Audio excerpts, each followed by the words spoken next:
Yeah, Phoenix, right? Phoenix wasn't terrible when we first moved there, but by the time we were leaving the was, Oh, cool. and Atlanta That was is really neat. horrible, and- Okay, yep. It's grew so much. Oh, Phoenix, I've been there, every other year for probably 10, 12 years. And Phoenix isn't Phoenix, like Glendale, everything. Unbelievable growth. Cool. Okay. In the desert. we were there for Oh, all of 25 years. And, with Connecticut in between for a few years, but it grew so much during that time. that helped. Yay! Welcome to the 21st century. Problems. Reading the daily comics. Morning. Good morning. How is everyone today? I'm really tired. Really tired. Well, that's not ideal. Like marrowbone tired. Ouch. Well, Huh? That needs to be fixed. I know. I'm trying. Jill. 47 years ago today. I saw that on Facebook. Wow. 7 years ago? Looks like you. How many years? 47 today. Oh, man, you got me, Said, hi, honey. Happy anniversary. I'm leaving you for today. but. Been there, Back done for the that. next 2 days. Good morning, everybody. Are we all ready to go? Here we go. We're gonna start out with Pledge of Allegiance. Jill, could you lead us off?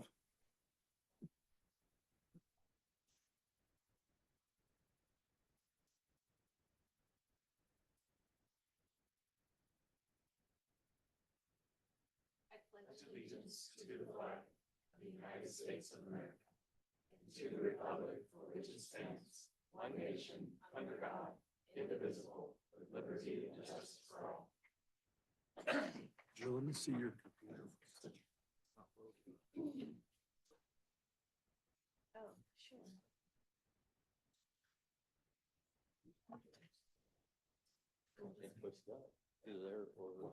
What do you have? 4 or 5.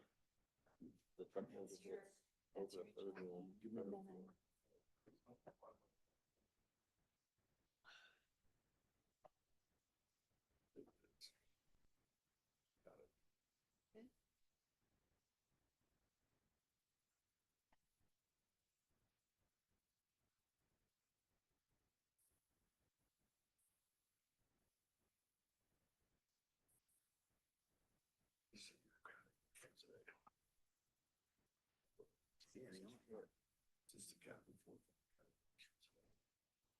Let's see.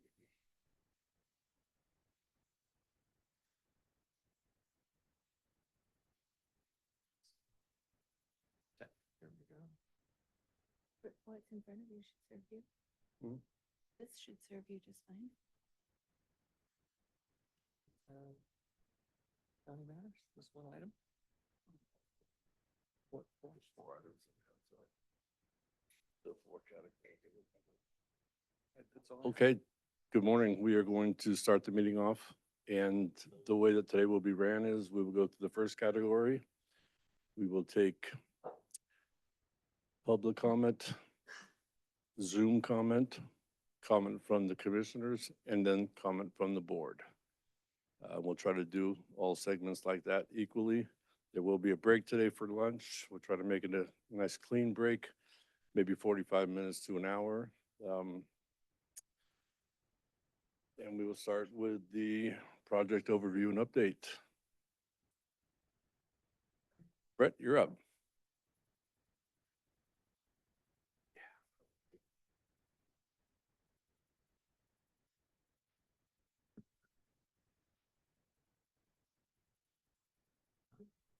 We can read the item in like we Yeah.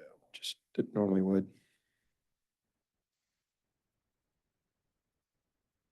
Okay, the item is A1, community development, planning, receive an oral general plan project update and participate in the general plan draft public document seminar facilitated by Mentor Harness.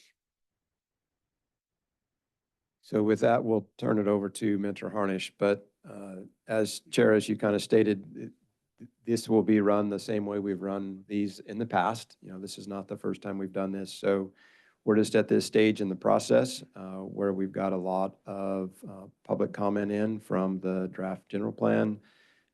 We will talk about those specific elements today. We'll talk about the community plans. And, you know, there's a number of slides that have been published since last Wednesday for folks to review. But is what Brett and the Mentor Harness team will do is roll through the basic introduction, and then we'll pause for the public comment, commissioner comment, board comment, and then we'll dive right into the land use element. And there's a couple different aspects of that that's laid out in the slides. And we'll just go to each one of those points when there's a decision or a discussion point in the slide. And then what we're asking for is at that point, we're asking for board direction on whatever that particular topic is. So for example, we've got the land use topics, and there's a couple items in there that we're asking for board direction on.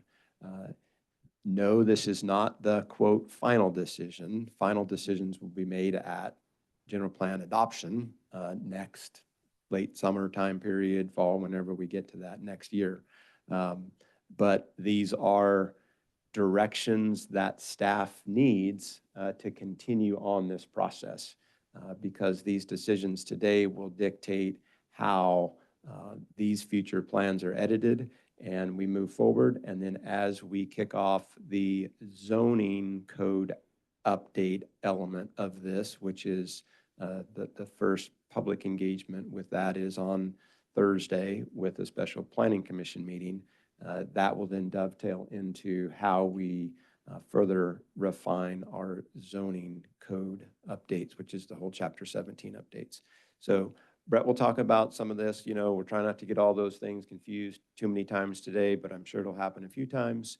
But we'll try to refocus on what we're looking to get out of the board today. So with that, Brett, I'll turn it over to you and we'll start rolling through the slides. If I may? Yes, absolutely. Just a couple of clarifying things. So first of all, thank you for walking us through that.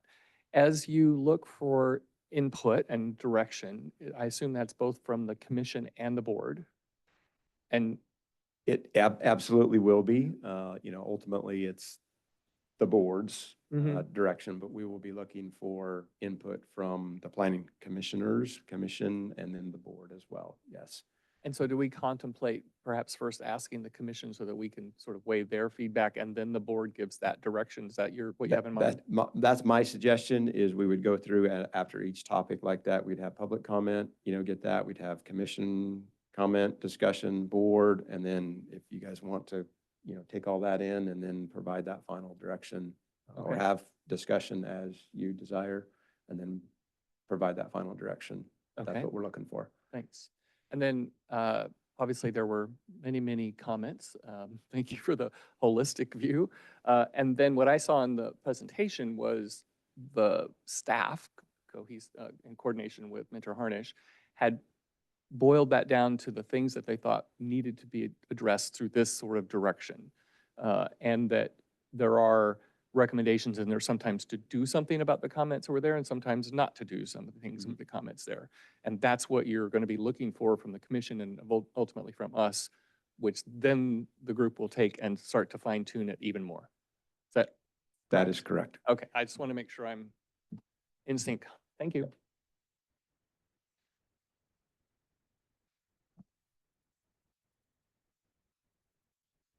Well, good morning, board. Good morning, commission. Great to be with you all here this morning. This is a milestone meeting for those of you who have been following the general plan update. We've reached a point to where this is the first study session on the public review draft general plan, where we're highlighting all of the comments that we've received on the project thus far.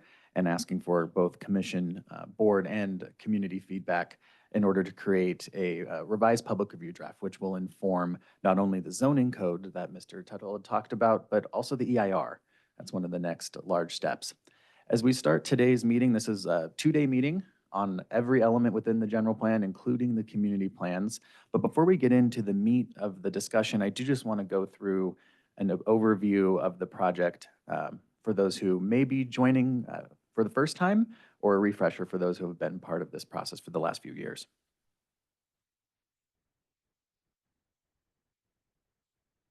So I just want to call your attention to the screen. This is the project process, and this project was divided into a series of phases, and this started back at the end of 2020, beginning of 2021, and it includes 7 phases. There's actually Phase 5 included the housing element, which has been adopted. Congratulations to the county on that. We're moving towards HCD certification, so that's a big milestone to reach. As you can tell, the 4 green bubbles here, those have been completed. They have check marks next to them. That included the project initiation.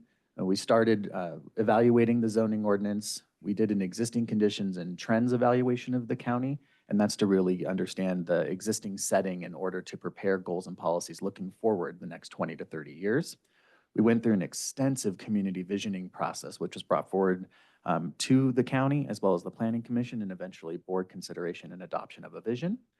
And then we're in the blue bubbles right now. So community plans and housing element, we're in the process of still preparing the general plan. It's still in a draft form in front of us today. And we've initiated the zoning ordinance update. And as Trina touched on, we have our first engagement touch point with the Planning Commission special meeting this coming Thursday at 4 o'clock in this room. The next step as part of this process, after we get through these several days of meetings, is to compile all of the comments received, prepare a revised public review draft, which then will trigger the beginning of the EIR. So that's the environmental impact report. State of California requires an EIR for all planning projects to mitigate any impacts that may arise from, in this case, the policy or direction that the commission and board move forward with for the next 20 to 30 years. And then this is what we all hope for, adoption. And we're getting there. So adoption is planned for the summer or early fall of 2026. I do want to call out that as part of this process, any rezones that do take place as part of a general plan land use designation change through the general plan, the county has 2 years to complete those rezones after the adoption. So something to keep in mind through this process.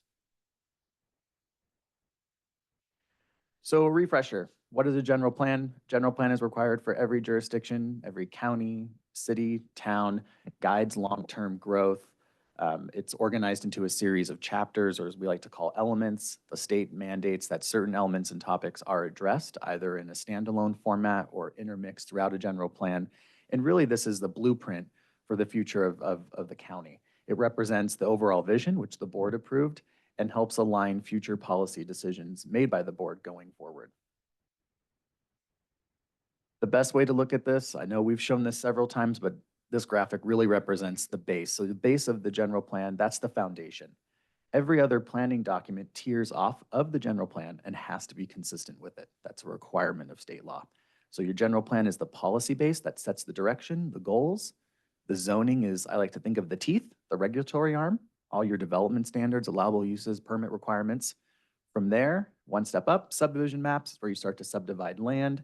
And then most people interact with planning at the top of the pyramid, which is your building permits or any planning related permit at the counter. And to think of a general plan, it's long range, it's comprehensive. In this case, this is a 2050 plan, so it's looking out 30 some odd years. When we get into the zoning, that's more specific. That's not general. And that gets into the specific requirements and development standards applied to properties and uses. So why have we gone through this process? Well, since the last time the county updated their general plan, which has been some time, and in a piecemeal fashion, this is the first time it's been comprehensively updated in quite a number of years. I'm talking decades. The state's changed. Laws have changed, guidelines have changed. We need to reflect that as part of the plan just to make sure that it's fully compliant with state law and environmental law. Goals, policies, and the direction the county wants to go has changed. The environment here has changed, and we need to reflect that as part of the general plan. Why update this too? To make sure that the community's pulse is on the plan and it actually meets the expectations for those who live here. It's not my plan. It is the board's plan, but it's the community's plan. And so part of this is the plan is only as good as the community that participates in it. And so far, there's been a lot of engagement effort as part of this. I'll walk through that. But this was a big push by the board back in 2020 was that this needs to be participatory and the community needs to be involved in as many aspects of this project as possible. Today is one of those touch points. Also, the general plan will provide project streamline review. So projects can tier off of the EIR, which cuts red tape and allows more economic development or development to occur. And that's a big aspect of this project. It limits the environmental constraint applied to projects and any cost burden that is applied to an applicant. So I talked about engagement. Here's a list. We've had 6 community workshops, 18 community plan meetings, several study sessions. We were at the fair a few years ago for a week. 3 housing element workshops. We've had 2 zoning ordinance workshops. Had a zoning seminar here. List goes on. And this is not the end. There is much more engagement to come as part of this. These 3 days of meetings is considered an engagement milestone. We'll have zoning ordinance workshops in the fall, still to be determined, 2 or 3, 2 at a minimum, most likely back in Weaverville and Hayfork. And then towards the end of the project, there'll be more study sessions with the board and with the Planning Commission on zoning, and then the hearings. So when you start a general plan, you need to have all your analyses completed and your evaluation done, because how can you draft a general plan without understanding the context of the jurisdiction and the communities in which you're providing the plan for? So as part of this, we prepared 3 different components which inform the general plan: the background report, all the community engagement, which focus on issues and opportunities that face the community, and then the vision and guiding principles. If you remember the background report, this looked at a snapshot of Trinity County. This was prepared back in 2023. What's on the ground today? How does the county operate? What is the circulation system? What's the land use pattern? What is economic development to the county? And this really gives us an idea and a baseline in order to work with the community, the commission, and the board in crafting those policies that are part of the general plan before you today. This background report is available on the Trinity 2050 website. It's been up for just about 2.5 years now. It did go through an extensive public comment review period, 60 days, and it was brought forth before the Planning Commission and the board when it was released. There's a series of community plan engagement summaries online. If you're curious what the conversations of topic were, they're all there. You can see all the different community plans, all the different surveys that were collected, the different feedback through the process, so you can see how we got from point A to point B today. That also is on the Trinity 2050 website. So let's talk about the general plan in itself. So the organization of the draft Trinity 2050 general plan is organized into 11 chapters. As planners, we call them elements, shown up here on the screen. So you have an introductory chapter, which gives the basis for the project, provides an overview of the process the county underwent, all the different engagement touch points, and lays the groundwork. Then we go through the series of elements. So land use, the community plans are being brought in as a standalone element. Interesting thing about the community plans too is they can be removed separately too, but we're including them as an element, but they'll all have their own separate cover. Economic development, this is an optional element that the county back in 2020 requested by the board to be included as part of this, just to show the change of economic times within the state and the county specifically. Public facilities and services and infrastructure, conservation and open space, that's also a required element by the state. Circulation, that includes roadways, bicyclists, truck routes, mobility in general, not just cars. The housing element, that is mandated by the state every 8 years. It's been HCD approved. So again, congratulations to the county. That was a heavy lift to get through. And we're working toward the adoption dates on the housing element. That'll be folded in at the end of the process. Safety element, big one, lots of new state laws as it pertains to safety, specifically wildfire, specifically flooding. Those are covered as part of this general plan, and it's a requirement of state law. And then the noise element, and then round it out with the glossary of terms. So you can imagine the amount of terms we need to outline in here. Some of them are jurisdiction specific. So when we use a general plan, if you've had a chance to go through it or review it, you'll notice that there are basically three highlighting points: goals, policies, and programs. So the goal is that overarching statement, which is what you're reaching towards. Under each goal, you have a series of policies that tier off of that and create that, what we'd like to say, that unambiguous statement that guides that goal to a resolution point. From there, you have your implementation programs. I like to think of those as your action plan. So you have all these goals and policies. That's great. But how do you actually implement it? Where does it go? And that's where the implementation program comes in. Now, these implementation programs can implement more than one policy. Not every goal has a program tied to it. And what this does is the implementation program gives direction to your decision makers, you, the board, and it outlines over the lifespan of this plan, 30 years, and prioritizes which program should move forward, which departments in the county would handle that program, and if there are cost implications, it starts to outline that as well. Every year, your planning staff does provide a general plan annual report to the state, and the state does track your implementation programs. So that's just something to keep in mind. The board does have the discretion to reprioritize those programs and move them around. It's not set in stone, but every year, your planning department does report out on what's been completed. And those general plan annual reports are also made public. Can, Yes. I'll wait. This is making me think of something that's in your, later in the presentation, but I'll wait. Thank you. So the general plan that's before you all today, this is the public review draft. It's been available on the website, still is. There are hard copies also at the planning counter and then here at the library if interested individuals would like to take a look at it. It did go out for a 60-day review. So this was last summer, August 26th through October 25th. To make this as flexible as possible, even though the end date for the formal comment period ended last October, we continued to solicit further comments. And those are actually worked into the matrix that was provided as part of the board packet today. All the comments received span the entire general plan and all the community plans, including land use redesignations, which I'll get into later in the presentation. I do want to point this out at the end that all of the policy additions or edits that we're going to talk about over the next 2 days, they do have implications. And this is where the commission and the board, this is your role as decision makers, is to weigh those implications and what edits to include.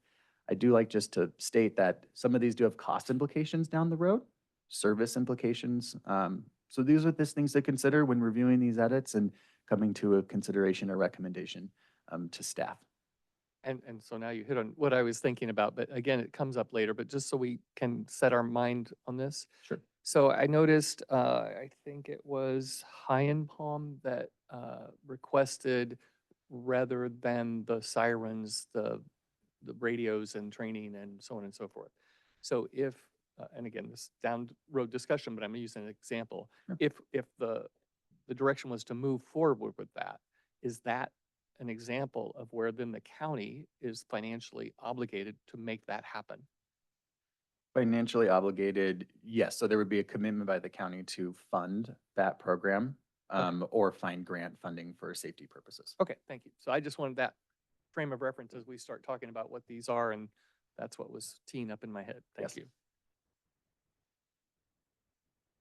Okay, so I'm going to take a pause there. So that completes the overview of the general plan. I'll hand it back to the chair. And if there are any questions from the board or commission, be glad to answer. Do we have any questions from anybody in the room? Zoom?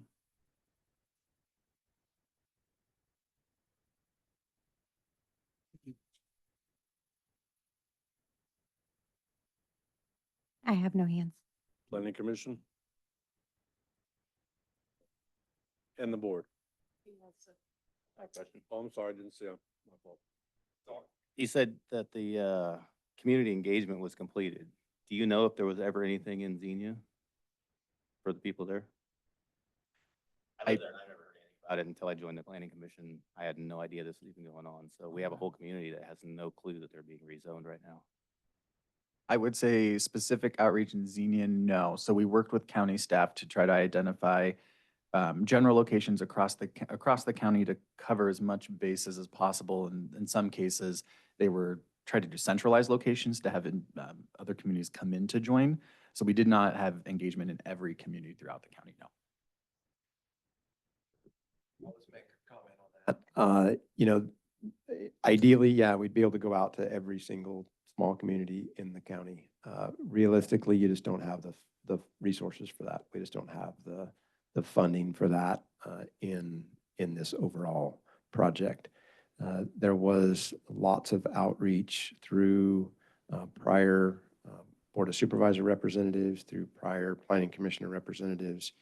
And I know that's prior to your time and that's prior to Supervisor Brownfield's times, but that's how it happened. If that didn't happen adequately, you know, that is unfortunate, but that's how the process in general worked as we've gone through this, you know, since Brett laid out since 2021 time period. And I'll add one thing to that also. We did add 2 communities to the general plan, and they were High and Palm and Coffee Creek, I think. And due to input from the public from those areas, so possibly Xenia did not have, with lack of people, enough input to add 2 more communities to the plan. Well, there was no flyer, there was no nothing. I mean, nothing was ever done in our area. No one knows about it that I know of. So, Thank you. And I guess I would just clarify that you've described all the engagement that's taken place. There is still engagement to take place and still opportunity for input. Correct. So the engagement is not complete, no. So just as we look forward, we should say, well, if we have missed areas and people that have not been part of that process, then we still have opportunities to capture that. We're pretty far along and we're providing input that will guide it based on what's already been collected, but there is still an opportunity if there was some huge amount of information that came in.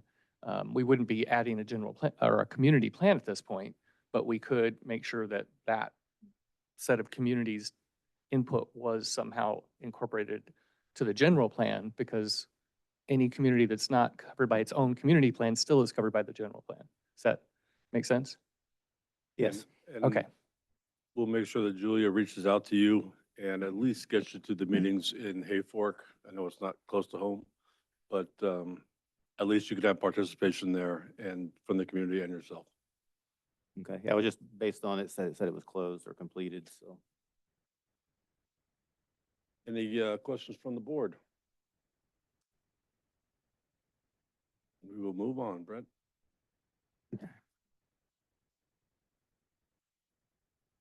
So our next step is we're gonna start to walk through the general plan, but we're gonna do it in chunks. And this is to make this a little more palatable for everybody as we start to move through this. So our plan of action, starting with this morning, is to work through land use and divide the land use discussion into a few different areas. So first, we'll talk about land use in general, and then move into land use of the subcategory of cannabis. Then we will talk about the remainder of the land use comments that were received. And then from that point, we'll go through the community plan comments that were received. After each of these segments, we're going to take a break, ask for commission and board discussion, direction, public comment. I'll hand it back to the chair. So there's natural breaks through this process. The remaining elements of the general plan we'll touch on as we get through these other pieces. I'm not sure we'll get into those other pieces today, but we do have 2 full days to cover all of this. And I do want to remind the commission and the board, the intent of these meetings is to get clear direction and recommendations to staff to proceed. So we can prepare a revised public review draft and start the EIR. An environmental impact report takes a minimum of 9 months to prepare, has its own engagement to it. And in order to prepare an EIR, you have to have a plan that has come to at least a point that can be analyzed. Not saying changes can't come down the road. It's a active document until the day it's technically adopted, but we need a starting point in order for the EIR to analyze. And just to remind everybody, as we go into public comment today, it will be from the room, Zoom, commissioners, and then board. So anybody on Zoom or in the room that has questions, think about that. That's the way it's going to start. So your questions will be first.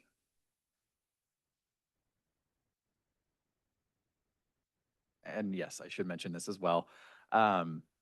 We have two other team members here. We have Jim Harnish and Hannah Woolsey. Both of them are taking notes as part of this.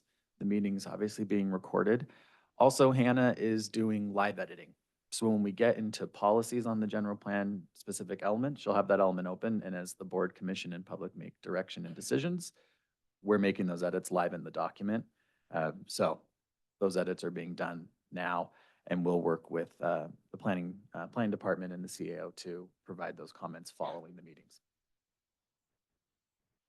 Will we get a brief update of those tomorrow morning, perhaps? Yes, I can work with staff to determine the appropriate time for that. Thank you.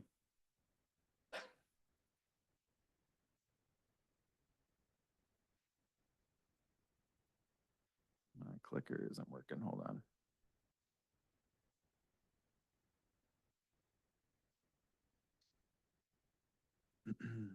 You mind just going to the next slide?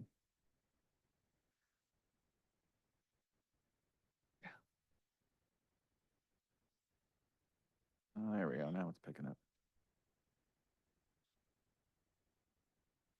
Perfect. Here we go. Okay. So these slides should actually look familiar. When we met with the board and commission last year, before we prepared the public review draft, we had a similar layout, and this just kind of gives a snapshot of the different elements. So the land use element as part of the public review draft includes 12 unique sections. There's 13 existing policies that were carried over.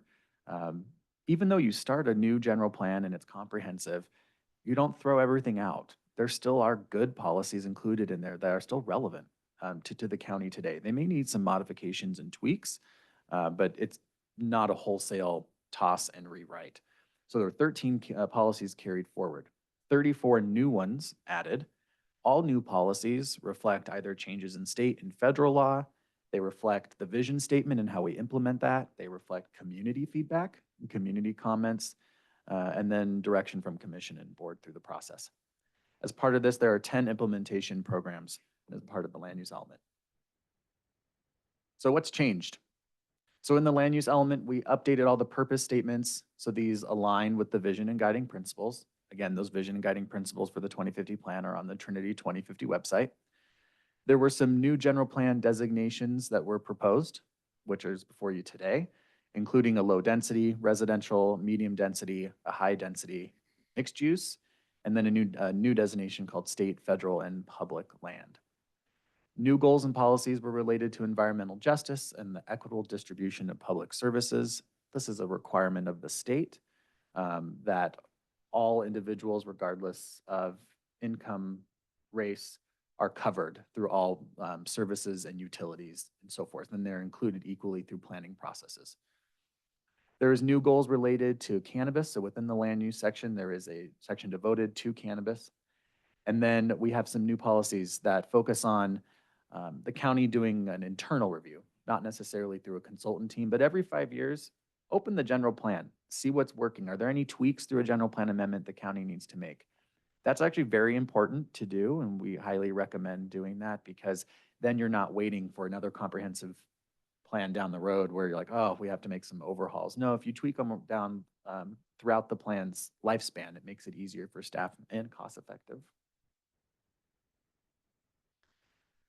So as part of the land use designations, we consolidated your existing residential land use designations into broader categories.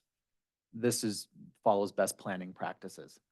We removed 2 designations. This was a discussion with county staff and then received board direction to do this, which was the village and community expansion areas. Those were not necessarily used extensively. The categories were broad, and it didn't reflect the actual uses that were on the ground within those designated parcels. Third bullet includes all of the new designations. And then this process, if these designations do move forward as part of this effort, it will require rezoning. And this is a great segue into a general plan and a zoning code. They're 2 different things. So we're going to talk about general plan land use designations, and then there's zoning designations. So general plan land use designations is the base designation that your parcel is. Is it residential? Is it ag? Is it a state and federal land? That provides the basis for what you can theoretically do with your property. In addition to your general plan land use designation, there is something called a zoning district. And your zoning district is applied to your property and has to be consistent with your general plan designation. So if you have a general plan of agriculture, your zoning would be a agricultural zoning district. They need to be consistent. The zoning gets more specific. Think back to that pyramid. So the general plan lays out, oh, my property is used for ag purposes. The zoning then says, what type of ag? What is the intensity of the ag? What's my setbacks? Where can I place my structures? Start to see the difference here. So when we're talking about these two things, sometimes they get mixed up, but I want to try to separate those because they are two distinctly different things. As part of the general plan, a land use designation also includes density requirements. That's how many units you can have on your property. And it includes parcel size requirements. So through this process, the rural, residential, and agriculture, we did modify those, and the parcel sizes were decreased to 1 acre to allow more expansive uses down the road.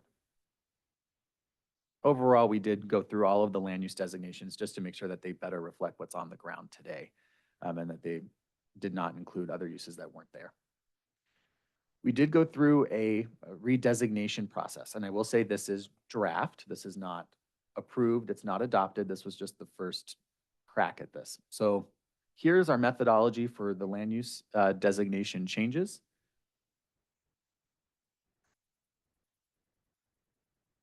All parcels owned or operated by a utility, those were redesignated to a public facilities, more reflective of what's on the ground today.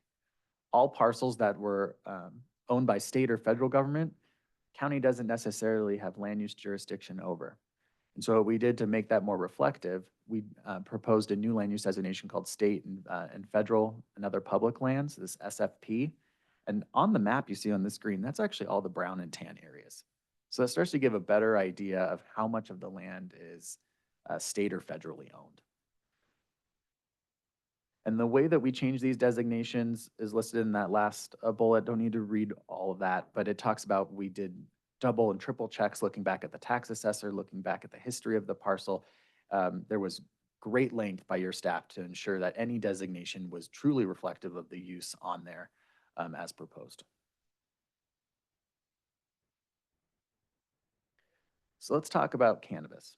So land use in cannabis. So we included a new section within the land use element that includes goals and policies focused on cannabis production and allowability. And within the draft 2050 general plan, cannabis cultivation is proposed to only be allowed in what's known as the agricultural general plan land use designation. So currently as it stands, cannabis is allowed in rural residential. At the direction of the board, over the past 2 to 3 years, there was a shift in designating cannabis as an agricultural use, agricultural product, and thus have the designations modified or changed to reflect that. So moving away from rural residential allowing cannabis, but having that go to agriculture. And this draft 2050 general plan moves in that direction. So parcels that are proposed to automatically be redesignated agriculture to preserve their ability to cultivate cannabis would include all parcels within Post Mountain, that was direction by staff and board, as well as all parcels with a current or pending cannabis license. So what that means is if there was a cannabis operator that had a rural residential general plan designation, that property would be redesignated to agriculture. It would not change the allowability of the use on the parcel. Because cannabis is seen as an agricultural product in the general plan. The allowability of a residential structure does not change. It just shifts where it's allowed by designation. Beyond the redesignation of parcels from RR to agriculture to preserve the cannabis operations, property owners also had the ability to request their property be redesignated to ag if at some point they wanted to file for licensure with the county to cultivate cannabis.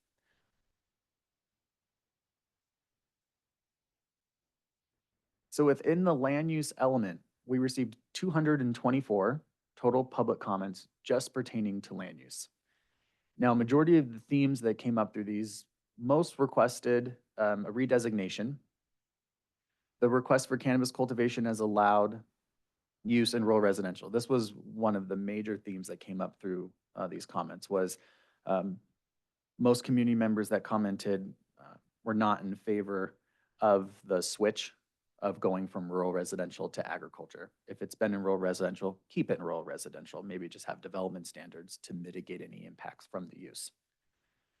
There were requests for additional policies that support cannabis cultivation and small-scale agriculture in the county, not just cannabis related. This can be small farming in areas where maybe not traditionally it's been located.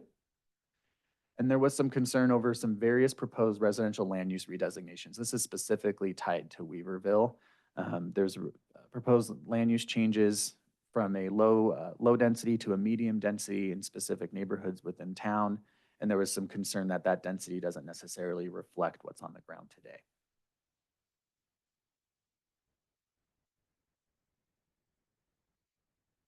So out of those 224 comments, 205 were on cannabis alone, so about 92%.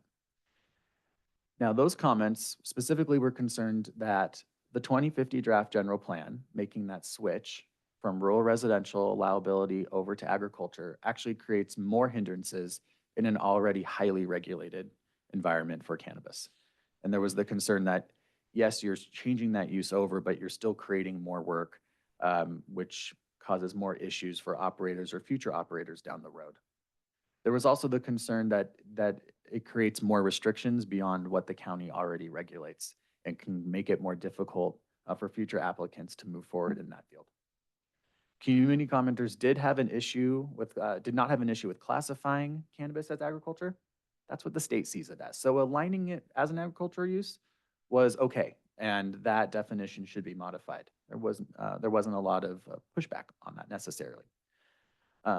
But several community comments out of those 224, 205 specifically, did request that the county not do the redesignation to ag for larger implications, specifically that when you do change from RR to ag, you do have a subsequent rezoning that has to occur, and that rezoning does take time, and it does have cost implications to it, which is not untrue to be able to do that.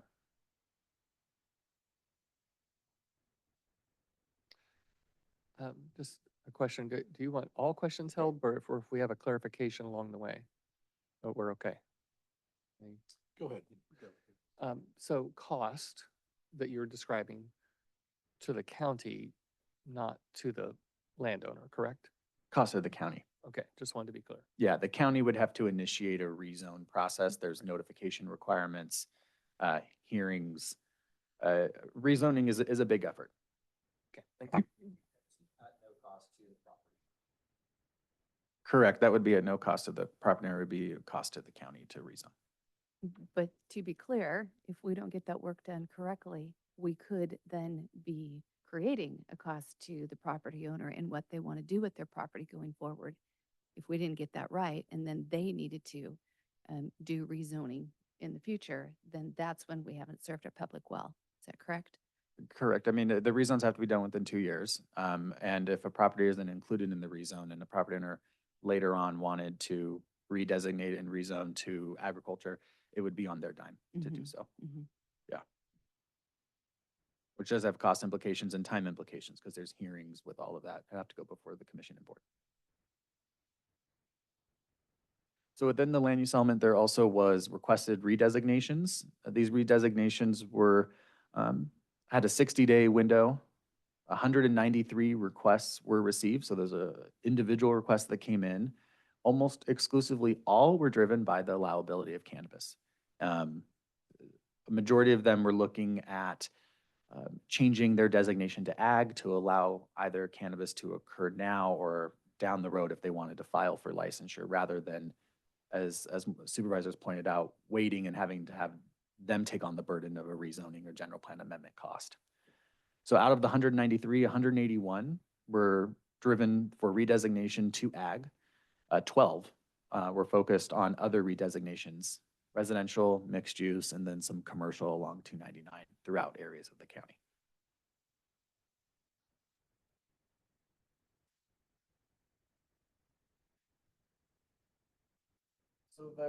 Going back to some of the comments on cannabis, the commenters expressed concern over the limitations to cannabis as an allowed use only in agriculture. And then this would add a layer of difficulty for future operations. This was not just one comment, this was a majority of the comments and varied throughout the county, so not just in one location. I do want to point out that all parcels that wish to change their land use designation in the future, whether for cannabis or something else, if their designation is not being changed or rezoned as part of this general plan, that property owner applicant would have to incur those costs and meeting times. So that's why we really opened up that door to, if you want to propose a land use designation change, get that in now. There's a cost savings and time savings for community members that would like to do that. But it is important that regardless if it's a cannabis use or not, that's a standard process for a general plan amendment and a rezoning designation change if you want to change a use on your parcel. Some commenters also requested that the cannabis continue to be allowed in rural residential. There was some confusion of why are we changing it? Let's relook at the development standards or other mitigation points and keep it in those areas. So I think what's important is the amount of feedback that came back on this topic, just for due diligence, is to report that out, obviously for transparency reasons for the community, the planning commission, and the board. But at the staff level, we want to make sure that we're being responsive to comments that come in. And so what we're putting forth today are 3 options for the board to consider. And this is going to be the first task this morning, and I should say board and commission in this case. And the 3 options are shown here on the screen. And these options will provide direction for how cannabis is handled moving forward in the general plan. Option 1 is continue with what's before you. The 2050 general plan will redesignate the RR parcels with cannabis operations to ag and then prohibit future cannabis in RR general plan, not zoning. Zoning will be consistent with that. So if it's prohibited in RR general plan, it will be prohibited in the zoning. Just think about the consistency aspect. Option 2 is to revert back to cannabis as an allowed use countywide in the RR designation and the underlying zoning, so the RR, with a use permit requirement. The use permit requirement would go forward to Planning Commission. It is still a public process if licensure was to occur and for that use to be allowed. Option 3 would be revert back to cannabis as an allowed use in the RR, so no general plan redesignations to ag. But in addition, staff would work with commission, with the communities, and with the board to draft varied development and performance standards for cannabis operations in community plan areas. So instead of a full countywide approach, the third option looks at specific approaches for individual communities. So let's walk through each of these options a bit more. So option 1 is to maintain the direction as shown. This would require the county to redesignate and subsequently rezone all parcels with an RR general plan designation to ag that have an existing cannabis operation. As part of option 1, cannabis would continue to be seen as an agricultural use. All operations would still need to obtain required licensing by the county and state to operate. And new and or future cannabis operations would be allowed in the new agricultural land use designation, but still would be required to contain a conditional use permit. And that is what's in the general proposed draft general plan now. Sorry, for clarity, Sure. even with the zoning of agriculture. Hold on, Mike, please. Just use the mic. Sorry, I just wanted to make sure we got admonished to make sure the mics were used. Pardon me, but just for clarity, so even in agriculture, they would need a use permit in order to obtain a license? Well, at this point, yes, but that's still draft. That's not In So- option plan. correct. Okay, thank you. In option 2, we would not do the full redesignations to ag. So cannabis would still be allowed in RR like it is today. It would be seen as an agricultural use, would still require a use permit as part of the zoning. This would decrease the amount of countywide redesignations and rezones. You wouldn't have the extensive switch to agriculture, and you wouldn't have to do all the rezones, which does have a cost implication for county. Again, all cannabis operations would still need to obtain the required licensing to operate. Also, in option two, option two would have the creation of countywide development and performance standards in the zoning code. So these would not be community specific. They would apply everywhere, regardless if you're in High and Palm or Downriver or South County, same standards apply in the zoning. All of those zoning regulations have not been worked out yet. I want to get ahead of that because we don't have the final direction from the board on where cannabis is heading. So once we get direction, we can work on those specific development standards. Those will be made public later this summer, but we need direction from all of you in the commission first. So the underlying zoning district as part of option two, that would cover your permit requirements, development standards, and performance standards. I do want to emphasize the third bullet. No change would occur to approved opt-out zones for specific communities within the county. And to back that up, the county would then codify those opt-out areas in the zoning code. So there'd be an overlay for opt-out areas and parcels that fall within them. So it wouldn't be a policy direction anymore. It would actually be a codified overlay within your code. And the third option is basically a modified option two. So we go back to RR. Cannabis would still be allowed with a use permit within RR. It would decrease the amount of countywide redesignations because you're not doing all the redesignations and rezones. Licensure would still be required. The difference is instead of having everyone gets the same approach, we would still have a countywide set of standards for areas outside community plans. But community plans would be able to modify performance standards, development regulations that fit their community's, let's say, appetite. So is it expanded uses for cannabis? Are there different parcel size requirements compared to, let's say, Junction City or Hayfork? Does it allow certain operational standards depending on different communities? And communities can then weigh in and provide community-specific standards that would be not only in the community plans, but then would make their way into the zoning code as well. This would require the creation of individual overlay zones for each community through the zoning code effort. No change would occur again to the opt-out zones. Those opt-out boundaries would be codified in the zoning code. All areas that are outside of the designated community plans would fall under a countywide development performance standard approach in the zoning code as it pertains to cannabis. Three options that we have for consideration. And I just would like to go over staff's recommendation. So after much consideration, county community development staff recommends going to option three. That is different than what is in the proposed draft 2050 plan before you. Option three reverts back to RR, relies on the community plans more, and allows communities to drive some more of the cannabis regulations and specific development standards per that community, so it's more reflective. There would be a countywide set of standards. All of those would be in the zoning code. Part of this too is this also lessens the potential redesignations and rezonings that would have to take place.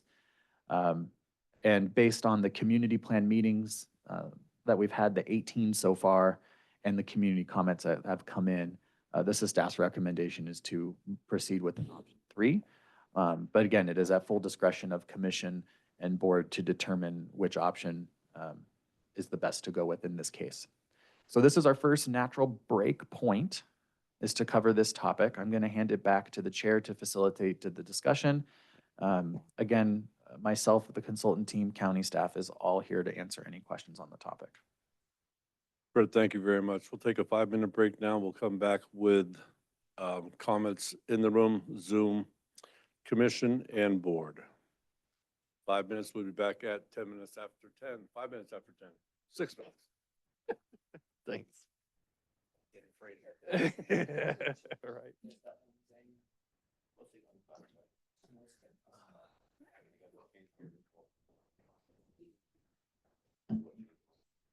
Good morning. How are you, Rick? What is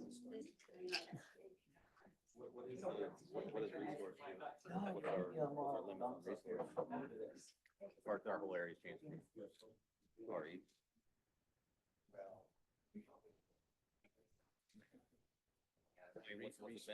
Resource as far as the definition of resource is more for like mining, TPZ, timber, that kind of stuff. Not ranching though. Ranches, ag, yeah. So when we have most ranching down there. And like, they're the people. Like, our place. That's why. That's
Go right ahead. Before we get into comment by the commission, the public, and the board, I just want to make one clarification here. I had mentioned during the presentation that the option 2 and 3 does limit the redesignation and rezoning effort, and it does. But as part of this process, at the same time, county is familiar, there is a lot of land zoned unclassified. That, as directed by the board at the beginning of this process, was to resolve that, and unclassified as a catch-all zone, really vague. So we will be rezoning all unclassified parcels as part of this effort. So there may be cannabis operations on parcels that, if we go to ag as part of the draft option 1, or if we do option 2 or 3 and go to RR, the general plan may not need to change, but there still will need to be a rezone, since we're eliminating the unclassified, and that rezone would have to be consistent with the direction of the land use designation. So a rezoning effort still might occur, but at least for option 2 and 3, it's still not on the same level as option 1. But yes, a rezoning would still have to occur, and we would still need to work out those details of what zone is most appropriate in the absence of unclassified and how it is consistent with the general plan direction. Just want to make that clear. Fred, thank you very much. We will start in the room with any public comment in the room.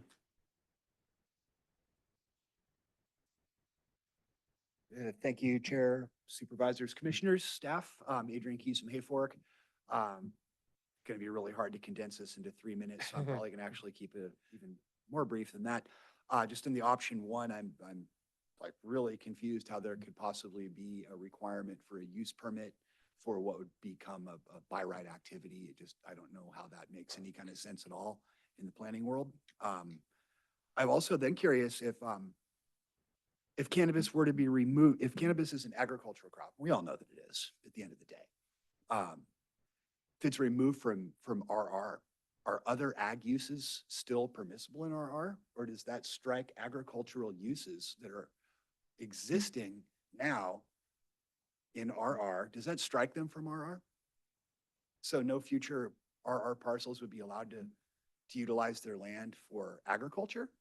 Or is this strictly redlining cannabis as if cannabis cultivators and cannabis agriculture has some sort of other impact that I am unaware of? So I'm a little bit perturbed by that one also. And it seems at the end of the day that I'm not certain, and I know this has come up before. The general plan aren't usually used to address land use in this fashion. And I think it's stepping way beyond where a general plan should be going. You know, what we're looking at, especially when you look at 1, 2, and 3, we're still completely up in the air because we don't have the zoning code. We still have no idea if you get converted to RR, or you're not, or whatever, if cannabis would even be permissible in RR in the zoning code. So I can't say that I support any 3 of these options. I don't think that they reflect community input based on the data from our documents. I don't think they reflect the language in at least several of the community plan comments. And it's just kind of a shame to still be here. Still be somewhat, I feel like we're moving backward a little bit. I want to move forward. I want to move forward with consensus with our county and with our citizens and our staff and our leadership. And I would really rather just see cannabis addressed in zoning code. I'm really having a hard time grasping what the impetus is.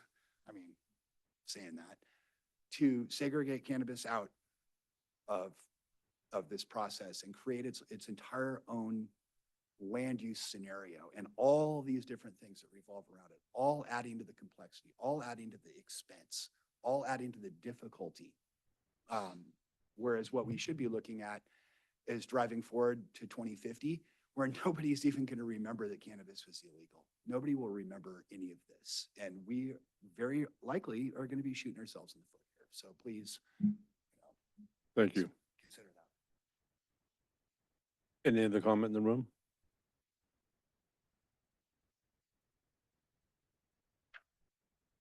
Good morning, Chair, Supervisors, Commissioners, staff. Lisa Wright from Lewiston. Yeah, I'm a little perplexed as well why cannabis is being considered almost a land use element, basically. Why it's being singled out. It's really should be an allowable use in the zoning code. Why aren't we talking about wineries, vineyards? Why aren't we talking about hog confinement? Why aren't we? Those are all allowable uses in the zoning code, but we've chosen to segregate out cannabis. Why? How did it even start out, this idea of all the existing licenses go from NRR go to ag? Obviously it didn't come from the public. Stuck on that and kind of pigeonholed to that. So I think good practical planning, we're looking at right now, we're looking at the land use designations. Not cannabis, it's not its own land use designation. So I think we're making a mistake in taking that approach. If I'm forced to pick 1, 2, or 3, I would say 3 is the most pragmatic. But I really think you should consider additional option, and that would be this is not the appropriate time, or a discussion to have right now in the land use element to bring in cannabis on its own specifically. I agree with everything that Adrian said, so I'll echo those comments as well. But please do think about, this extra time and resources that have been spent. 2035, 2040, we're going to go, why on earth were we thinking about cannabis in this way and segregating it like it's something that's bad? It's legal. It's a struggling industry right now on its own. So putting more restrictions and requirements around something that might not be here even in 5 years and putting into a 2050 general plan, I don't think it's appropriate. So thank you. Thank you. Any other comment in the room?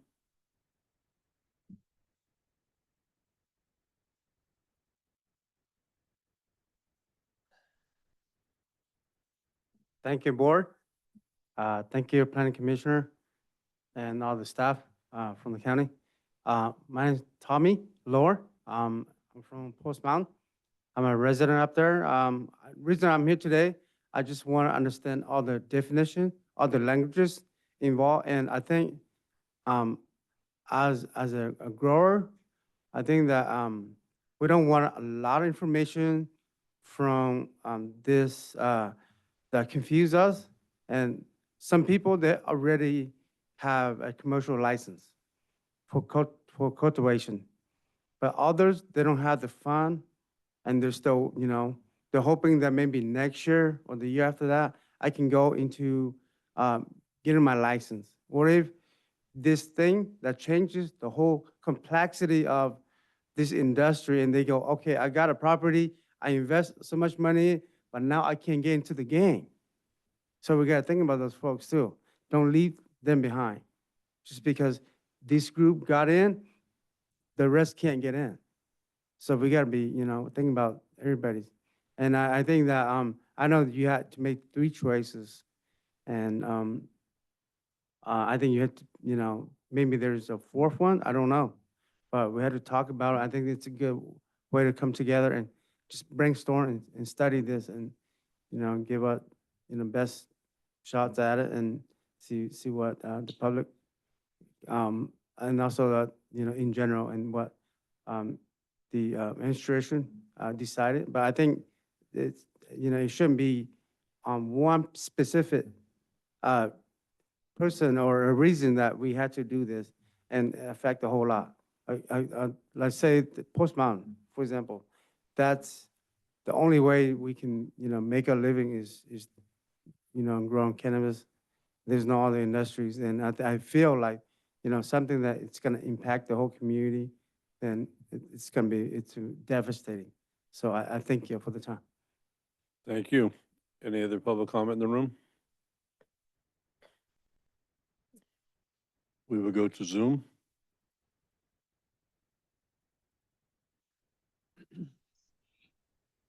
Go right ahead. Ben Kellogg. Good morning, staff and supervisors. This is just sad.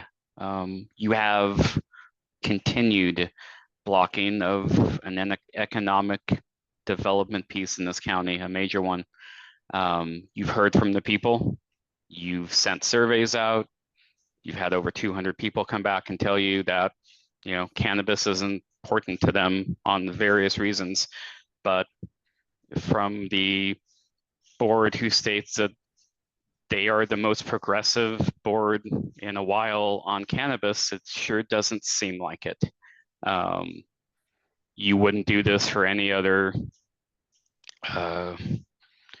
group of people. You're segregating out the cannabis people within the county. You should really listen to your constituents. Eventually, it may not be happening now, but eventually your constituents will turn on you and vote at the ballot box. It's not funny. It's nothing to snicker about, but listen to your constituents, not special interests that are driving this. There are so many other things to worry about in this county than cannabis, than regulating it to the umpteenth. We don't have a blight ordinance. I found out today we don't have a vegetation management ordinance. Why don't we have those things? We live in a national forest, we have fire all around us, we have lightning, but from my understanding, talking to the people that I do, the fire chiefs, fire departments, they can't regulate private property when it comes to vegetation management. And that causes issues with fire. And the Board of Supervisors should be instructing staff to make one. And they've been waiting on this for a very long time. Why isn't that being done? Why are we hell-bent on always talking about cannabis? Thank you. Thank you very much. Any other comment on Zoom? I have no other hands. Oh, I'm sorry, John Brower. Thank you. Hello, can you hear me? Yes. I agree with the previous commenters. The general plan designations, there's no place for a specific land use. It belongs elsewhere. This was, it seems like this was spurred on during 2018, 2019, 2020, and things have changed a lot. The green rush bubble has popped, and it makes no sense to box in this very important industry here that could be important in the future into such a tiny little restrictive box. So the way I read these options, it seems that option number one should be an option for existing cultivators, existing licensees, or hopeful licensees. However, moving forward, options 2 and 3 are far more pragmatic. And for the county to rezone essentially the entire county, over 10,000 unclassified parcels, into multiple different residential districts is just crazy and infeasible here. We already lost a highly skilled member of our planning staff because of this. And it's just not practical here. So I would encourage retaining the zoning change to ag as an option during this process, of course. But for you guys to consider either pushing this off and gathering more and really following the public sentiment, or choosing option 2 or 3, which are far, far more pragmatic. But the rezoning option, could be an option. So maybe there's a hybrid between options 1 during the process and option 3 moving forward that might be a better fit. But as it currently stands, not having commercial cannabis permitting as an option on the vast majority of parcels in the county is not a way to move our county forward, and it just continues to destroy our economic vitality here. and make this place even harder to live and prosper. So please, please don't move forward until this is better sussed out. And now that the housing element is completed, that was the hot priority. We can continue getting those grants now. We're in compliance. So I would encourage both the BOS and the PC to really take your time with this and get it right. We paid a lot of money for this. Let's make sure and get it right. Thank you. Thank you. Any other comment on Zoom? Steve L. Hi, can you hear me? Yes. Great. Hey, this is a difficult subject. Seems like we're kind of all over the place from the draft to now the three options. I mean, there's pros and cons of each of those. So much of it depends on what happens in the future. So it's hard to land on any one of these as like, okay, that's kind of the least worst because we don't know what's coming down the pike later. But when I zoom out, I like the ag designation. I am ag. I live and breathe as an agricultural life. And there are advantages to the ag designation that would make my operations easier, less expensive, drive down my cost of production, and ultimately help me be a more successful business. However, under the existing draft, what I saw was that we were essentially grandfathering in all the existing licenses and pretty much locking out any future growth, expansion, or new licenses, which makes me nervous. What if I want to expand a little bit? Or what if one of my kids wants to get into the industry? And I wanted to see a reasonable pathway, and I don't think that a use permit or going to the planning commission for a rezone is not what I consider a reasonable pathway for a quarter acre of plants in my backyard. And that's what it is. I have a quarter acre, 10,000 square feet, it's quarter acre.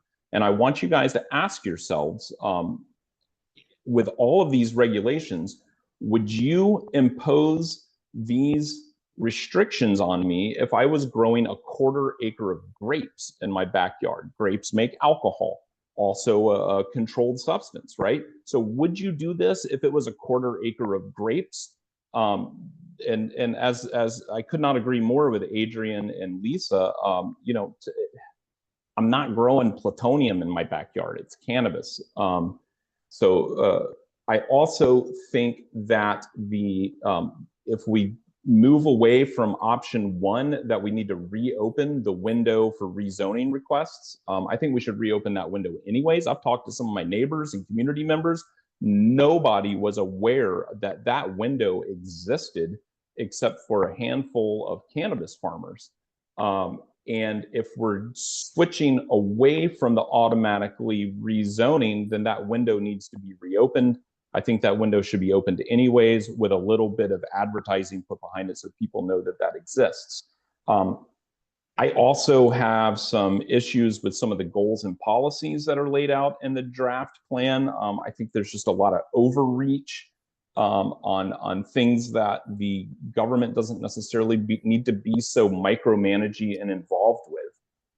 But just please ask yourself at each juncture, would I do this if it was a quarter acre of grapes in my backyard? Would I be putting this regulation, this zoning, would I be doing this? And I think if the answer is no, obviously, you wouldn't do this. What if it was a quarter acre of watermelons or goji berries? Steve, thank you very much for your comment. You bet.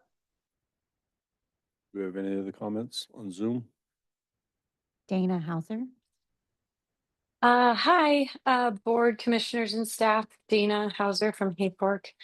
I agree with Steve and Adrian and Lisa and JB and Ben. I would love for us to be able to be in the future, looking forward, having the possibility for more opportunity rather than less, I think is really important.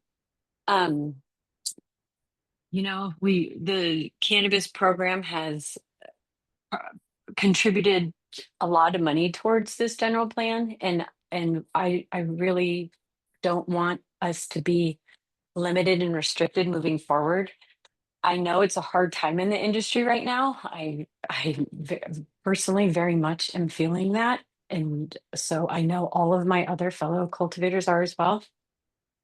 But that hasn't made me lose hope or my optimism for the future in Trinity County in having a well-balanced, sustainable, like uh, economically viable industry that benefits many other industries in the county, not just us directly as farmers, but local businesses in all sorts of ways. So if we restrict our farmers from farming, it restricts so many other businesses. And I just want to think about the future. And like Adrian said, like in 50 years, people aren't even going to, or in 25 years, people aren't going to remember or believe that this was even a conversation around the table. Like we are adults. This is a use that is legal, and it's just going to become more so.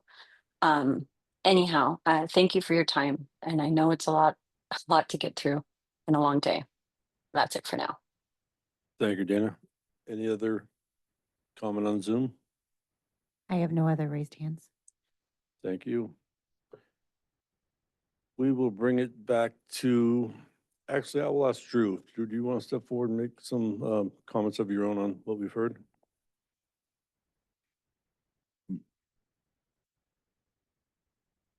Commissioners, Board, Drew Pavani, Cannabis Division Director. I appreciate the opportunity. I'm happy to give you my input and opinion.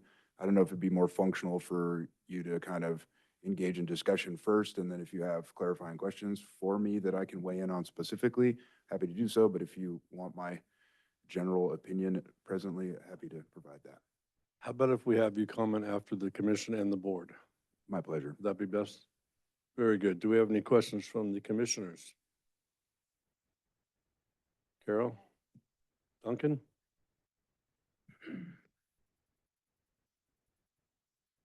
Yes, there's a lot to unravel here. So with cannabis being considered an agricultural crop, my understanding is that in the land use of rural residential as it stands, agriculture is allowed. And so are we removing agricultural production from RR as a land use? Yeah, go ahead. Isn't this clarifying a time to that's get fine. some clarity? Yeah. Absolutely, don't go right ahead. To clarify, you're referring to option one. I'm just, just generally speaking, you said now cannabis is now considered agriculture. And in the general plan as it stands presently, rural residential allows for agriculture. It would. In option one, with the exception that cannabis would be excluded as an agricultural product under option one.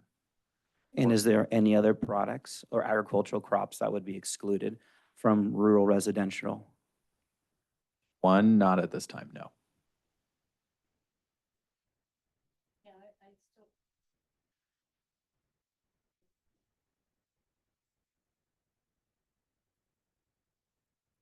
Are you on there, Carol?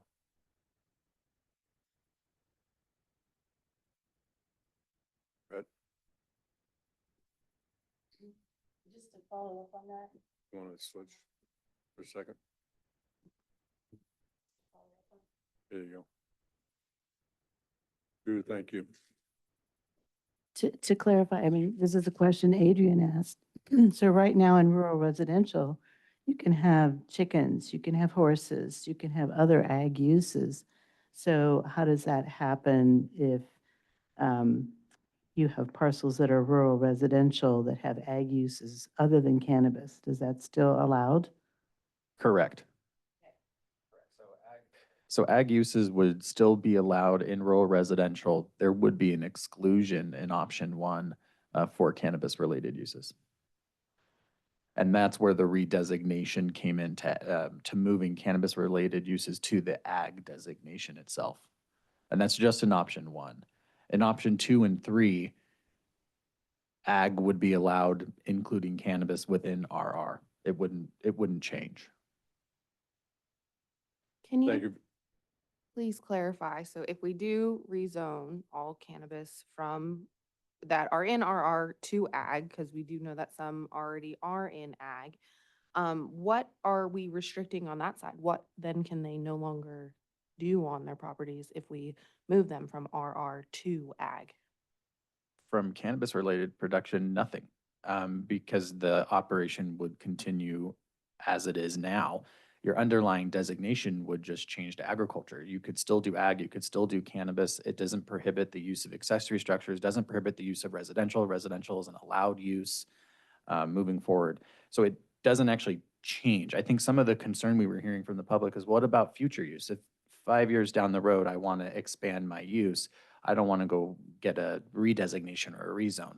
Well, redesignation and rezone, that's a standard planning process. That is not something unique to Trinity County. Across the board, if you want to change the designation, that requires board approval, planning commission approval. If you want to change your rezoning, you have to do that. If the use is not allowed on the property and you need to change that, that's a zoning an ordinance amendment change. So those changes are standard. That would still have to occur. The other thing I just want to point out here too, just listening to some of the public comment, I do want to make clear, because I was hearing that the general plan is driving the cannabis, and it should be zoning related. It is a zoning issue. And if I didn't make that clear as part of my presentation, I apologize, but it is a zoning issue. The performance standards, the regulations, the allowability are all going to happen within the zoning ordinance. But the general plan does need to provide a foundation for general uses about where general uses are included, not the specifics. So the general plan would talk about cannabis, but wouldn't necessarily get into the direct specifics. The zoning would end up doing that. And that is the plan as part of this process, that the zoning is going to drive all of those development standards, those performance standards moving forward. So just to clear that up. Thank you. Any other comments from the? I did have a question relevant to who would be rezoned. So there was a comment that it's for those who have existing permits and licenses, but then also for those pending. And so my question is, what qualifies as pending? Is it as soon as an application is submitted, or are we looking at when a license is being noticed and that's when they're considered pending? And that's something I'll default to Drew on. Do you want to answer now? Go right ahead. I'm interested in his input. Yeah, I am too. Well, then if it's okay with you, so we don't have to pass the mic back and forth, I'll answer that question and then give you some input. Thank you. So my recollection is that when staff went through and evaluated, this redesignation concept, and I just want to make sure that we're all using the appropriate and correct terminology. We're talking about redesignations at this point, that would lead to rezones in 2027, 2028 timeframe. So to answer your question specific to redesignation, I believe that the way we sliced it was projects that had approved environmental documents is my recollection. But I could confirm that if that's helpful. And then some general thoughts for you all. Is it possible to put up slide 26 with the 3 options on it? Andrew, could you repeat that status? That it was the transition or the? My recollection in terms of kind of how we decided what we would consider a pending project, let's say, was ones with approved environmental documents.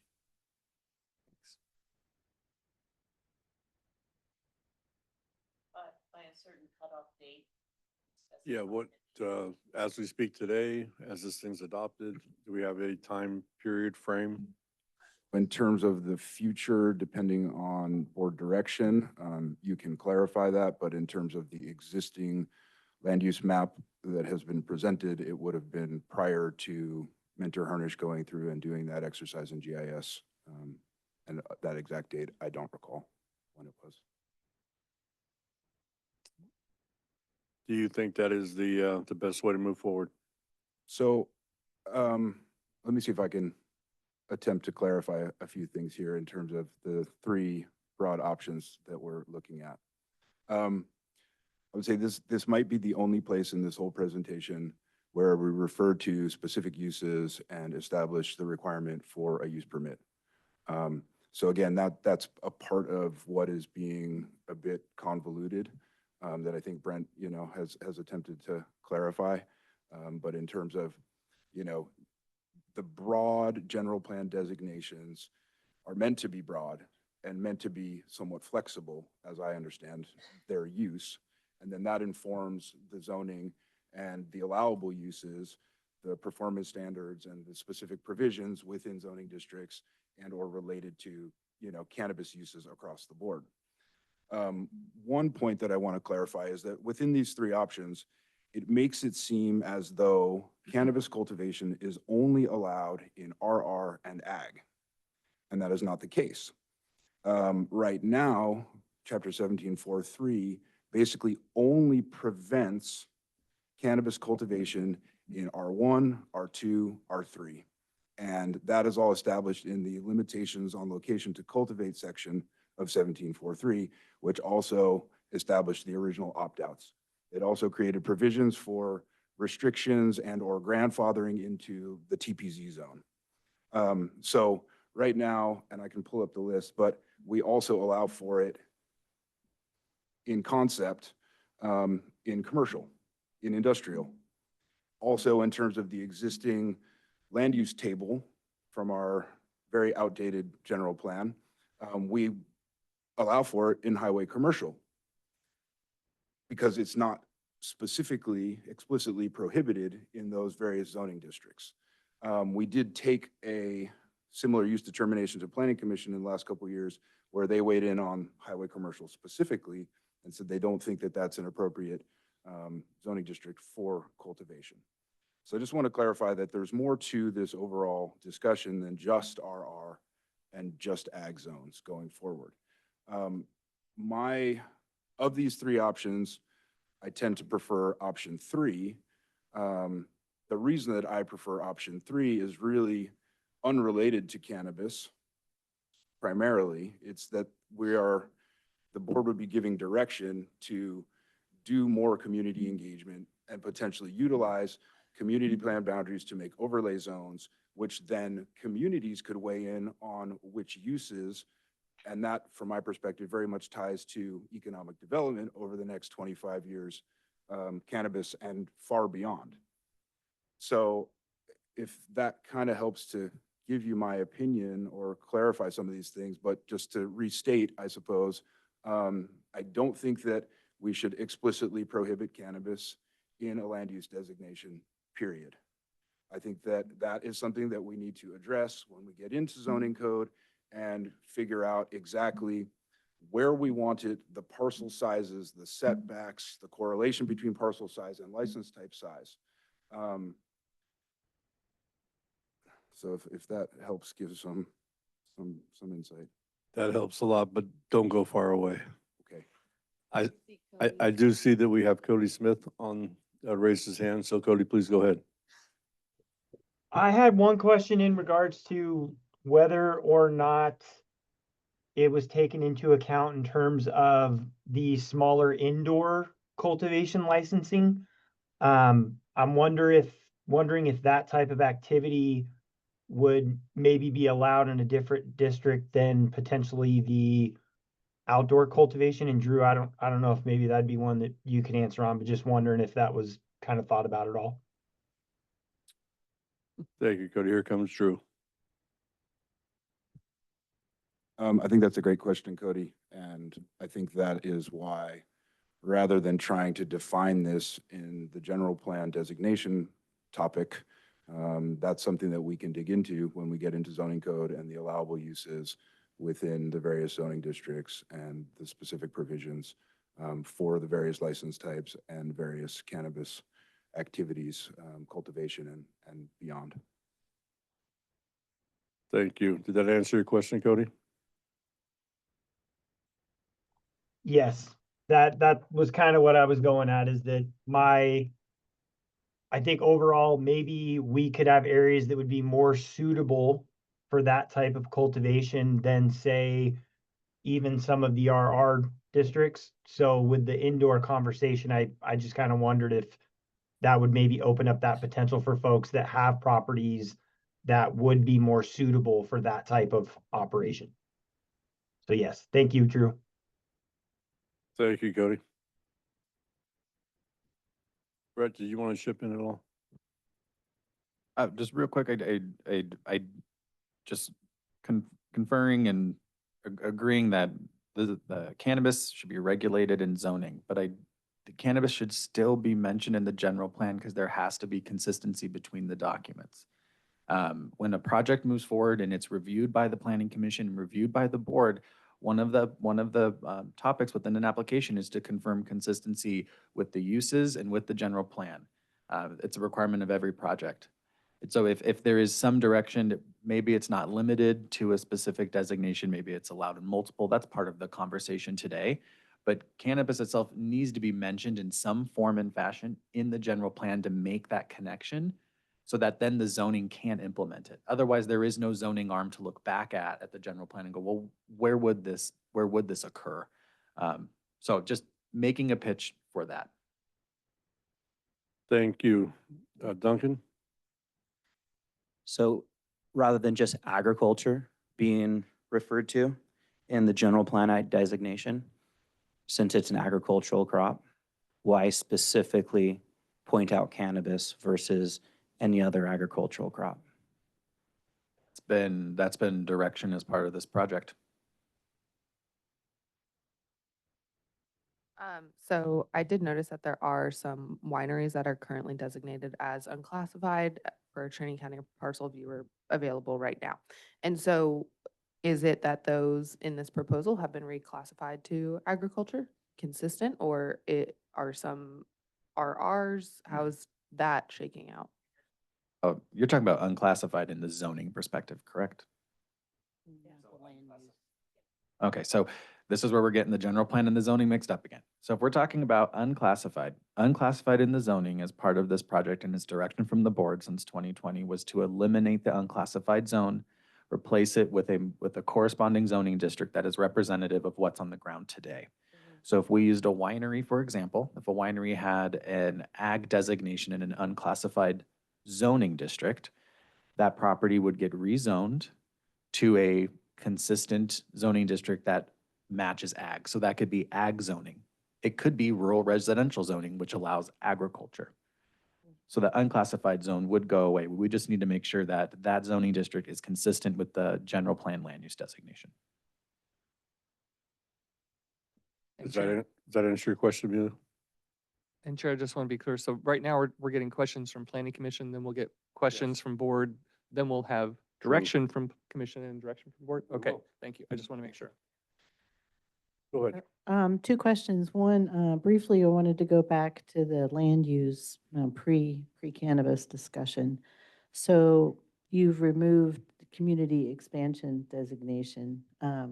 So for areas where, say, the private timber company has taken the property out of TPZ, and they're anticipating, some housing development or something, they were community expansion, so now they're not. So are they just still forest in the general plan? Are they going to have to do some extra rezoning versus them, or, consistency with the general plan if they're moving from forest to housing without that intermediate step gone now? Parcels that were, for example, community expansion areas, what we did is went through an exhaustive process with county staff to look at what was on the ground today. If it was timber forest uses, I would have to go back and double check specific parcels, but those most likely were redesignated to an open space, a conservation designation that reflects what's on the ground. If those parcels eventually wanted to move forward with some sort of development, as of right now, that property is not designated for that development. So if it was open space designation and they wanted to build housing, they would need to go through a general plan amendment at some point. Can we avoid that? I mean, do we want them to have to go through a general plan amendment when they've already taken it out of TPZ? I mean, the one way is the property owner would have to request that that parcel be redesignated for a potential future use. So if there's a specific parcel where we know it was taken out of TPZ, the eventual plan is to have some sort of housing development there, residential form. We would need to know that on the county side in order to change that designation as part of this process, which would eliminate that property owner having to make that change on their dime down the road. I mean, they've notified the county by taking it out of TPZ.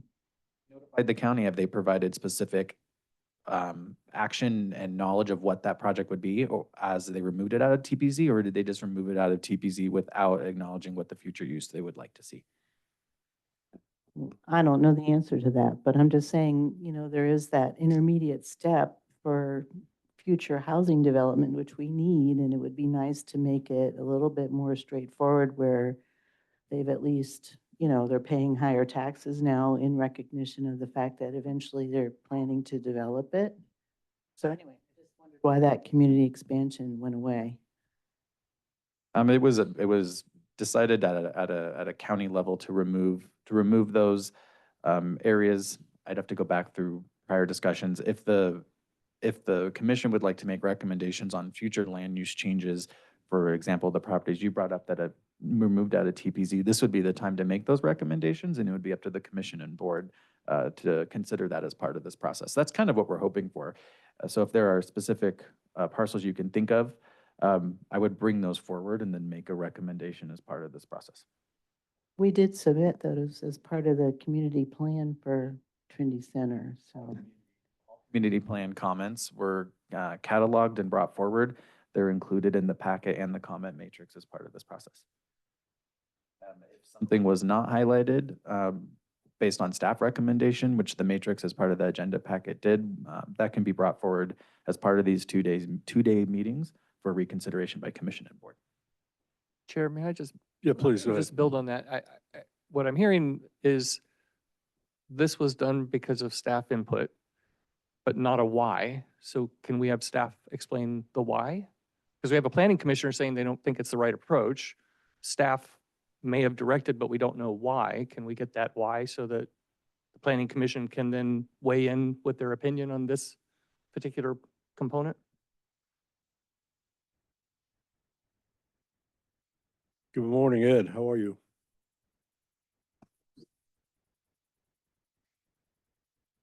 Good morning. I would just like to remind everyone that this is not a 100% infallible process, and that was likely a decision made by the previous planner that was here in conjunction with meetings with Mentor Harnish. Any of these kind of discussions and meetings, they can always be corrected if that's the pleasure of the commission or the board. So as far as to the specific why, I can't speak to it. Okay, thank you. Appreciate it. Thank you very much, Ed. I wanted to touch again on Duncan's statement there, just for clarity. Could you just clarify exactly what you're trying to say the differentiation was between one product and the other in a district? Well, it sounds like there was direction for them to specifically isolate cannabis or as a land use, rather than having it be part of the agricultural use of all other agricultural crops. So of any agricultural crop in Trinity County, cannabis is specifically spelled out in the land use portion.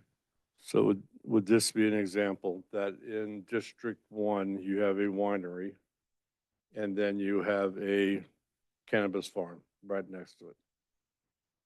Do they both fall under the same ground rules? Is that what you're trying to say?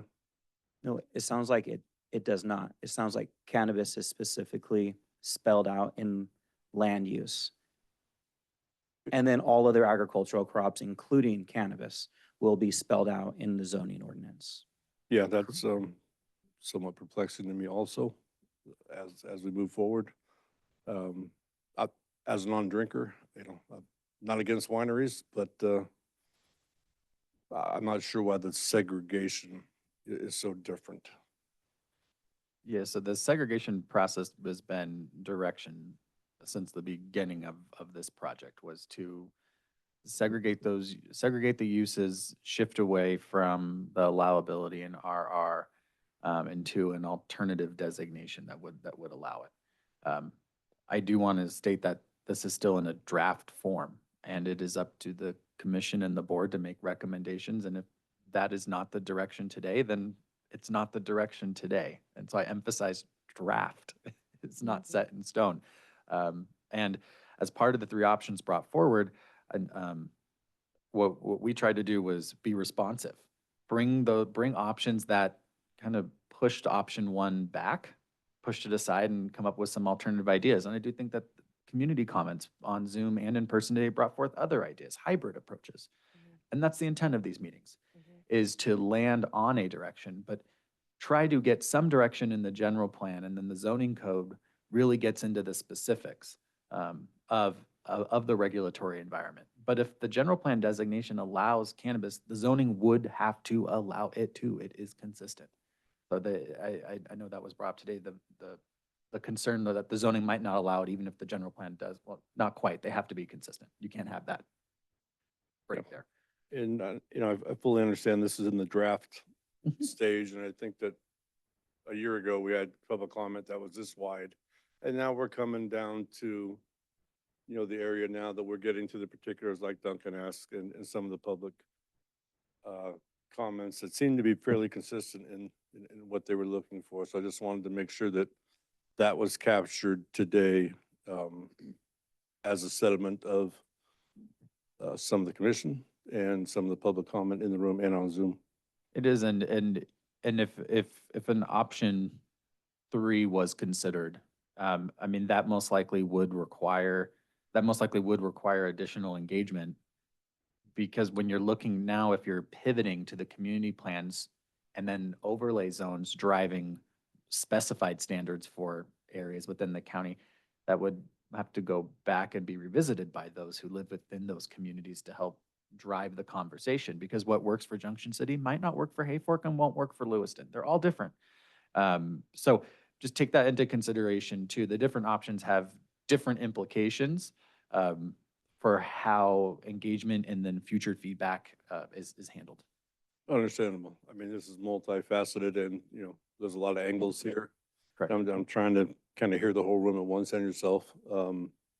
And just make sure that we take into consideration all the things that have been brought up. Carol, please go ahead. Sorry, one more planning kind of question. So it's been a while since I took my planning course, but at the time, there was a kind of a prohibition against creating, islands when you're doing planning, rezoning.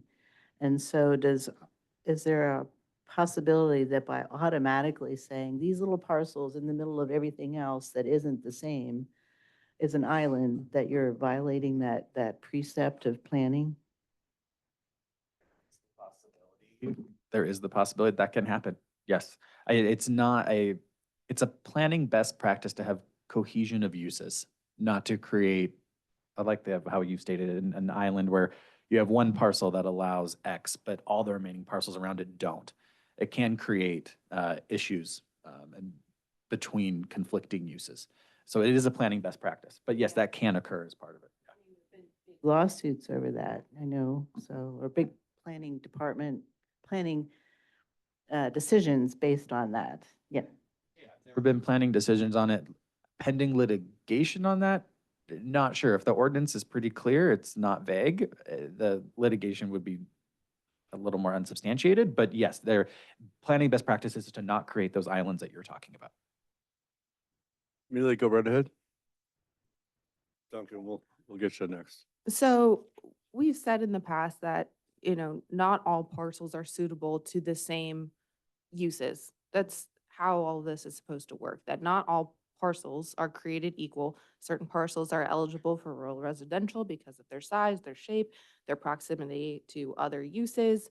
Same thing. So if we're going to look at some rezoning and looking at this designation and adding cannabis either into the land use for agriculture or saying, no, it's going to stay with rural residential in the zoning, are we then opening those parcels to future agricultural uses that may not be suitable because we currently allow them under ag? Potentially, but within the zoning code, we're going to have to provide some parameters like development standards and performance standards. So, for example, in the San Joaquin Valley, smaller parcels can have ag, but small scale ag. You're not going to do full row crops and dairy farms and hog farms on a parcel that's half an acre. Sometimes it'll require 1 acre or more. Those are the same considerations that we would evaluate as part of this and then bring forward to the Planning Commission and the community, is setting different parameters for parcel size requirements, development standard requirements, and that's where option 3 really starts to get tailored to communities and parcel sizes that are different, because the parcel sizes in Post Mountain are not the same as they are in Junction City, and the appetite for change within those communities are different too. And so at least in that option 3, it starts to tailor the regulations to those areas and takes into account the uniqueness of those areas and the different configurations of parcels in the landscape. And to just expand on Carol's question with the islands, how much did you guys look into in your GIS process of the county and evaluating where there is existing areas that may be rural residential or under another designation that should be changed? Or was it only looked at for agricultural use? Did we look at other land use changes on the global scale throughout the county? It was not just agriculture and cannabis.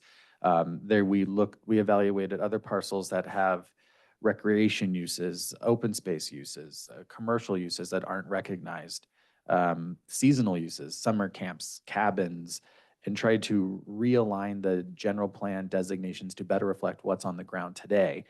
The next step is, once the board and commission make a recommendation to proceed, is then the zoning then goes with it. So now we have to then make sure that the zoning aligns with the general plan land use designations, which we haven't been able to get to yet because we haven't agreed on those designations quite yet. So, but yes. Very good. Amelia, did that answer your questions? Duncan? I have just two. Go right ahead. Yeah, Brett, thank you so much for providing this clarity.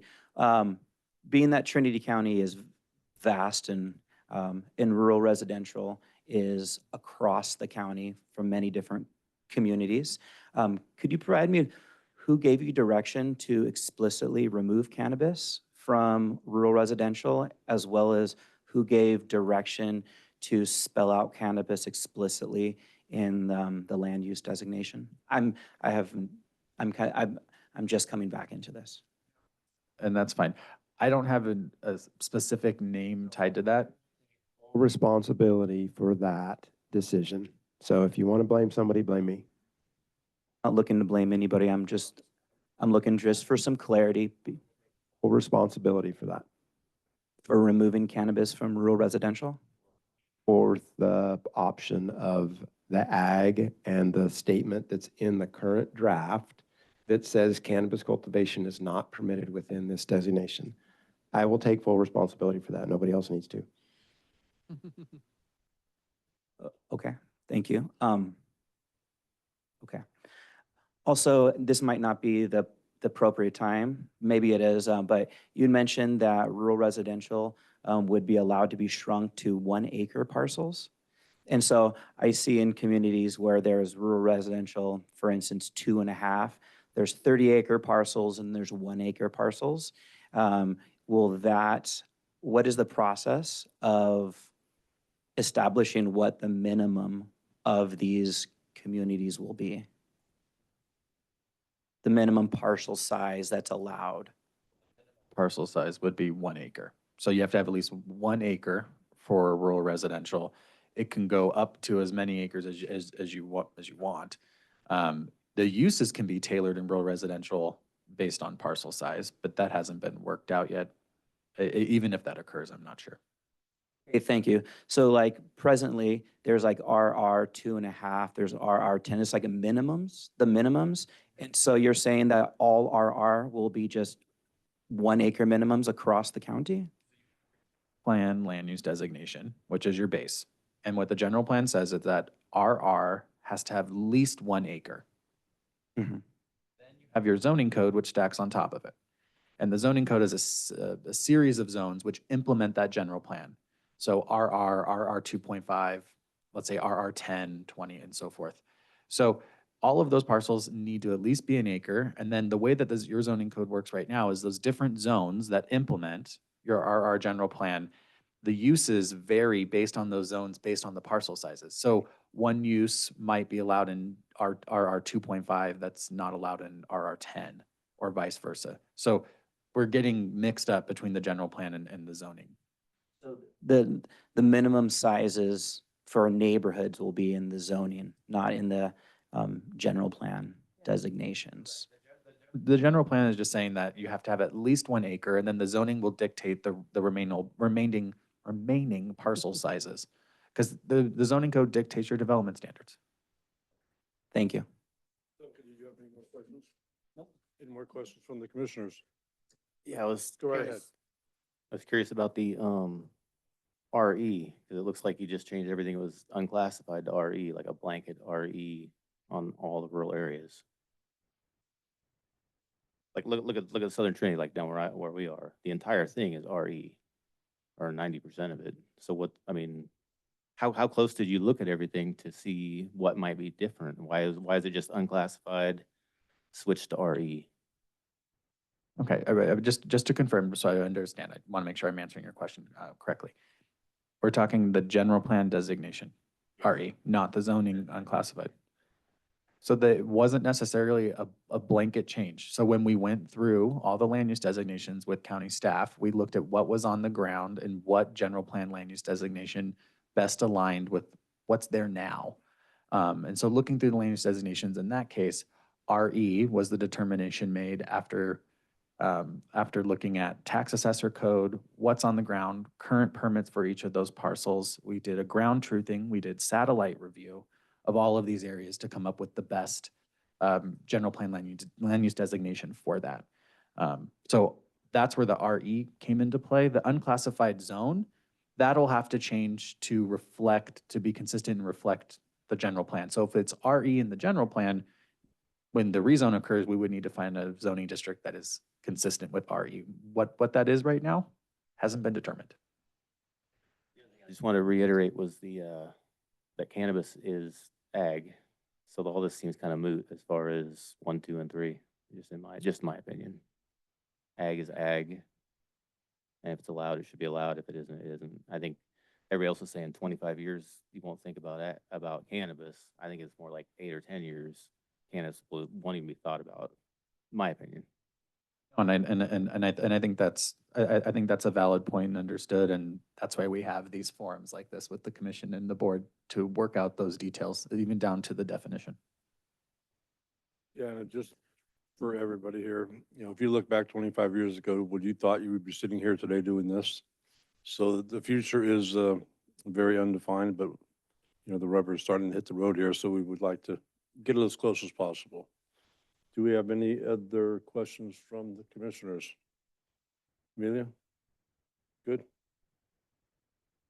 Board? I have some. Go right ahead. First, I just want to say thank you for taking the time to review all of this with us and remind everyone that we have to put certain things forward in order to know how to have conversations about this. So they are not our enemy. We are not here to cross-examine, but just to have an open conversation about how do we continue to do this as a collective.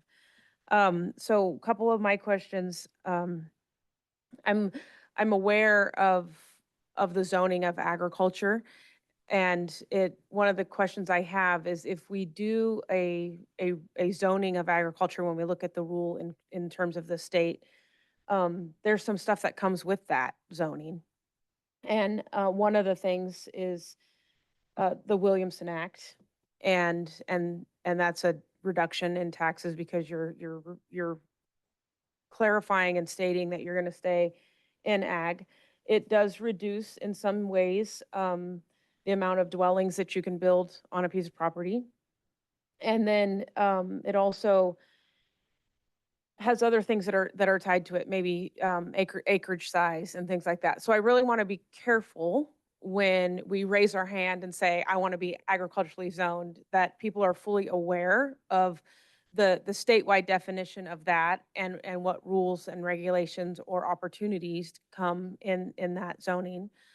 I'm very interested in this idea of maybe rural agriculture and what you were mentioning before, where we had the baseline of a rural residential at 1 acre, and then tiering that to say at a 1 acre rural residential, if you want to have, a garden and a couple chickens or whatever that is, that's okay. And then as that designation increases in size, more things can be added to that rural residential landscape that are, as was mentioned, appropriate for that particular setting. I think that tiered approach might solve some of our concerns. And as far as cannabis being an agricultural product and to be looked at as that, there's no question in my mind that cannabis farmers are in fact farmers.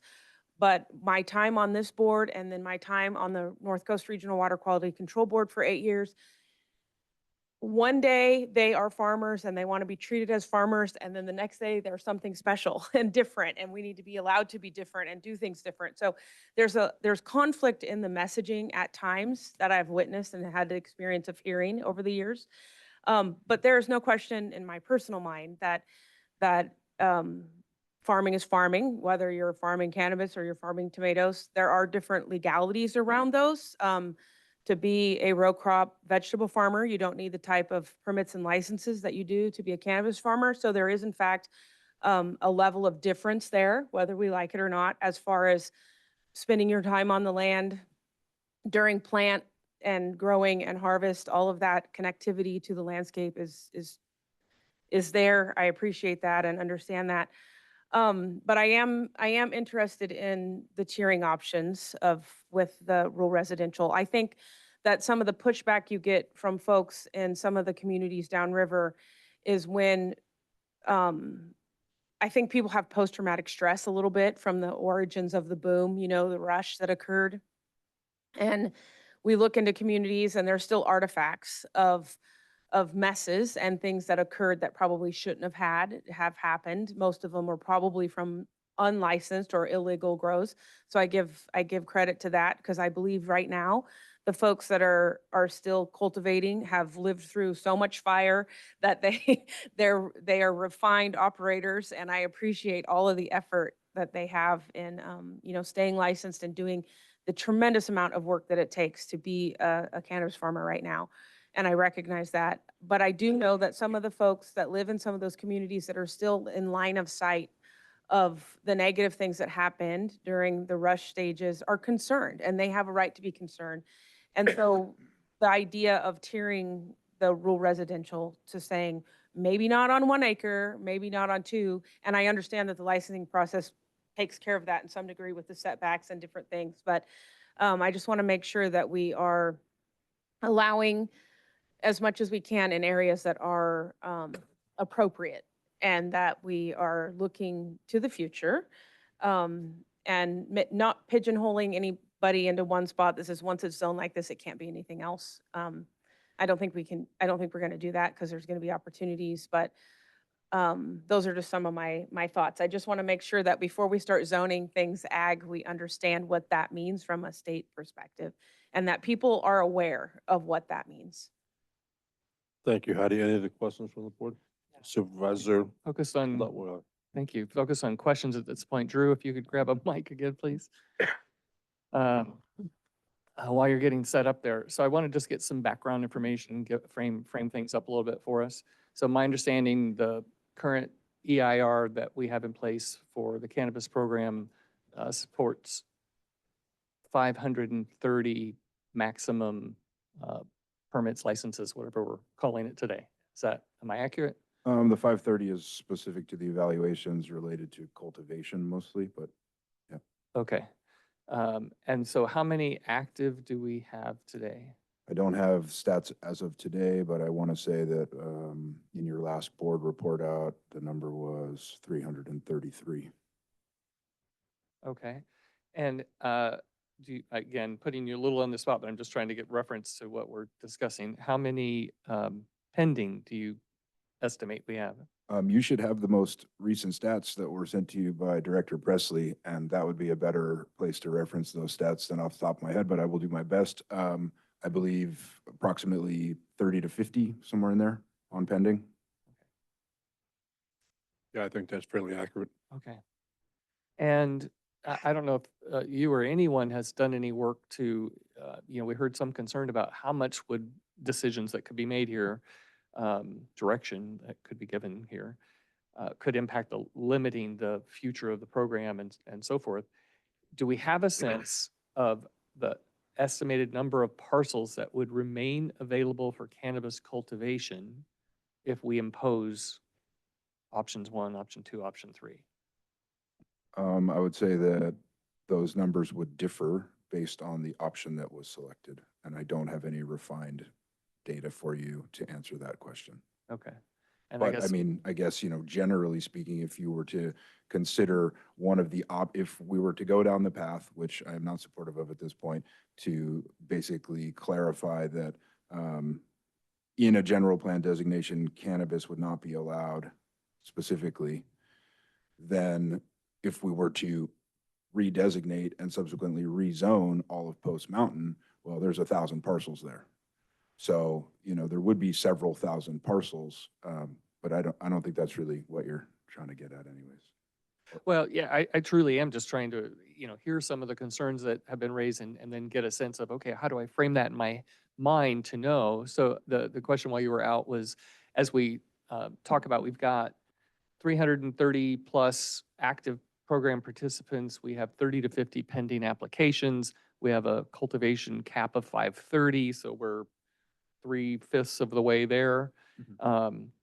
If we gave direction to implement one of these 3 options, how many parcels does that leave? Because one of the concerns I heard was, well, you're dramatically, hindering this program and the opportunity for economic impact. So I'm trying to get a sense of what does that look like? What realistically would we still have available for program participants to pursue versus how much are we cutting them off?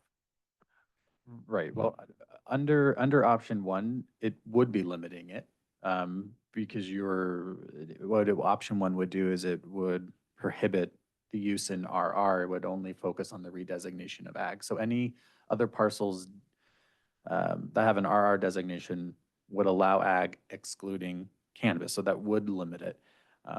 Option 2 and 3 don't necessarily limit it, because it reverts back to the operational standards the county has now. It would be allowed in RR, it's allowed in other zones, or not, that was my bad, land use designations that Drew had mentioned.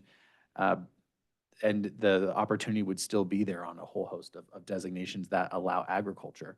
And it depends on the direction that the board takes on the definition of agriculture.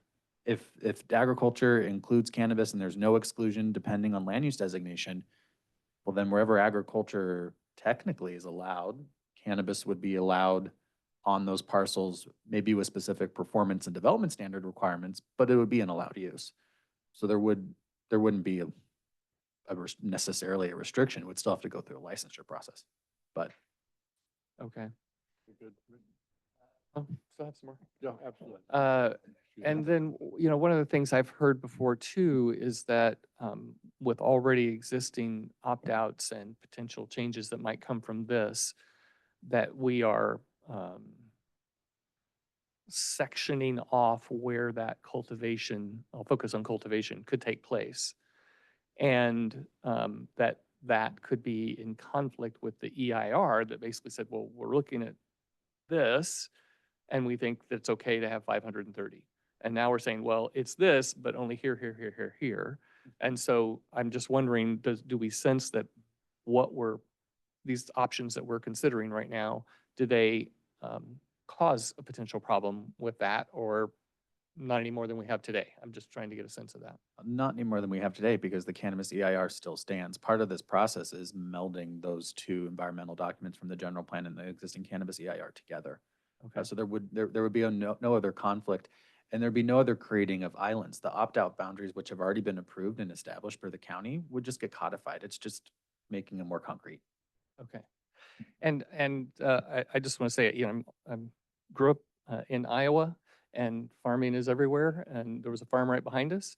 It happened to be a soybean farm. I've also in Iowa and other places driven by the commercial hog farm. Two very different experiences. And my sense, whether, and it's not universal, but my sense of the main things that have come to me about cannabis is, I'm sure there is some just bias generally, but most of it has been focused on the odor. And our program says that we can't fully address that. So I'm teeing all of that up to ask a question, which is, do we have any other forms of ag? Because we heard, you know, why are we segmenting out this ag? And odor is the only one I can think of. So I'm now relating to, okay, do we have anything that would say commercial hog farms in land use should be addressed here? You could, yes. I mean, you could classify like agricultural intense uses or heavy uses. That's predominantly used in parts of California. Specifically more the San Joaquin Valley handles dairies, hog farms, large-scale poultry farms. I'm talking like Foster Farm style facilities that have additional performance standards. It's still an allowed use, may require a permit, but there are additional performance standards, separation requirements, lighting requirements, odor requirements that come into play. So yes, Wastewater discharge. all correct. of So that. you can do that. That is a possibility. But we just don't now. Right now, cannabis is the only one that we've lifted up from a land use standpoint. Correct. Right now, cannabis is the only one being elevated to that level as an ag use. Okay. I know there was another one, Drew. Sorry to keep you standing there, but now it's slipped my mind. No So problem. I'll let others go and maybe come back to it. Thank you. Supervisor Cox?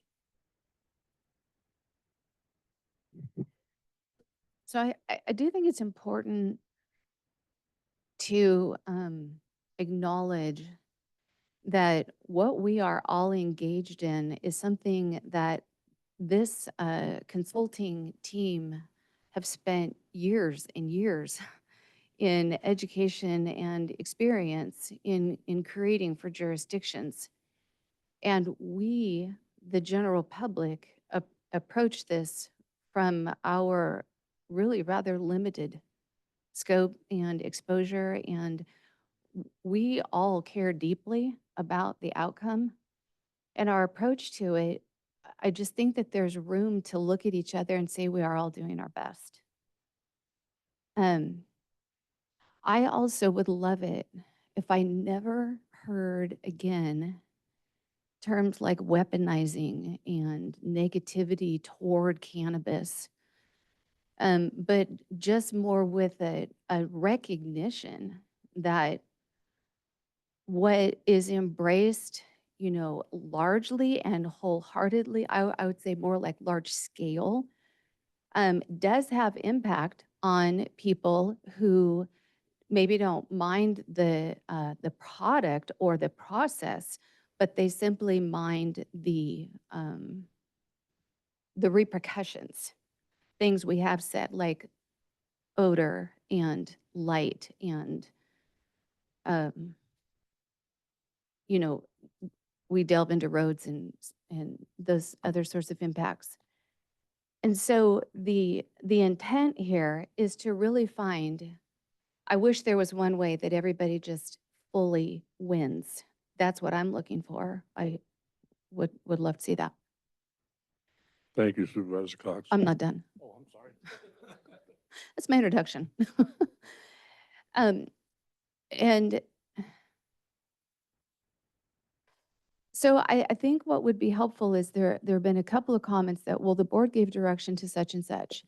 And there was a time, probably a year or more ago, when supervisors were allowed, 2 at a time, to tune in to the Zoom discussions that staff and the consulting team were having and follow the process. I enjoyed that. I felt like I was more a key to what was happening and why. and the thought process that we're going into, the various directions that were being given. And then it became, I think it maybe felt disruptive, and it maybe felt like people couldn't have their conversations as freely as they wanted to if they felt like a supervisor or two were listening in. And so that stopped. And so we've heard our CAO say, yes, I gave the direction to, like, let's look at the ag designations.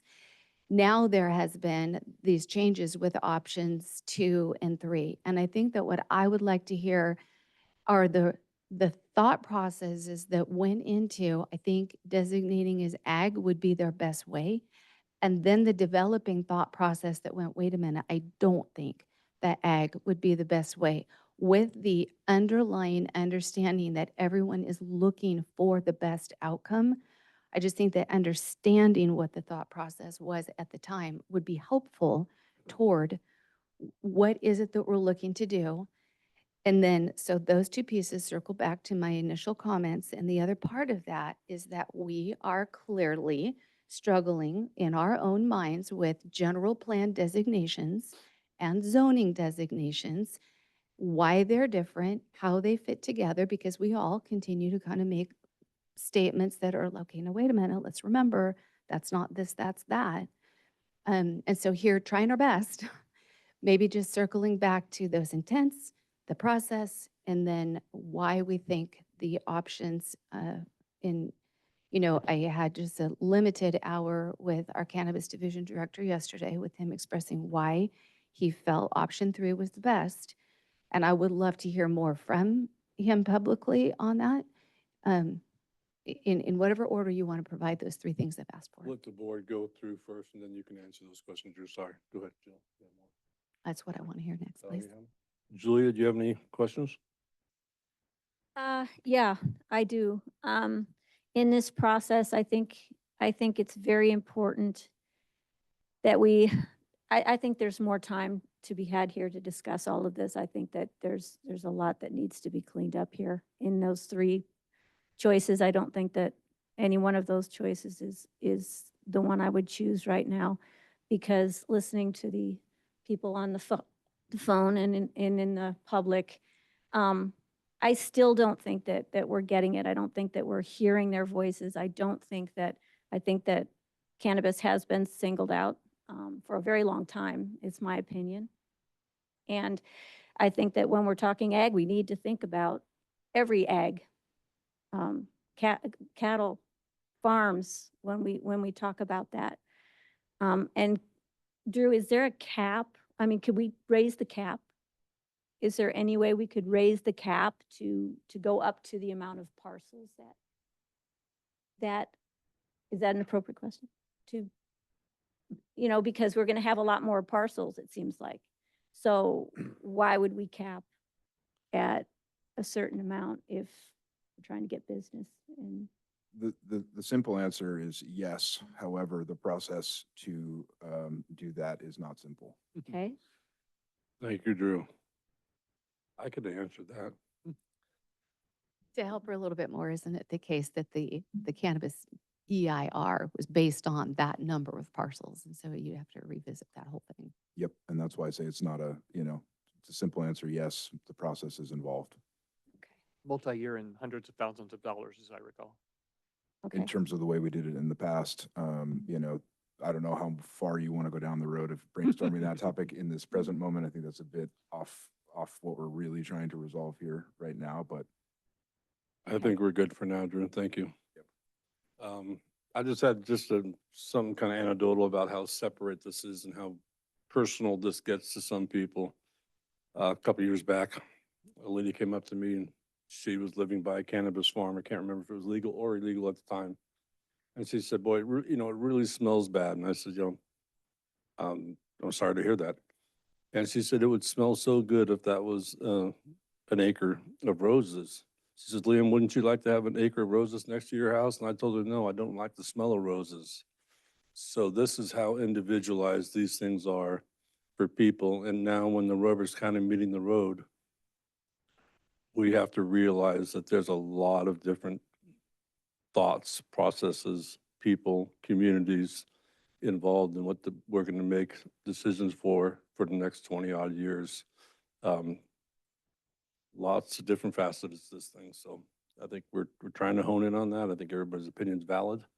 I will bring it back to the Board of Commissioners if they just want to have one. Questions Oh, answered yet? go ahead. We got our question answered. I did not know, sorry. So I don't know if I wrote down the third, but I did the first two, I think, capture what you were asking. So I think you were asking, you know, where did the original thinking arise, you know, where did it come from in terms of why we would clearly state that cannabis wasn't going to be allowed in RR? And I think to characterize it broadly, it would just be because that's been one of the contentious issues, is that we have commercial cannabis in some, you know, densely populated areas, and there's not community support across those areas. So I think that's where the thinking came in, you know, as we've gone forward in trying to.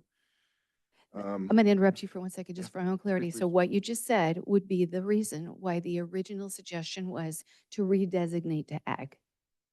So I think the original concept was to try to remedy some of the problems from the past.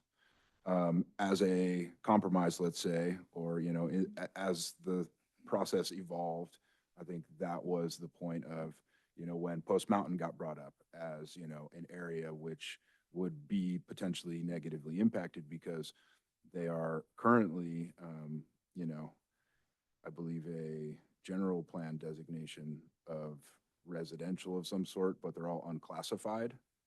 So that would sort of, you know, if we were to go option one route, then that would prevent new licenses in Post Mountain. So that was the compromise. Kind of to further, you know, give you some insight into my thinking, at least anyways, on this topic. And this is, I don't want to derail the, you know, kind of the overall progression, but from my perspective, at least for my brain, I think that, you know, if we look at the existing land use element from 1988, there's a zoning matrix.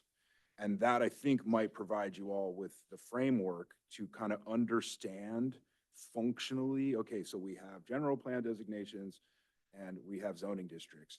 And in that matrix, it shows the designations and the districts and which districts implement which designations. So I think that might be helpful. We could pull it up. I don't want to, you know, derail down that road, but I think there's value there as we go forward, because that's really what ties this whole conversation together in terms of which zones will implement which land use designations, and then the specific provisions within where we're going to allow these uses. That will really dictate where commercial cannabis, in what capacity, at what size, is going to be able to happen going forward into the future. The other thing that I want to point out related to why I'm not supportive anymore, as I've continued to kind of wrap my head around this overall topic of the options to, well, to re-designate, let's say, specifically Post Mountain to agriculture, is that, one, we haven't done an updated matrix.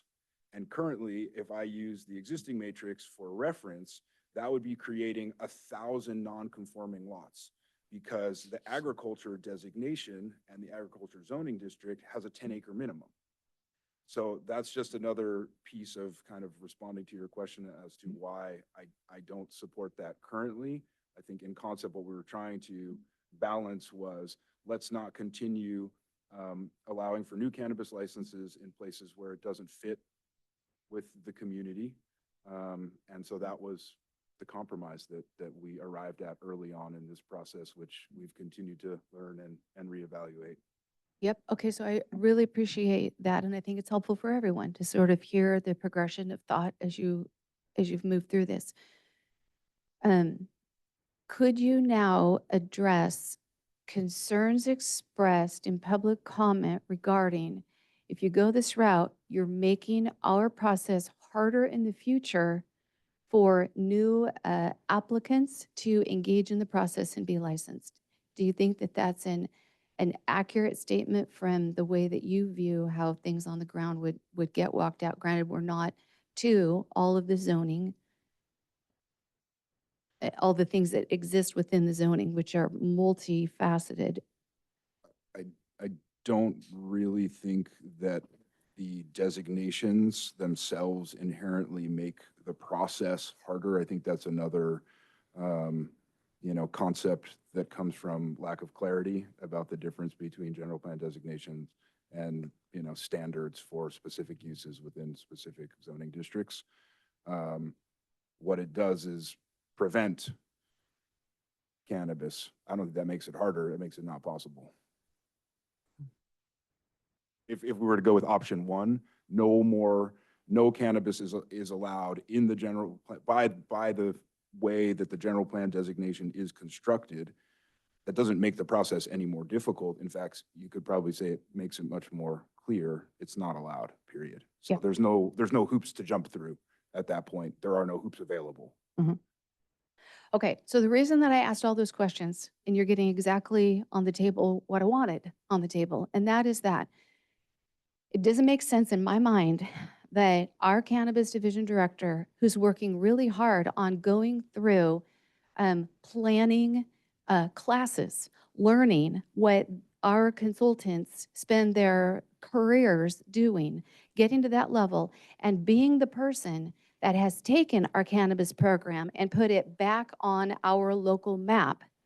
Why in the world would he be supportive of an option that is before us that would hurt our program participants? Those two are contradictory to me.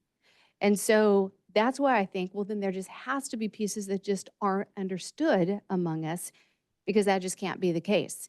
And so, Drew, I hear you. If I'm hearing you correctly, that isn't the case. What you're doing, you see, what you're supportive of, you see as being the most helpful, the most productive thing for our process here and the cannabis program process going forward. I mean, I'll accept your perspective on that. That is not exactly mine, but I don't necessarily disagree with you. That's Yes, just I not the way. want yours. That's not the way it's framed in my mind. Okay. What I'm trying to think about is, what are we laying the framework for the development in our communities and in our county at large for the next 25 years? So I'm not really focused, to be perfectly honest, on what's most helpful or, what hinders any specific economic development opportunity. What I'm trying to think about more broadly is, how do we enable our county to move forward in a positive direction? Okay. So one of the things that I don't want to see happen is us not learn from our mistakes of the past. But I think, to just kind of give you my opinion in a nutshell, for consistency's sake, as Brent pointed out, we do need to address cannabis as it relates to agriculture. So my suggestion is, if that's the consensus of the board, we consider cannabis, clearly define that as agriculture. But where we're going to have the most difficult conversations, undoubtedly related to cannabis, really shouldn't be wrapped up in our general plan process. It's going to be when we get into zoning code and the specific allowable uses, what parcel sizes, what license types, where, how, and all of that. Will there be a conditional use permit required? Will there be director's use permits or administrative use permits? Will they be allowed by right in certain zones, with only, having to go through the evaluations as set up by the EIR? So that's all I would like for us to, hopefully just clarify and move on into the rest of all of the wonderful things that this general plan can lay the framework for us, that are far outside of the discussion of cannabis. And we will certainly have many hours of discussion as we get into zoning code specifics. Drew, thank you very much for your insight and explaining that all to us here. My pleasure. I would agree with you. Sure. Brett, did you have? Yeah, I just wanted to echo a few things that Drew had stated. Ironically, what he just stated is typed out on my screen in my own words as something that I was going to bring up as part of this process. Is look at refining the definition of agriculture to potentially include cannabis and have the general plan move forward as cannabis as agriculture in that format. Then lean back on the zoning regulations to drive the allowability, the permit. When I say allowability, I don't mean it's not allowed, I mean the permit requirement, just to clarify. The permit requirements, the performance standards, site operations, which that's what a zoning code does. I do think that there is the ability to have a hybrid option here. This was brought up in public comment. It's been discussed by commission and the board today, where zoning regulations could be driven on a community plan level. And there is that ability. That in this case, the general plan would just categorize, again, cannabis as agriculture, leave it as that, and then let the zoning determine the agricultural use as where that is, its performance standards based on parcel size or so forth. We're not in the weeds into that yet. But that would be a recommendation, at least for the board's consideration, commission's consideration moving forward. I think that approach is responsive to what we've heard today. I do think it is responsive to what we heard in community plan meetings. Second of all, Drew had brought up a table that's in our land use element right now. It's a matrix table.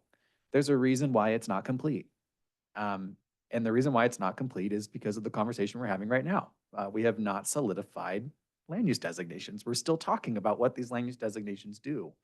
You cannot have a zoning matrix match it up if you don't know where the designations land. So once we get direction on, okay, these are the designations we want to proceed with, then we can go about filling out that table with the zoning districts, and that cross-reference kind of table can be built. But at this point, we can't, because we don't know where the decision makers are going to land on which designations to maintain or remove. So just to lay that groundwork, I know I've been asked that about that table over time, and yeah, we don't have all the information in order to complete it. So. Brett, thank you very much. Mhm. Did that last discussion, half hour or so, bring up any new questions with the commission at all? Carol, we're all good there?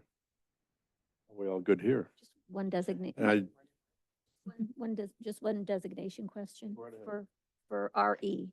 So can you explain to me what RE really, what is existing there now? Are houses, are single family homes allowed in RE?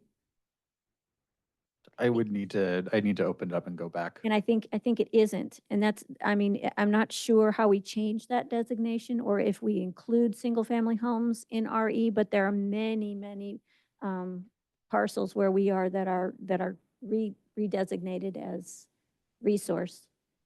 I'll default to staff. Okay, great. Hi, Angel Chapel, Assistant Planner. In RE, right now, there is like the Timber Preserve Zone, Agriculture Forest, Ag Preserve, and Agriculture. Okay. In several of those, the single family is allowed by use by right. In Timber Preserve Zones, there are some additional standards where you might need an agriculture forester to review to make sure that it's in appropriate areas. And then in ag forest, there's the additional requirement with CAL FIRE forestry in regards to like timber conserve evaluations and permits before any other use other than forestry can be established. Okay, so we have time still before that designation is guaranteed and put into Yeah, place because our community needs time to think about that and look at their parcels Yeah, still. We because don't that's have any. what's existing currently. Wonderful. Okay. Right now. Yeah, but no, but our community hasn't had any input on anything. They are so far behind on what is, what their parcels are and what they're designated, what they're proposed to be designated. They weren't educated, so this is that we need time to bring them up to speed on what it means for them, if that's possible. It sounds like it is. It is, absolutely. And I just want to reiterate again that the phase we're at is general plan land use designation, not all the associated zoning designations that are the next layer above that. Right. So resource is, single-family homes, yes, in general terms, it is allowed in there, but it depends upon the specific zoning. Great, thank you. Appreciate it. All right, it appears that the board has no more questions. Commission have any more questions? And since we have so few people here, which is kind of underwhelming to me in a way, does anybody in the room have any questions real quick? I'll limit you to 1 minute. Go right ahead.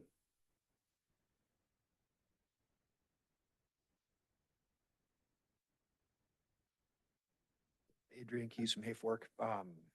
Try and keep this as quick as I can. I've got kind of a rapid stream of consciousness number of questions. I'm really considering like if we lower the acreage minimum in RR to ag to 1 acre, what that would look like for the future of subdivisions. That adds like another layer that is just unbelievable. I know the county's intent has not been to increase APNs, particularly in Post Mountain, but there are many parcels up there that are over 2 acres. So you could end up with 1,500 parcels out there pretty easily, especially if there's a reduced standard for cultivation. Interesting paradigm. There's also a certain inequity that's created through it's like the opposite of redlining. It's like a throwaway zone. If you were to reduce the standards for cultivation to these limits that were initially set because of people not wanting to have, well, frankly, there was the desire to have cultivators invest in the community through property taxes. And many of us have gone way over our heads on property taxes to get parcels that were allowed us to cultivate. Creating an area with reduced standards, will that, especially with the limited number of licenses, not every parcel on Post Mountain is ever going to be cultivated on. So how will that impact the other parcels and their value and the owners of those parcels, their standing? Thank you, Adrian. That's it, geez. Yeah, you got about a minute. Anybody else? This is going a little over time, but here we go. The rubber is meeting the road. You have 1 minute also, ma'am. Okay, Lisa Wright, Lewiston. So my question is, do we have consensus today that cannabis is part of agriculture? And we put that in as an agricultural use, or what the right definition is, but and we stop this segregating of cannabis and treating it separately. And that moves on into zoning then. So we're not distinguishing it as some kind of land, its own general plan designation land use, because it's not, right? It's agriculture. So that's my question. And then I guess my other question is, and CEO Todd Hill took responsibility for the initial direction of all RR getting switched over to ag if they were existing and disallowing RR future. Perhaps he could expound on where that direction came from, that he felt he had the right to make that direction to the consulting group. Thank you. Thank you. Sorry, go right ahead. Get 1 minute. You don't have to run. It doesn't start till you hit the front. Thank you, board. Thank you, Time's Planning up. Commissioner. I just want to add something. Like, you came to Post Mountain maybe a year ago, and we're talking about just having Post Mountain as an ag zone, overlay green zone, or green overlay zone. And then that would be, everybody in the Post Mountain. And instead of having different classification for zoning, and then we all can, be doing the same thing, being ag and growing, doing the same thing up there. So that would be, something you think about it, because we're about an acre per parcel or acre and a half, and we're all doing the same thing. So it's an easy answer, to me, it is. So, thank you. Thank you, Tommy. Drew, did you want to throw anything in on that? I always wonder if it's appropriate for me to stand up during public comment or not, but so I'll just pose two questions that I think are in front of us collectively and you as the board to decide. One, should we consider cannabis as an agricultural use? That's question number one. Question number two, and this is all related to the 3 options that we're kind of trying to decide on, I guess. do you see value in establishing overlay zones related to community plan boundary areas? And if so, then my request would be to potentially provide that direction to staff and the consultant team. And we probably need to go through and really figure out exactly how that would happen in terms of community engagement and what processes would happen subsequent to the community engagement to figure out consensus. Are we gonna, similar, and Jill had these questions yesterday, are we gonna do a petition-driven type thing where 65% of the owners within each community, area need to say, yes, I want this, no, I don't want that, similar to how the more recent opt-outs were established. So I think that, potentially we could just keep it moving, answer the first question, and then give direction to staff as far as if you do want to see that community plan overlay concept explored more, for us to dig into how we would do that and what exactly that would entail. Thanks. Good, thank you. Brett, go ahead. And I think if when that part goes up for consideration, I think if we went back to community plans, it would be less of a general plan topic related issue. It would be a discussion on the zoning, so it would get tied more to the zoning regulations. Thank you very much. I have a question Go right ahead. on that.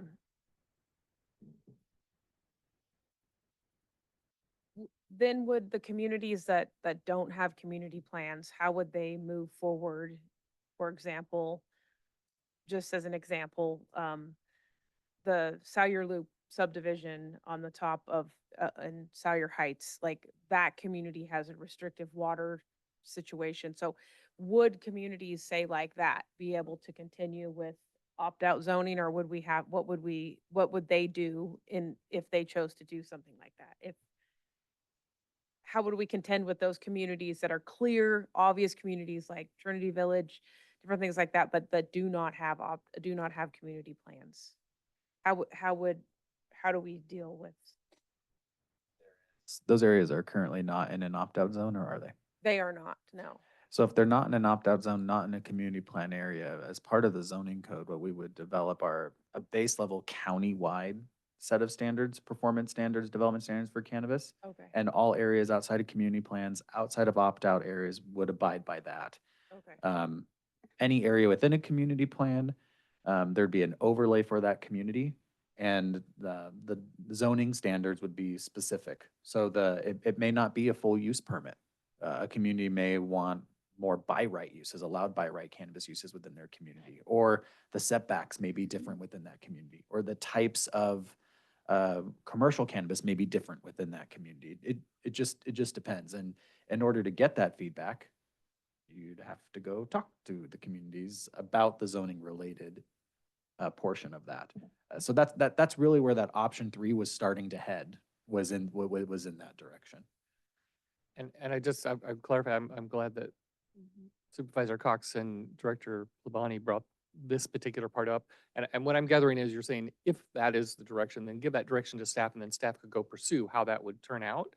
But what I have to say, when I think about the community plans, we all know Lewiston is also always brought up as the super anti-cannabis, and there were literally hundreds of signatures on various opt-out positions. Your notes show that 6 people showed up to the last community plan meeting. So you really can't go by the input we got on a community plan to say, here, we have an overwhelming response. So you would have to dig deeper, in my view. But again, what I'm hearing from you is we're not trying to dictate that, but if the direction was to pursue those overlay zones, then part of staff direction would be, okay, we're gonna have to come back to you and say what we think that means to use community input. Okay, thank you. Brett, was there any written direction on that also, besides coming to the community meetings? I think I will default. Default? To who? Yes, to, as a CEO Mike Tuthill. has the floor. My lucky position. So I would propose the board provide some direction to staff somewhat in the lines of general plan land use designation, cannabis is ag, and allow ag in the appropriate general plan land use designations. And then in the land use designations, we would remove any specific references to cannabis cultivation.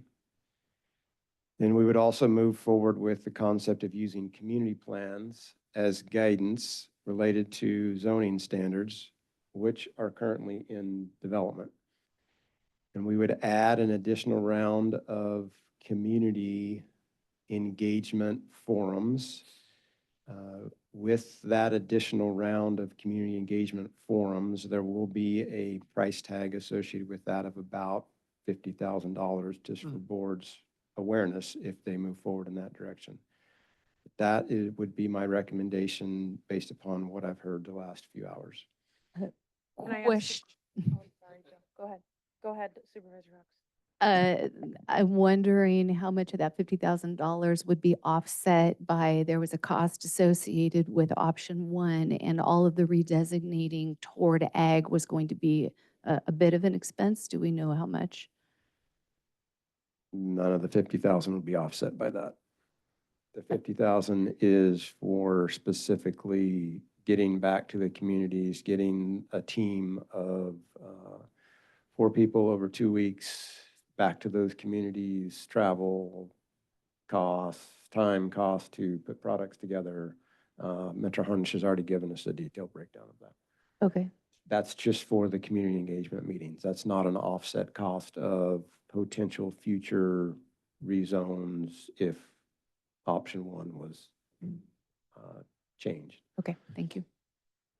My question is, during that period of time where we reopen this back up, would the, as Supervisor Brownfield asked, would the opportunity for people to comment on their zoning also be reopened for a period of time? Is that something that could be done, or are we past that just and it's over? In terms of being able to go in and ask. Well, and weren't you going to come back to the communities to, because, to present the draft community plan? Because they have not seen a revised draft after all the comments. So weren't you going to go back to the communities anyway? That's what was earlier said. There was not another round of community plan going back with the draft plan. The draft plan was made public during the public comment period, and the draft plan is out now. The comments, you guys haven't incorporated all the comments and distributed those. Going through those comments now. So those, I mean, the right now, we haven't, the comments are actually part of these 2 days. We actually haven't gone through them, explained it through the comments received. The planning commission hasn't weighed in, the board hasn't weighed in. But there was not another touch point where the plan goes back. These study sessions served as that touch point to review the comments and the direction from the board and the commission. Yeah, but the communities aren't here, to see how you addressed or didn't address their comments. I mean, I don't think there was any publicity in, the North Lake that, okay, if you want to see whether or not your comments were addressed in the community plan, you need to come to this meeting.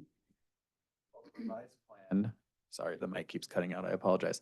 A revised plan will go out with the comments. There will be notification on that. There were e-blasts sent out according to this, but no, you are correct. There was not specific outreach to the 8 community plans about showing up to this specific meeting. But I guess what I'm pointing to is if there was another round of workshops that came back, the plans would be reopened, brought back to the communities. The discussion would move away from a policy perspective now and more into a zoning perspective about how those overlays are created within each of those communities. I also think that there is the ability, voicing the concern that you have, if those plans did go back at the direction of the board, changes brought up as part of this 2-day session, which there are changes that were recommended to modify the vision, to modify some of the policies, those also can be brought back and folded into those same meetings. So there is the ability to do that, but the scope of work did not have us going back for another round of workshops. The scope of work didn't have them going back out to the communities. The scope of work has them incorporating all the comments, making an adjusted revised community plan, and making that publicly available, but not physically going back out and facilitating a meeting in those 8 communities after the community plans would be revised based upon today's engagements and any other comments we would get, or today's and tomorrow's engagements. Brett, you did mention Weaverville and Hayfork earlier, for a meeting spot, I think. Yes, so what I mentioned earlier in the presentation is we have the general plan track, which is moving. There's the zoning code track that's moving. Late last year, there were 2 zoning-related workshops, one in Hayfork, one in Weaverville. Those are set to repeat again in the fall, that are purely zoning-related. If it's the direction of the board to go back to the community plans, those might have to be offset a bit. But yes, that's on the books for later this fall, tentatively October. And those are on the books for those 2 specific locations. I do not believe we have the funding nor the time to go out and reach every single community. That's why we've advertised, we basically split the county in half. You've got North County, and the central location is Weaverville. You've got South County, the central location is Hayfork. So I understand the desires of all of the small communities to have personalized visits from staff and their locations. But unfortunately, that is not the reality I live in. So unless the board wants to provide specific direction and funding for that, I do not recommend that we expand that scope out that large, but we still continue to have the planned engagements that we have on the schedule. I would not want to go into the 8 communities again and have community meetings at $50,000. Seems kind of expensive to me on the budget that we have. But I will say this, that, today was a big day for the general plan. And we have 16 people on Zoom right now and 5 people in the room that are commenting. The rubber's meeting the road right now. This is the time to get involved. We got 2 more meetings, as Trent just said, one in North County, one in Weaverville, or South County, one in Weaverville.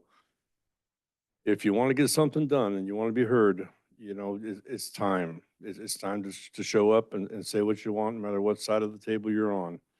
But with 20 people in total throughout this county participating today, and I know people work and all, it's time to get to the table. Not that we haven't heard every single thing that everybody out there has said today and taken into consideration. But I definitely think that if we go back to community meetings at $50,000, I don't think we're going to get that many more people to show up. I don't think things will change that much. I would just be put out more that the 2 spots that we are going to have, Hayfork and Weaverville, that the best attendance that you can get. It's very important. We'll make them at a good time so you can get there, for people to show up and say what they need and get this right. So those are my sentiments. Go ahead, Rick. Supervisor Weiler. Thank you. Just 2 points. CEO Tuttle, I appreciate if you could restate what you said, because I didn't capture it all, and I just want to make sure it's really clear. And then I also want to make the point that since we open back up for a minute, here we need to do that online. Gotcha. Just to be following rules. But CEO Tuttle, I'd love to capture more of what you said. So my suggested direction for consideration is for the general plan land use designation topic, which is the topic we've been talking about here. So for general plan land use designation, we consider cannabis as ag and allow ag in the appropriate land use designations. In the land use designations, as written right now, we would remove any specific references to cannabis cultivation. And then we would move forward with the concept of using community plans for guidance related to zoning standards, which are currently in development. And then we'd add an additional round of community plan engagement forums to the 8 communities that have been identified to get community plans, and that will come at a cost of about $50,000. And for your awareness, we do have in the general plan fund, we have $254,000 right now. So that's why I'm making that recommendation, again, based upon what I've heard today from not just the public comments, but from all the commissioners, the board, we've heard in different forums, what we've heard in different community and public forums, this seems to be an appropriate item, direction to consider. So I'll go back to public comment on Zoom. I think we have one. Yes, John, Thank you. Can you hear me? 1 second there. Thank you. Can you hear me? Yes. Yeah, I'm supportive of Trent's change in direction. Seems prudent. I would ask that instead of that we replace the word appropriate with existing, just to stay consistent and make sure that this isn't being steered off track. But if we were to include include cannabis in the definition of agriculture for the general plan purposes, and also study the impacts, make sure we're studying the impacts of cannabis as ag for the purposes of the environmental impact report related to this as broadly as possible, and that we um, include include it in the existing general plan designations where it's allowable at this time. That's worked pretty good over the last 8, 9 years now. John, thank you very much for your comments. Anybody else on Zoom? I have no other raised hands. Drew, Ed, we're good. Okay, back to the Planning Commission input, anything. You guys are all fine. I think I've asked that already. Everybody's good. but we need their input, right? Is that what you're Yeah. talking? So we're gonna, any questions or input? So, for people I represent, I would just kind of say, I do see problems with option 1. The automatic rezone of RR to ag. I do believe that that is a planning kind of faux pas. So I do like option 3, especially the idea that a community standard can have different kind of more specific. So something like Post Mountain, they could come up with a community standard that is much different than, Lewiston or Trinity Center. I like that idea. I will say, I like the idea of reconsidering boundaries for the opt-out areas when you put that into the zoning ordinance, because the Coffee Creek Coffee Creek opt-out area, we've talked many times about narrowing the geographic area so that the winery and cannabis farm way out on the East Fork would not be part of that opt-out area. So I do like the idea of, potentially redefining the geographic area of opt-out areas that aren't part of a community plan. So anyway, I would, my personal recommendation is option 3.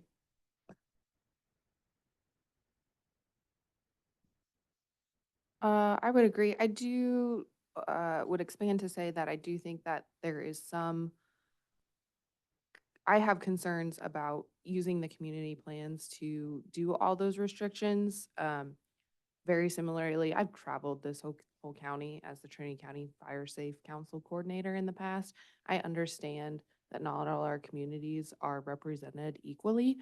And so to have communities that don't have community plans have their voice limited into a general countywide code, I'm just hoping that we can find a way to help integrate some of their specific concerns into the general plan somehow as well. I know it's not simple, but with the Salyer example, with Xenia and Kent Palm and Hettenshaw, there's different community values that should also be heard and utilized as part of this. So that's my one concern about solely sitting on the community plans, and that we look at a way to make sure that the other communities that don't have community plans are heard and represented. So Amelia, just to speak on that for a second, this is an expanded community plan. We started out with 6.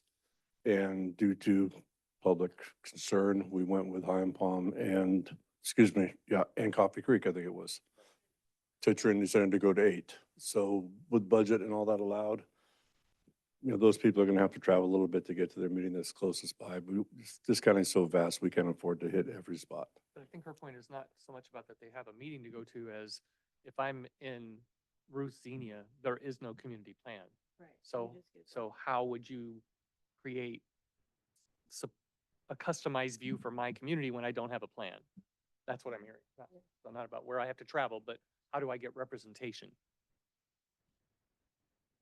Is that fair? Okay.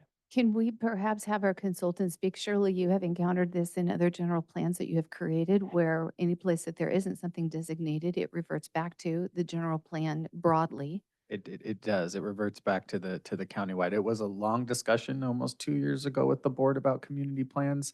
There were community plans mapped out for specifically South County and Downriver, and it was a vote of the board at that time. And it was not necessarily the same board, but the vote of the board at that time to not include community plans for those areas, so that there was a larger net cast.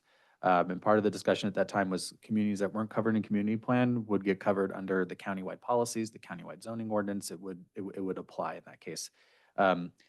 It can be difficult to try to fold in additional community standards because essentially you're trying to, in essence, do a backdoor community plan without having a community plan. And so I think that if that's something that the board wants to consider doing, we're here at the discretion of the board, but that would take further conversations with county staff to determine how that would get done and be implemented, because it does go beyond what's out there right now. But I do understand the concern raised by the Planning Commission and the board on that matter. Communities could still request the opt-outs, if we establish that procedure. If they have a particular concern, they could still go that route if they're not part of a community plan. That's in option 3. Opt-outs is not in option 3. Let's not open up the opt-out conversation. Yeah, I think we, So I there's think- no ability anymore to request future opt-outs? I think we'll stop right there, Carol. Thank you very much, though. Anybody else have any questions here? We're not into the opt-out thing right now. We'll leave that. for- Curious whether or not that procedure is going to go away or exist in the future, that our current procedure, is that going to disappear? Is no current procedure. Every opt-out's been brought forth individually, separately, and by a specific ordinance. We do not have an established procedure. That is correct. Have we fleshed everything out here that we could? I want to make sure we get to the bottom of this and everybody's, besides you, are satisfied with what went on today. The board? Go ahead, Duncan, please. Yeah, I just want to express my support and the perspective set forth from CAO, as well as the concerns by my fellow commissioners to, but what was set forth was to authorize cannabis as an agricultural use, remove it from the land use designation discussion, and allow it to be discussed in the zoning code portion of the general plan. Thank you. Is the board satisfied? I'm just waiting to hear from all the planning commissioners. Are we all good? I just reiterate what Duncan said, that cannabis should just be agriculture, and 1, 2, and 3 should be moot. Thank you. I don't understand. 1, 2, and 3 should be moot. What do you mean?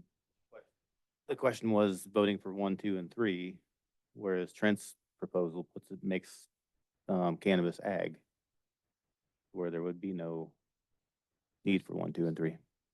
Well, we'd move forward in the direction of option 3, though. Okay. The preemption of perception of the first cannabis as ag concept, but we're still going to move forward with using community plans to refine zoning standards. I get it.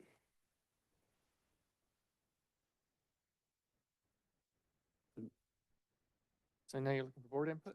I am. Go ahead. I have input, but I'll wait. Go ahead, we'll start at the far left, Supervisor Julia Brownfield. I want to say thank you. This is great room today. Lots of good input, and I support Trent's vision here. But man, I just really love the conversation. It brought us somewhere today. I really feel like we moved the needle, and so thank you all. Yep. Supervisor Cox. I am supportive of CO's recommendation. I am also supportive and thankful for everybody's, thoughts, and getting to the kind of the rubber meets the road part of this thing. And it's about time. And, I think that we have a clear definition of how we're going to move forward now. And today went pretty good for all in all. I think we did a pretty good job. Supervisor Lutweiler. I also support CEO Tuthill's proposal. I appreciate the responsiveness to input that we received today and consideration of options. I do want to just put out as part of our direction to staff as we consider various options.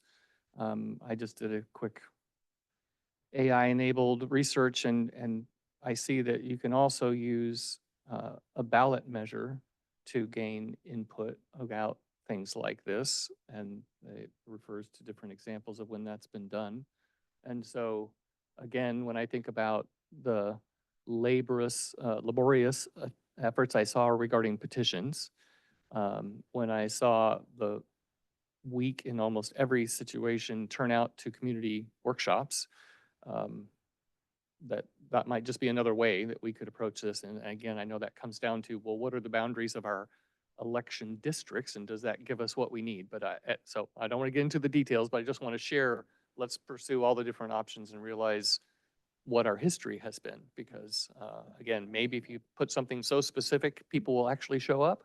But otherwise, it's been pretty underwhelming to see the response. And I would guess that with the $50,000, let's say, we spent on each round of these community engagement workshops, we had maybe a total of 125 people.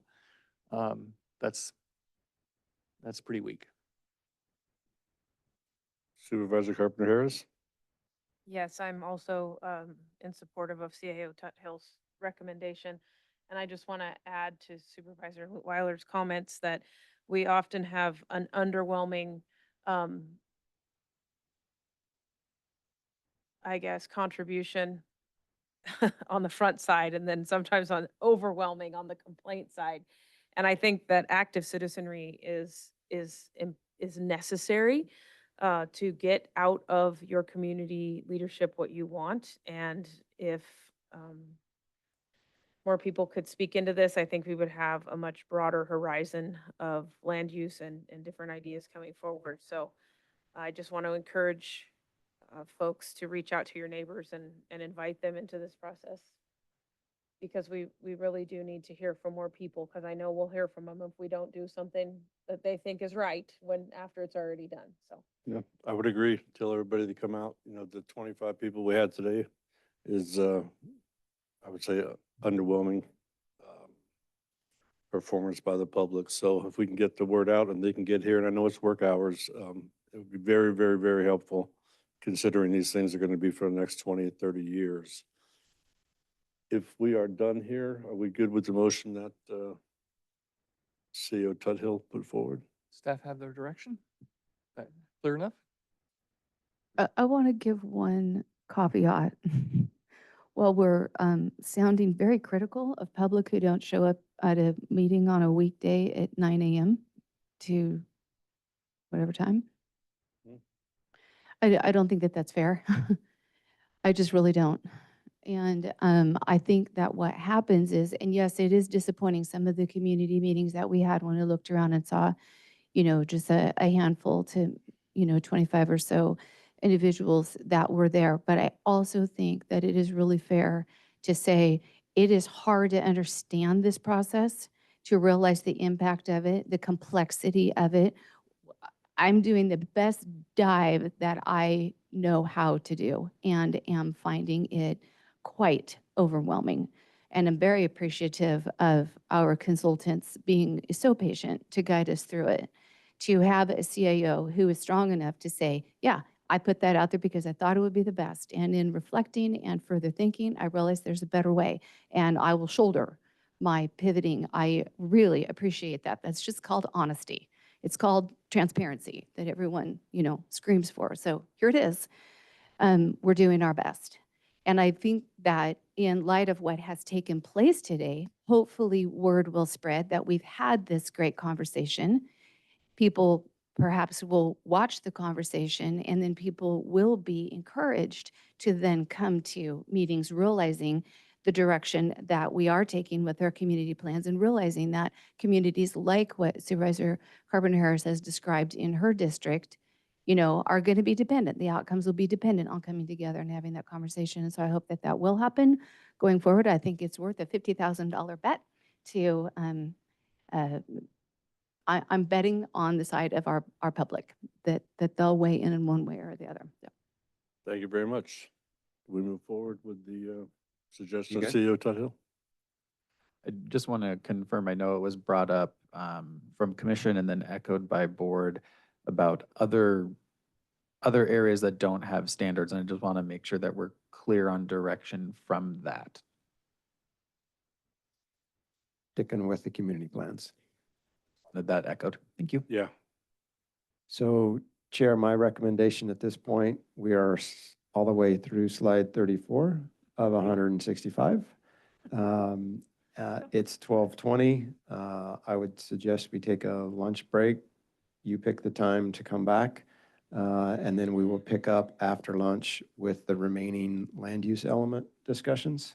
Okay. And then see how much time we have left after that, and hopefully get into some of the community plans. All right, let's adjourn at 1 o'clock.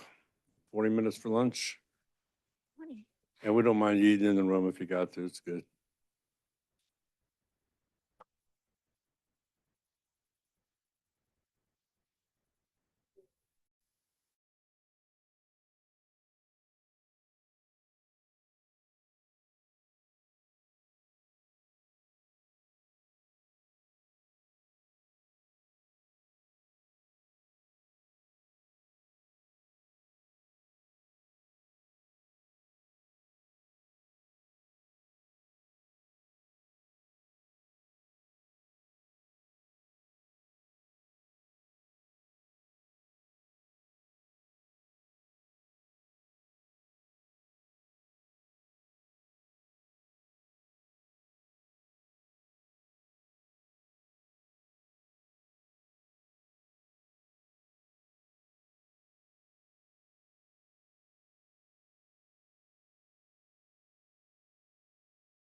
We ready to go? All right. Sorry for my tardiness. It is now 1:20, and we will begin the second half of today's Co-Board of Supervisors and Planning Commission meeting. Brett, I will hand it off to you as we kind of weeded out a few things in the first half of today that I think we're going to come up in the second half of today. Okay, perfect. Well, nice to be back with you, board and commission and community members who are here. We're gonna pick up where we left off. We haven't left the land use station yet, so we're going to now pivot into some other land use element public comments that came in. The flow of how this will move forward is we are providing comments. There are recommendations. Staff has taken ample time to go through all of these, work with our team to have recommendations. And so what we're hoping to do, similar to what we did during this morning session, work the way through the presentation and then take a general pause and then ask for consensus amongst the decision-making bodies. Public comment can come in on these recommendations. If a slide comes up, let me backtrack. Based on our discussion this morning, at the direction of the Planning Commission and the board, there are slides in here that are not necessarily pertinent anymore. Based on the direction to have cannabis considered an agricultural use, not proceed with option 1. A lot of the land use designation change requests that came through were to go from RR to ag to meet that option 1, which at this point is a moot point unless a property owner still wants some ag designation. But the whole reason why a majority of those were moving that direction was to capture the cannabis industry. So as I work through some of these slides, if there are some that are specific to how option 1 would have gone, if that was a selected option by the board, I'm going to note it and skip over it. If you do want to discuss it, we can, just looking at time. So let's pull the PowerPoint up.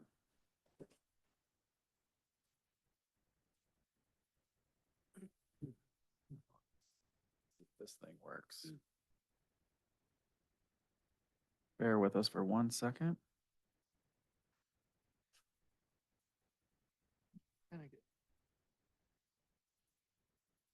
Down. Yep. Keep going.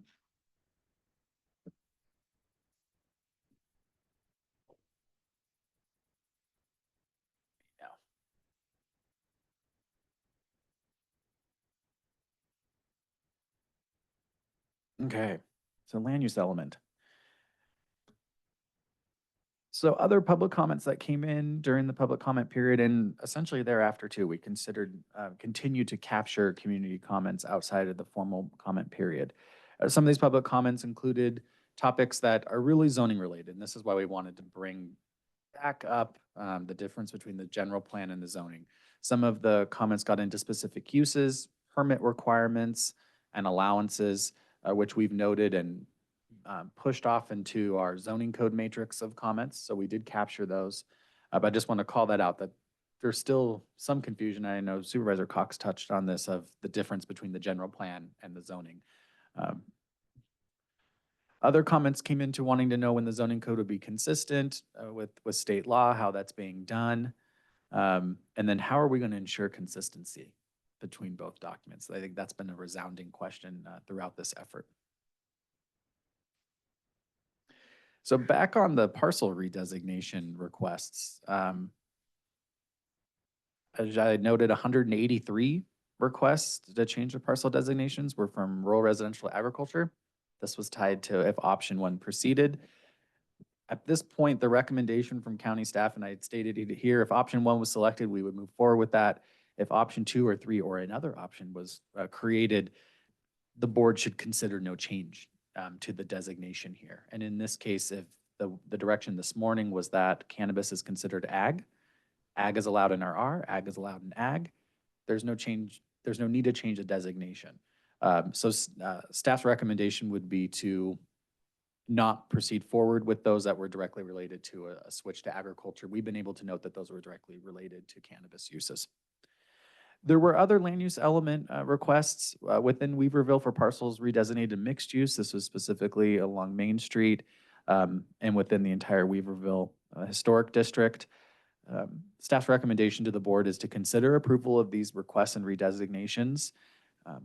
The rationale for a mixed use is just to provide more flexible uses, the ability to include more residential in the historic district, more opportunities for commercial uses, expanded commercial uses, which would happen in the zoning code, but the general plan needs to tee it up with their land use designation.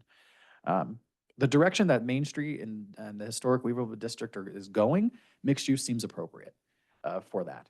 And we feel that there could be parameters in place that don't lose the aesthetics which are currently in place, but still allow more room for economic development and growth.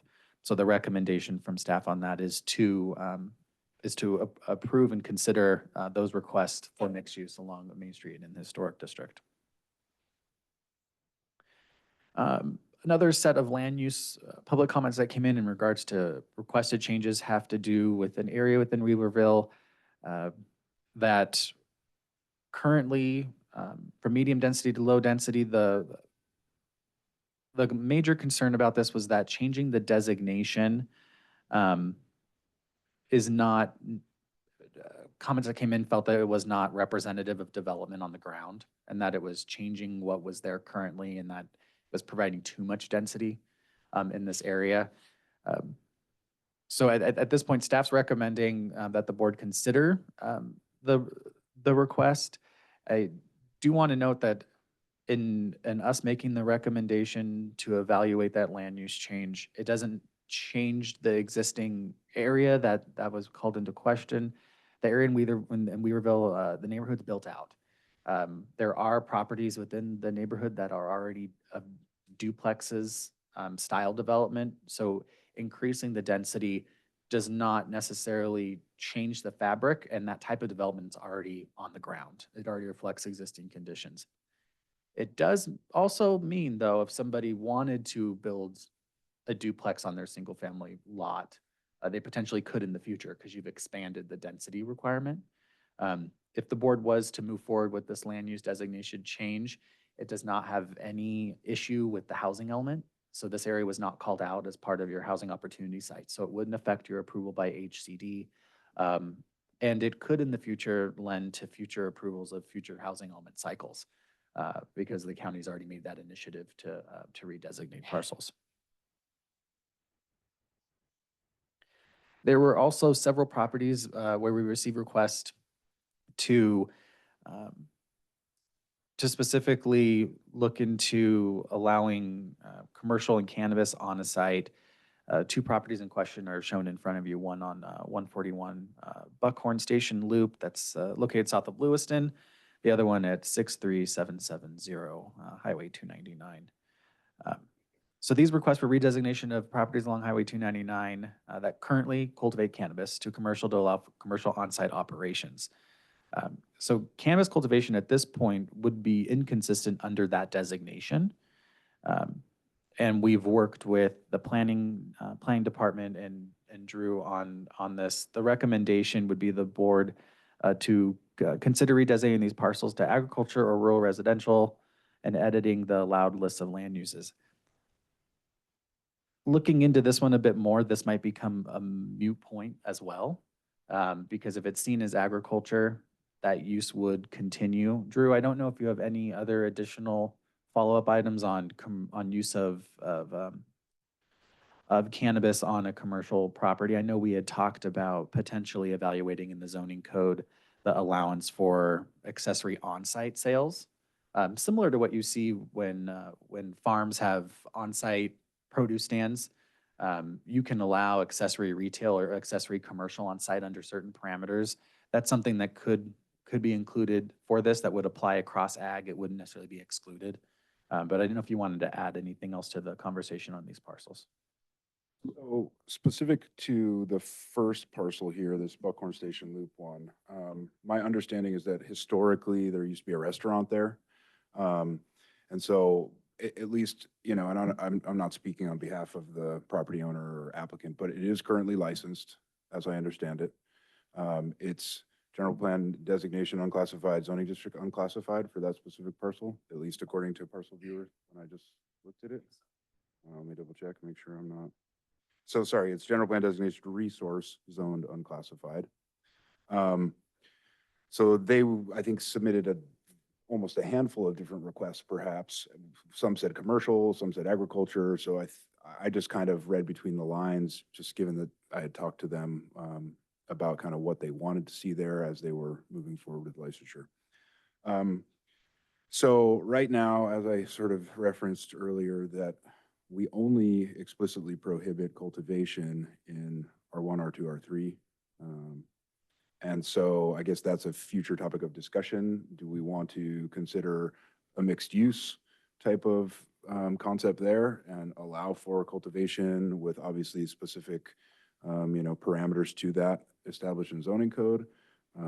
So I don't have a clear answer on that Buckhorn Station Loop one. And then the Highway 299 location is also currently licensed. And I think they were just requesting to convert to agriculture with their understanding of, that it wouldn't be allowed in RR and wanting to be able to probably continue their operations. But that is like a 160-acre parcel or something like that. So nothing conclusive there, but just a little more information for you. Yeah, I'm good with that. I think all the things you just said are good. I just never remembered there being a restaurant up there. In 40 years, I mean, I know what you're talking about, and if anybody here does, let me know. It would be on you're talking about the loop right there. Yeah, Buckhorn Station Loop. I don't remember. Supposedly they have a fully built out commercial kitchen, and I've never been or checked it out, but that's just what I've been told. I've been driving by there since I was 17. I've never seen a thing. But the rest of it sounds fine. I think that is good to go. So some other land use requests was for APN 014370013. The request is to be redesignated to a public facility designation. The parcel was purchased by the Hayfork Fire Protection District for use as crew quarters and is located adjacent to the existing fire hall.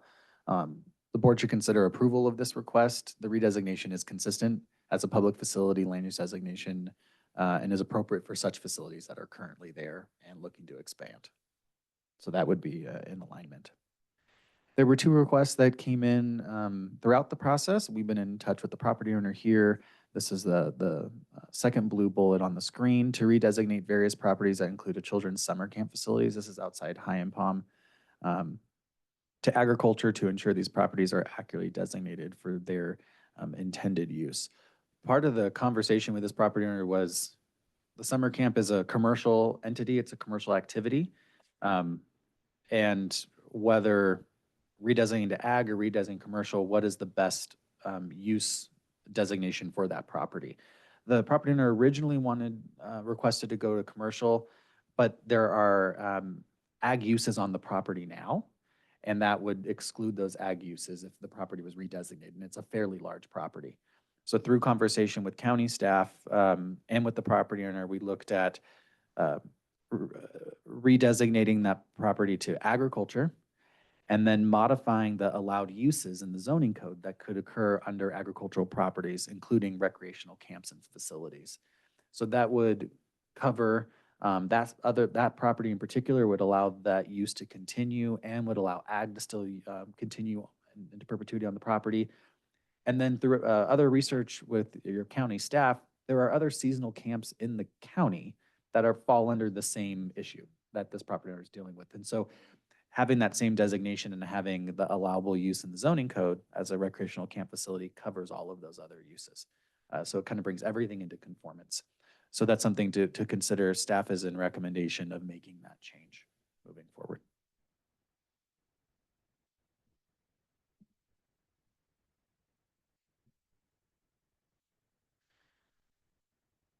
So we received several comments regarding this parcel, 025-300-005. The parcel owner was looking to change the designation from rural residential to ag. I think we all know why. This is linked to the cannabis discussion. We did receive 13 public comments in disapproval of the redesignation of this parcel. The one comment that is in favor of changing it is the property owner himself or herself. But through our conversation this morning, I think this again is a moot point, since agriculture based on the board's direction this morning, cannabis is seen as ag. So if the properties already are agriculture is permissive. But there was some sentiment from surrounding property owners that were concerned of allowing this to continue in perpetuity. I'm hoping Drew can add to this discussion. Thank you. As I sort of referenced earlier, this is another example, that parallels the examples from Post Mountain, where right now, if you look at the existing zoning matrix, you'd see that for agriculturally zoned parcels, there's a minimum parcel size of 10 acres. This is a 6-acre parcel. So another reason that, from my perspective, ultimately we decided to say, I don't think it makes sense to try and resolve this through general plan designations and zoning, but to dig into it all as we get into zoning code and the specific allowances related to license types and location and parcel size and all those kind of things. And then on the screen here is a map of where that property is located.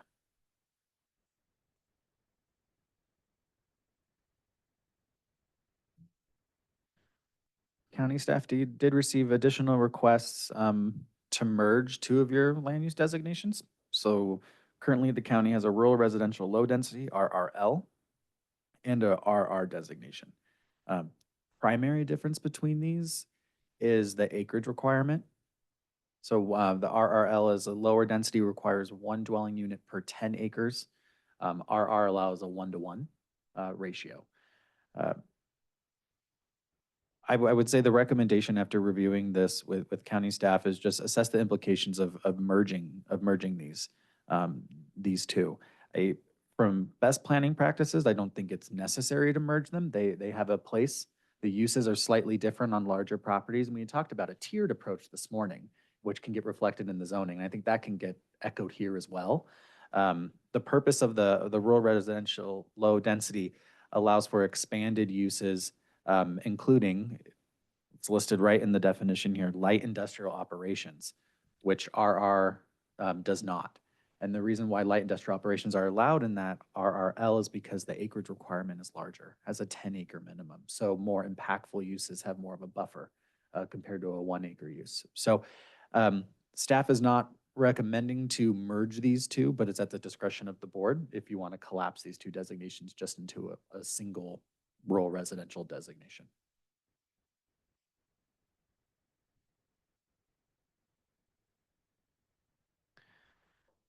We received a request to remove certain development standards such as paved roads from the list of requirements for commercial cannabis development. This is policy LU 7.2. The public comment said that this would unnecessarily constrain cannabis cultivation in most of the county. So the requirement for a paved road could become cost prohibitive. This is why this was mentioned.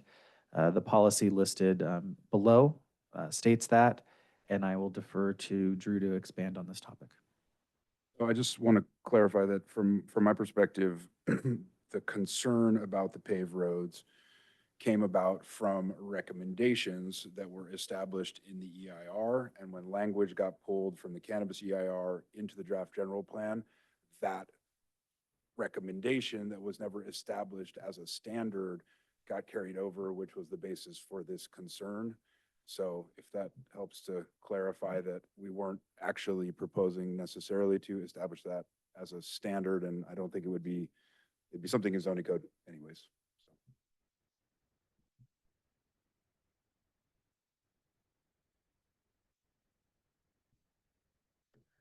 So the next 3 slides will round out the land use, and then I'll hand it back to the chair and we can walk through each of these and gain consensus amongst public comment commission and board. We received comments from the Watershed Research and Training Center asking for specific requests and additions to policies within the land use element. The easiest way to show these is to put them on the screen and then highlight where requests were made to add in orange or remove in red. So policy LU 1.2 zoning consistency, the Watershed Research and Training Center requested of adding the final bullet, which is encourages the continuation of open spaces to reduce fragmented habitats in the county. Recommendation by staff is this is okay to include. It doesn't have any further implications. It just bolsters the vision for zoning consistency and where the county wants to head with habitat protections.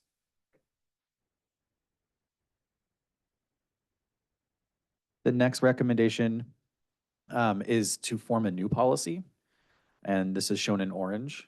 By this policy would be retain the rural character of Trinity County, and this is to support the development and implementation of conservation easements to retain the rural character of Trinity County. And then there was a modification in policy LU 6.3, which relates to best management practices. The training center wanted to strike the Hayfork Watershed Center and instead replace it with the Watershed Research and Training Center. Again, both the new policy and the modified policy have no other further implications. It just expands on really already what the vision approved by the board is aiming for as it relates to these themes.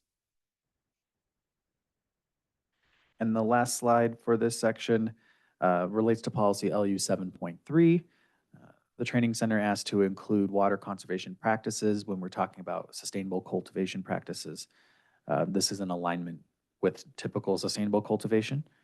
And then LU 8.2, development density, they asked to include this language at the bottom, which states to encourage the development of a community water plan and or other water conservation methods in a new residential developments to reduce potential localized strain on water sources. That last portion in LU 8.2, for the board's consideration, you can either add that language, but the way that it's crafted at the training center it could actually be a standalone policy, or it can be a program. It could be an action item, because really what that is saying is, yes, it's saying encourage the development of a plan, but it wants the creation of a plan that can look at localized strain on water resources with development. So it really comes off more as an implementation program, or if the board is not in favor of having that be a program to check and move forward with, which would have cost implications when you do a plan like that, it could be a policy, and we could craft the language slightly to make it that. But staff does not have a recommendation on either way that should be addressed up to board discretion and commission.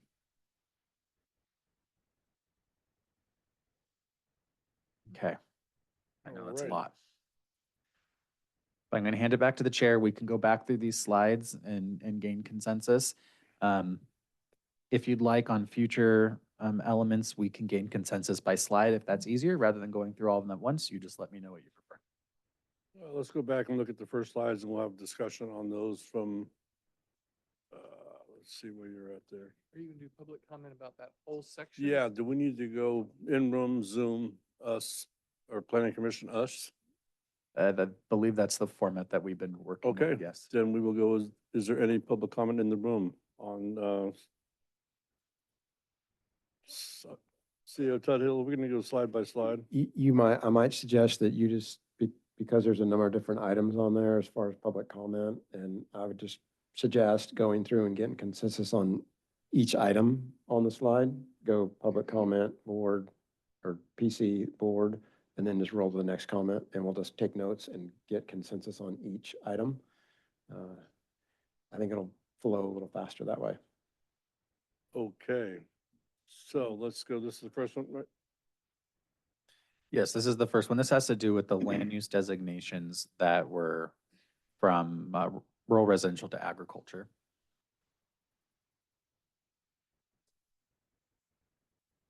So we'll have board discussion first, You'll have and then, public comment first, then, okay.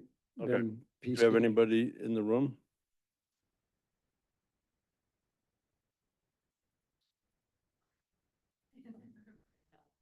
Lisa Wright, Lewiston. It would seem, I see there's 2 bullet points, but the first one being the RR to ag, that seems to be moot, as you said, because of putting cannabis into agricultural classification. Oh, it went away. You want to put me back up? Just because I was reading. But the other one is the limited density, maybe. Let's see. Mixed use along Main Street. I think it's important, if you look at the future, that we do allow for mixed use. I don't know that we want to have, residential dwellings necessarily that are being built along areas that might benefit more from maybe a multi-use designation, apartments, townhouses, et cetera. We have a housing shortage, so that'd just be my one little 2 cents on that. Thank you. Anybody else in the room? On Zoom? John? Hi, can you hear me? John Brower? Hi, can you hear me? Hello, can you hear me? Planning Commission?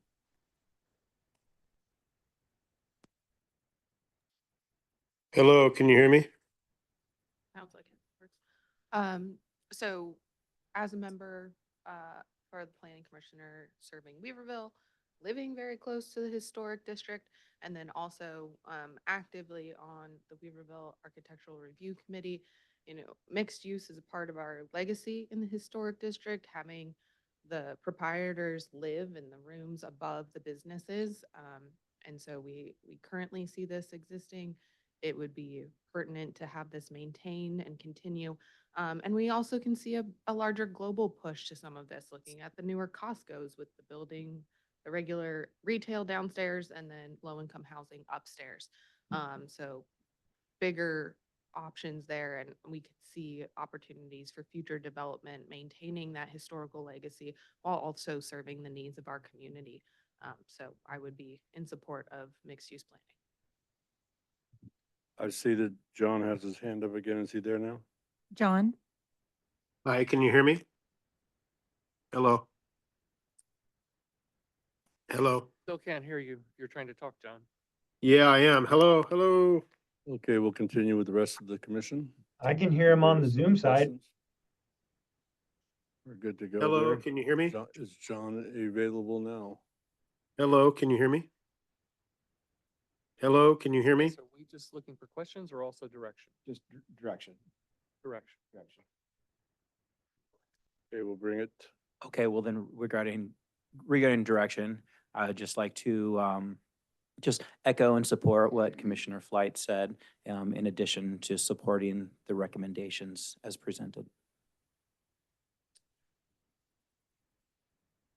John's not there, so. We'll bring it Hello, up. can you hear me? Hello, One more time. They can hear him on the hello, hello. other people can hear him, we can't. Do we have the mic turned up for? Hi, can you hear me? Try again, John. Hello, can you hear me? Yes, we can hear you now. So sorry, Okay. John. Go ahead. Oh, yeah, thank you for doubling back. Even though you guys just chose to pivot away from option number 1 and toward option number 3, it should still be an option for people to rezone to agriculture, at least during this general plan and zoning process time. There's lots of benefits to it. It's not perfect for every parcel. That's one reason you guys pivoted away from it. But I think it should be an option for folks, both current commercial cannabis licensees, hopeful commercial cannabis people, but also people that are just interested in more ag on their rural residential properties or unclassified properties. So it would be great if there was a bit of a hybrid approach where folks could exercise that option to move over to an ag designation or ag zoning during this time when the maps are being rewritten anyway. And unless there's comment against it, in which case maybe it goes to planning commission or something like that, a public hearing. But it seems that a hybrid approach would be best. And so anyway, that's my comment basically to allow for redesignation to ag during this process time, but also to run with option 3 moving forward like you guys just chose. Thanks. Thank you. Is Cody on the line? I am. I was just gonna try to test it, see if you guys could hear me too, but sounds like you guys got it working now. Yes, we can hear you go. I think he was just helping He us. was just helping us test it. All right. We're good to go. So we're good to go? Yes. Everything is good? Yes. Drew? John's comment just kind of made me think about, the dynamic that we've mostly resolved, but obviously we have almost 200 requests for redesignations. Again, from my perspective, it might make sense to kind of work through finalizing the zoning matrix and then reevaluate these redesignation requests, or because, like some of the other ones that we'll see later down in the slides, that would make a non-conforming lot if we were to redesignate it to agriculture if the parcel size minimum for ag is 10 acres. So that would be a rationale against redesignating it to agriculture, even if the request was cannabis or otherwise. So I don't know if you want us to, at some point in the future, reevaluate those almost 200 requests or just slide them completely off the plate. So if you could provide some guidance in that regard too. Sure. I mean, in the draft 2050 plan, we recommended of lowering the parcel size requirement for ag to 1 acre. And that would eliminate the non-conforming issues across the board. So if anyone wanted to go to ag, the problem is solved there. Also solved in Post Mountain if anyone wanted to go to ag. I think one thing that the board could consider based off of public comment, we do have, we know every individual who sent in a comment wanting their parcels requested. There could be a simple draft email crafted stating what the board's direction was as part of this meeting that goes out to all those participants to still take the temperature if they're interested in still moving to ag or not. Those that are, we could continue to pursue with the redesignation. Those that aren't would just revert back to the RR designation. That's one option to consider. Anybody else on Zoom? No one? We have no more raised hands. Okay, we'll bring it back to the board for discussion and recommendation. Yeah, at first I'd just like to, question to follow up on this item one that we were almost moving past. This specifically says that if we chose 2 or 3, then the board should consider no change to the designation. And then we've had some discussion about, well, should we, when should we? Was the initial recommendation about consider no changes just because you didn't feel like it was needed because of the approach that we were taking, or you didn't think these parcels were appropriate to be redesignated? I'm trying to understand. I followed, I think, where Drew was leading us, but I wasn't sure if I understood why we started where we are. Well, the 183 parcels that were requested to change were due to cannabis related, and making sure that if RR was going to be a prohibitive area for cannabis, they wanted to be included. And so that's why the request was to go to agriculture. So it was more about the request was more based on what they thought we might do, and based on what we gave direction for, then they might not even want this anymore. Correct. So, Okay. so part of this, part of the recommendation here with no change is if, based on board direction, if you don't necessarily have to change designation because now cannabis is considered ag, do you need to go to agriculture from RR? Not necessarily. And we tried to solve the non-conforming issue by lowering the parcel size requirement from 10 to 1 in the land use designations. But it does call into question, based on public comment, based on Drew was saying, is that property owners still might want to go to ag. And so what we could do is reach out to those property owners in a blanketed approach, which is the most simplistic way to do that, and get feedback if they want to, or if they want to maintain their designation as is. Those who want to move forward, we can redesignate. Those who don't, they can remain the same. Drew? Thanks for letting me insert myself into the discussion. So I think that, kind of one of the historical issues we've had related to cannabis is odor.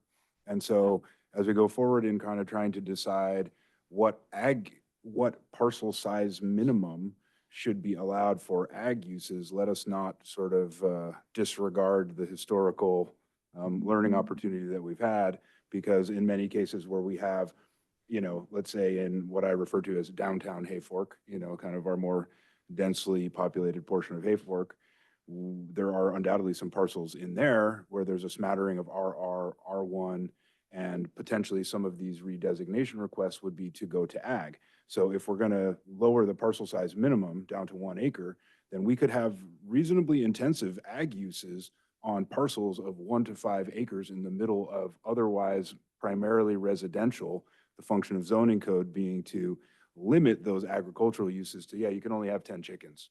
You can't have a confined poultry farm on 1 acre in the middle of residential. So I just kind of want to put that in your minds to consider as we move forward through the rest of this. Thanks. Drew, thank you. Well, then from a direction to staff, my view would be, we've got kind of like 2 items now. So on the second one that we already heard from the Planning Commission, generally support, I agree with support offered for that multi-use. I think that's important for us everywhere that we can, so definitely here. And then on the second one, I agree with what I was hearing, that understanding why people may have made the requests and how that desire may change based on all this, let the process move forward a little bit, come up with a process by which, once we've established more clarity around land use and the zoning and so forth, then give the people the opportunity to come back. And as long as our process allows for that and we can continue to digest those and bring those before we wrap things up, I think that's a great way to go. Any more input from the board? I agree with Supervisor Lutweiler. Well, I think on the one hand, I wouldn't want to see things, I'm looking for the most consistency, not punching holes and having a bunch of inconsistency, but I don't know how you can make that decision when you have no idea what the desires are or the implications. So I think that Supervisor Lutweiler's suggestion is to move forward and then look back seems wise. So along with the cannabis director, the planning commission and the board, we'll recommend slide by slide, and we do recommend the 2 on this slide. Oh, and I didn't finish the Weaverville parcel redesignation to mixed use. Absolutely a yes. So we're gonna go piece by piece then. All right, we'll do the most, the upper bullet point. Mhm. We will stay with that. I think she wanted to just make sure she weighed in on both. Oh, okay. So I did. So.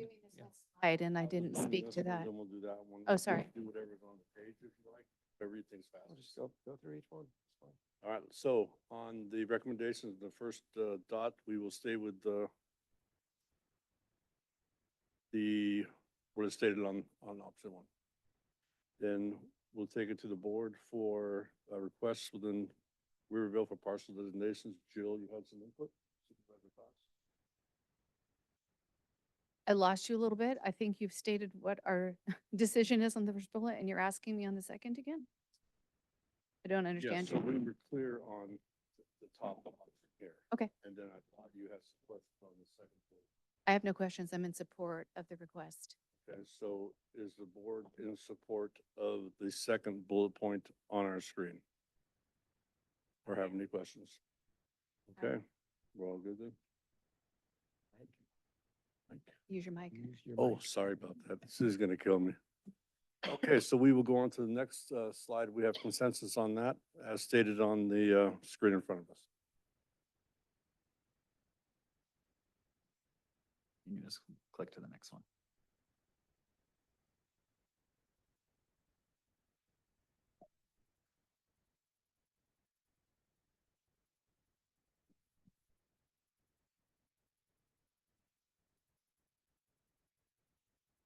Okay, we will open this up to comment in the room.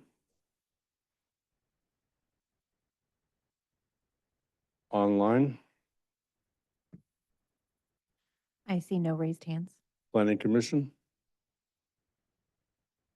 We'll bring it to the board. Can you give my commissioner just a moment? She's digesting and I'd like Oh, to hear sorry. what she has to say.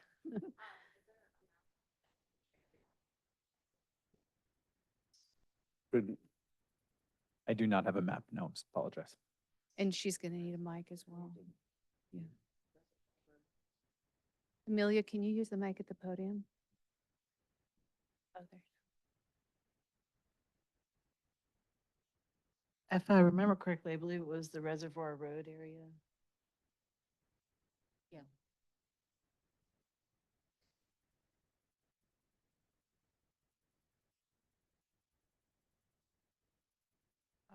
I would support this recommendation to move from medium density to low density I can't, residential.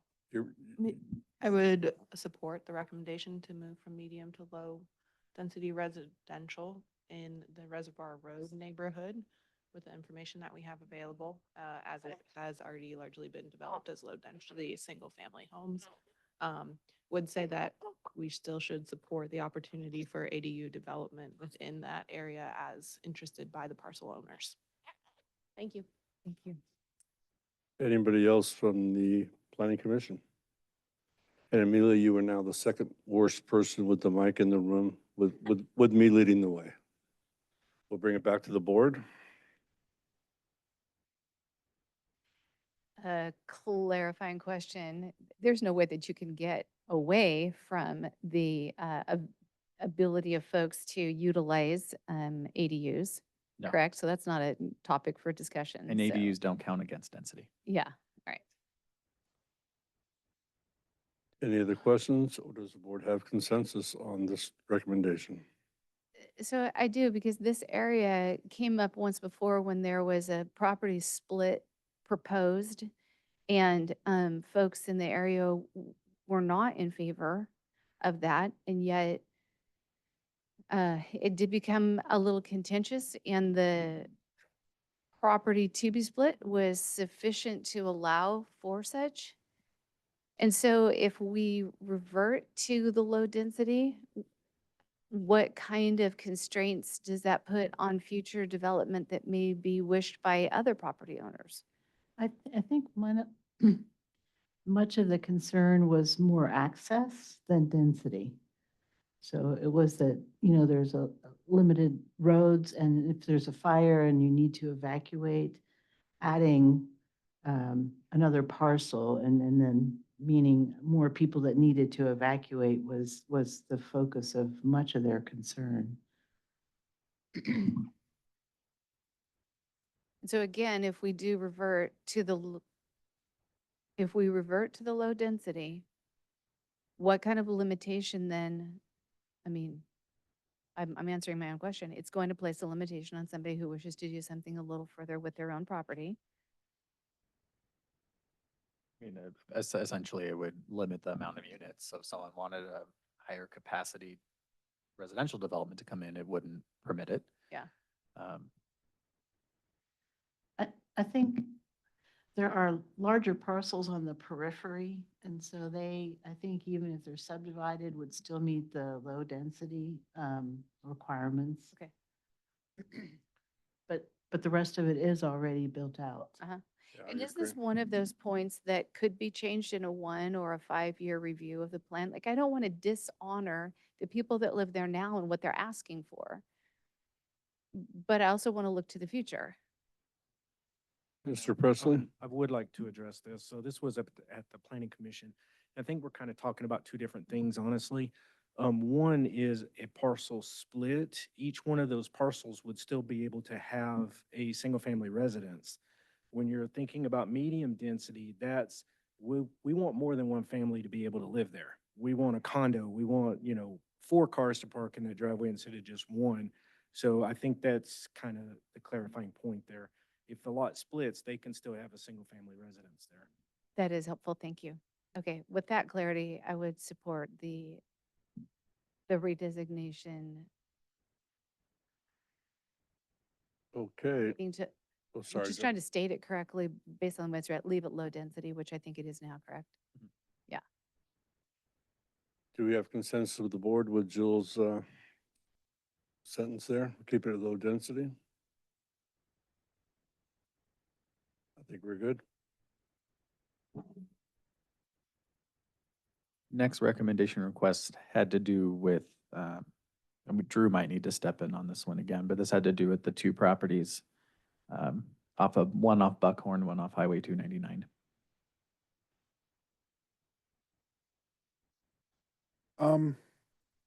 Given that I think they submitted a number of comments requesting different things, I don't know that we should take any action for both of these items. Honestly, I think we should probably figure out, what the minimum parcel size is related to zones will be, and maybe is that possible from a sort of progress moving this along to put a pin in some of these items and revisit them once there's more clarity for the board. That'd be my suggestion, if that's doable. If not, then I say we take no action on those requests. If it is the board's direction to evaluate these two properties further against our morning session and what we're talking about now, we can. Again, all edits included as part of these 2 days are going to go into a revised public review draft that'll go back out. And we can always reach back out to the property owner for clarification as well, because there were several comments that were submitted that could be conflicting in some ways. And what we were trying to do is read between the lines about what are they actually looking for. And just, so you're Once- right, that Buckhorn Station restaurant, I mean, it's 1858 when it was like a stage stop, coming over the hill. So it's been a long time. You don't remember that? I was just a kid then. I was just a small child at that time. Okay, so I need to take this to the public comment in the room. On Zoom, I see no raised hands. and would the board like to discuss or take Drew's advice on how we move forward with this? Planning commission input. Did you have something? Just want to make sure they. Bring it up on the map because I'm having a hard time placing where it is. So I think the one there is, Is that where it is? exactly. Okay. Yeah, I think there was a shooting there a few years ago. Oh, really? Okay. Yeah. Yep, I'm familiar with that location. And then the other one's a loop, right, pretty close to it, within reason, I would say. Yeah. Yeah, I have no comments on it. Okay, so I'd like to ask the board, are we gonna go with Drew's recommendation to look at this a little bit more and come up with a better answer? Okay, we'll move to the next slide. There are two requests on this slide. One has to do with the redesignation of APN 01437013. This is in alignment with the public facility and the Hayfork Fire Protection District. The second request has to do with the recreational summer camp outside High and Palm and maintaining its ag designation but expanding on allowable uses in the zoning code as it pertains to ag properties. Thank you, Brett. We will, public comment in the room, please. Good morning, Chair, Commissioners, Drew Plabani, Hayfork this time. I'm on Hayfork Volunteer Fire Department, and I encourage the chief to submit this redesignation request for the property that was purchased adjacent to our fire hall to use as crew quarters. So I hope that you all go forward with the redesignation. Thanks. Thank you. Anybody on Zoom? I see no raised hands. Planning Commission. Agreed. I think CAL FIRE is actually staying there now, so we definitely want to get them into a line and legal. Yeah, it's an important piece. I would definitely agree with Drew on this, but we'll take it to the board for consensus. Yes. Okay, do we have consensus here? Yes. We'll move on to the next slide. Well, do we need bullet two? Or bullet, I'm sorry. The summer camp. I think we know what we're talking about there. Did you want to chip in? No, got it. Then we'll go to anybody in the room.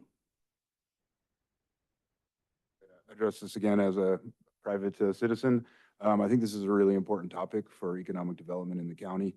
And so I look forward to a future discussion about how to allow these additional uses in the appropriate zones. Thank you. Thank you. Anybody on Zoom? I see no raised hands. The commission. What are our current designation for other recreational camps and facilities? What do they currently fall under?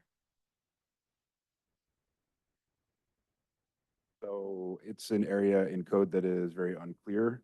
As I understand it, currently, it would require a use permit for a horse ranch / summer camp, and it refers to the 1988 land use element, and I think there's one sentence and doesn't really clarify any of it. So it's an area that across the board is unclear.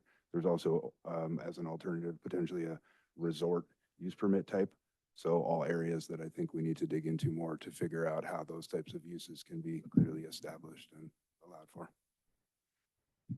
So I would agree with that and support that we need to do a little bit more than just address this one parcel that's of concern and look at the larger recreational camps and facilities.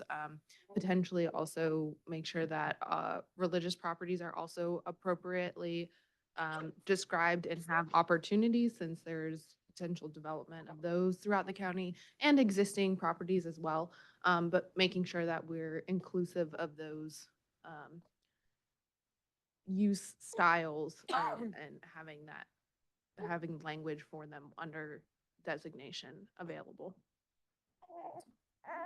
Anybody else on the commission?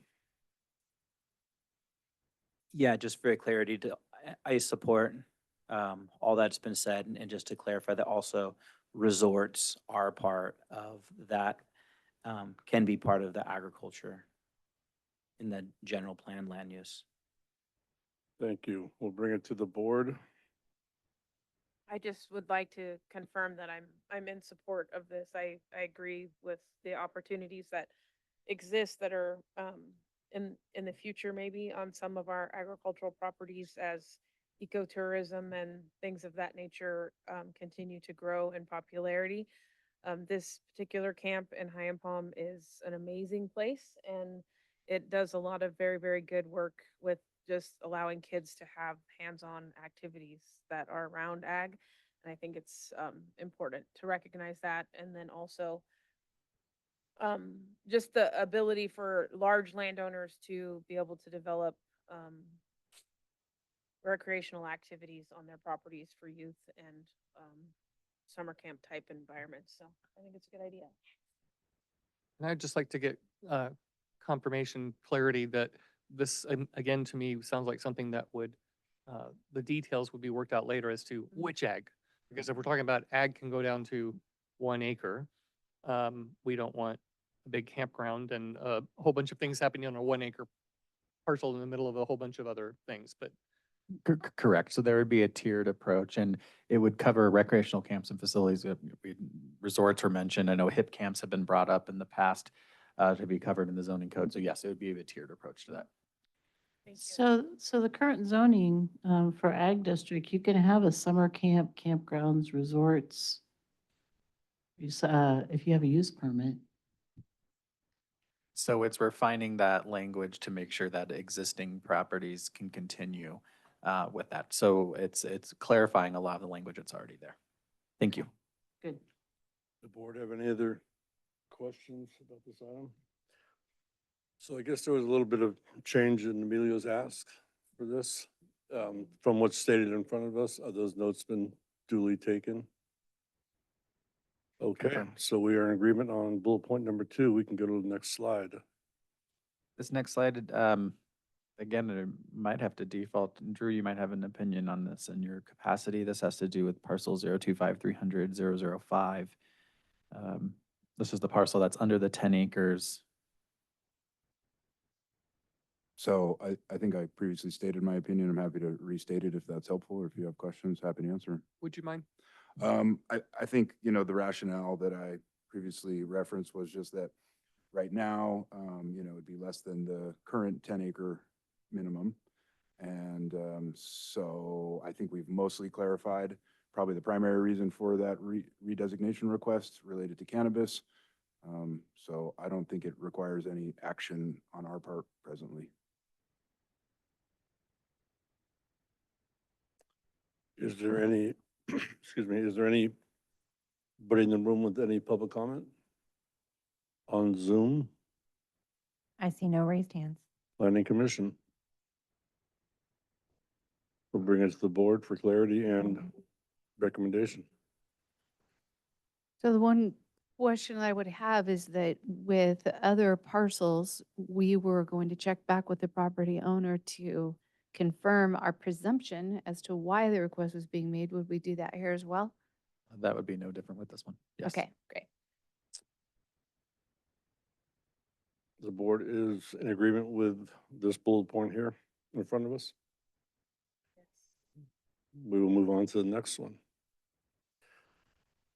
Next recommendation has to do with the merging of the RRL land use designation in the RR. County staff just is asking that the board consider the implications of merging these two. There is a reason why these have two different designations based on density requirements and acreage requirements and the difference of uses, as you can see spelled out in the purpose statement. The zoning ordinance would take that a step further and get into the permits and allowabilities. We've talked on tiered approaches that would occur here. So this would be up to just discussion if the board wanted to merge those or not. Thank you. Do we have any comment in the room?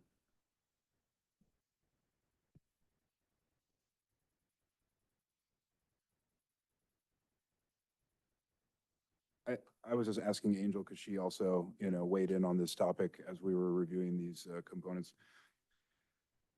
I think that, at least my opinion personally at this point, is that we don't merge them, given that we've kind of clarified that, RR is not going to, across the board, be redesignated to ag, specific to cannabis. I think it's nice to have a differentiator from a land use designation perspective between something that's 1 acre or 2 acres and 10 acres, significantly different in my opinion in terms of the potential future implications to zoning code and the allowable uses and type of the intensity of potential agricultural related activities.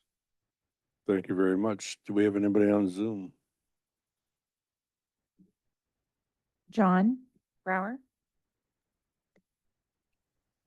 Yeah, hi.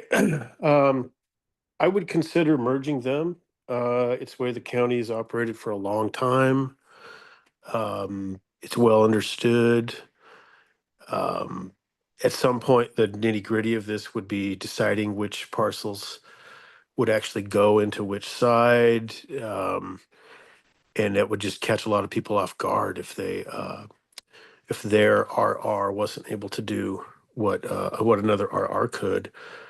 I would consider merging them and just trying to make this update as easy as possible to work with down the road. So if somebody wants to engage in a use that there's larger pieces of pie with more mixed uses available and and less restrictive overall, especially in something like RR. Thanks. Thank you. Planning Commission have any comments? Amelia, you good? Good. I just echo Drew's sentiment on not combining them. We'll bring it to the board for discussion or recommendations to follow Drew's recommendation. I agree with staff and commission input. As do I. Agreed. Agreed.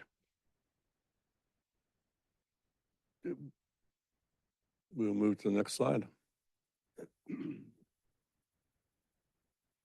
want to hit the button? I think our clicker's getting tired. True. This has to do with the cannabis EIR information that was pulled in. Paved roads discussion. Well, I guess, are we going to dig into those policies specifically later on? Do we want to just table this when we actually review the specific policies in those specific sections? Rather than just chunking some of these off because they came in as public comment? Can you explain to the board the concern over the public comments that related to the cannabis policies that tie back to the EIR? So as I previously described, my understanding or my conclusion in terms of the concern as the basis for this comment was that we restated recommendations that were established in the cannabis program EIR and incorporated into this policy. That policy has never been established as a standard. I don't know that we necessarily want to do that. That certainly would have a whole slew of implications in terms of, once again, singling cannabis out as a small subset to overall agricultural uses. From my perspective, it should be about the intensity of the use not the particular name of the use per se, as to whether or not we want to create development standards for paved roads for specific uses based on their intensity, not based on what we call them.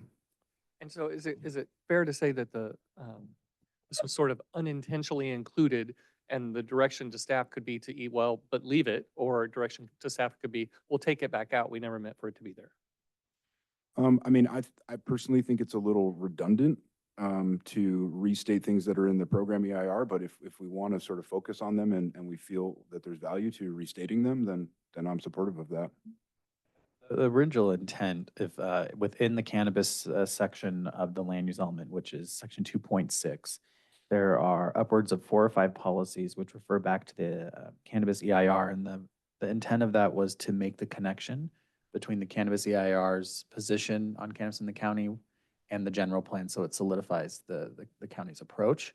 But I think going through this process, we received numerous comments on from community members that it seemed redundant. It's already part of the EIR. It's already part of the licensure program.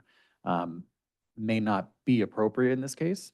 And so if we do remove those, it doesn't have any implication on approval of licensure. So I think that's what Drew's getting to. It can stay there or it can get removed. But public comment was not in favor of having it listed because it's already established. We just included it so there was a tight connection and cross-reference between documents. Thank you. Can I get a definition of paved? That's probably a better question for Department of Transportation. But just again, you know, these are recommendations that were sort of established in the cannabis EIR. So they're not requirements from that perspective. It seems like we're complicating things if we create this as a policy. So I would recommend removing that policy.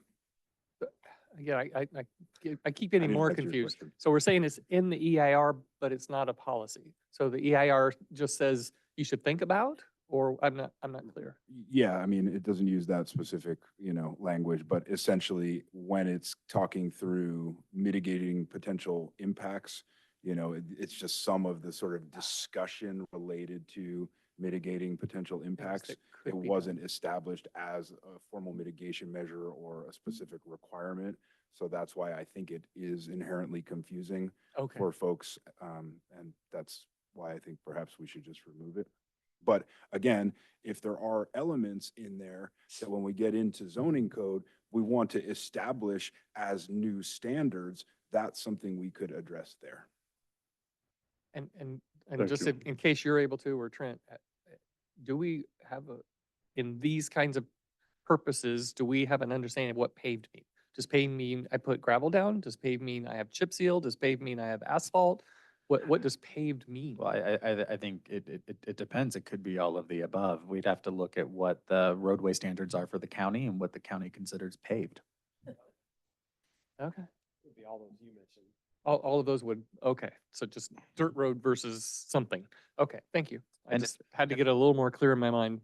And if there is, if it is the wish of the commission and the board to remove policies in the cannabis section that are directly pulled from the EIR, but the thematic approaches there are still good to create that cross-referencing for future zoning regulations, we can modify those and rework the language and bring it back.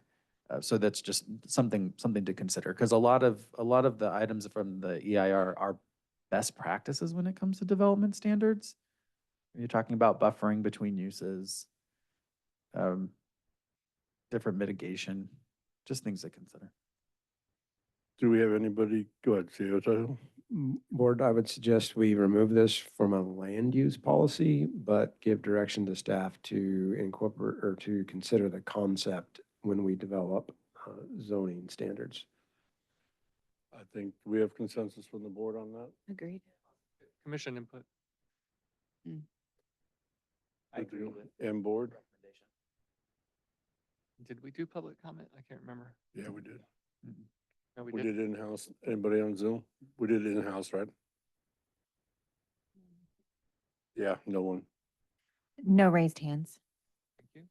So planning commission and then back to the board here, we're in consensus on Trent's recommendation.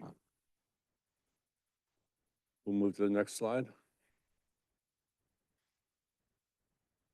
So these last three slides are specific orange additions or red deletions from the Watershed Research and Training Center.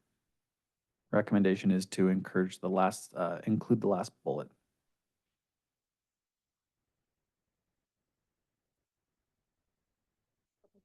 Do we have any public comment in the room? On Zoom? No raised hands. Planning Commission? With regards to open space, is there an ability to lobby or to remove open space from your property in this process of? To remove the open space designation or just open space in general? The open space designation on areas. There's areas that are open space that are tailing piles in Junction City that, you know, the spirit of open space is to, you know, allow for this continuity of ecological function, but it's an industrial wasteland that has stipulations on people's properties. And I'm just wondering if this process would allow for residents that are rezoning to change that, to lobby to change that designation on their properties. That would be no different than the land use designation request. If there was a zoning designation request, a property owner could make that. Thank you. Thank you. We will bring it to the board. Do public comment on that one? Yeah, I think we're good. We went to, nobody on Zoom, nobody present. I show no raised hands. And we had the commission go, and now it's us. Well, so I just want to say, so I think what this is saying is that when you're considering zoning designations, this is something you should consider. And so that makes sense to me. Yeah, I would agree. I think those are your comments also. Then we'll bring it back to the board. Concur. Agreed. We'll move to the next slide. Same from the training center, a new policy shown in orange, and then a modification to LU 6.3.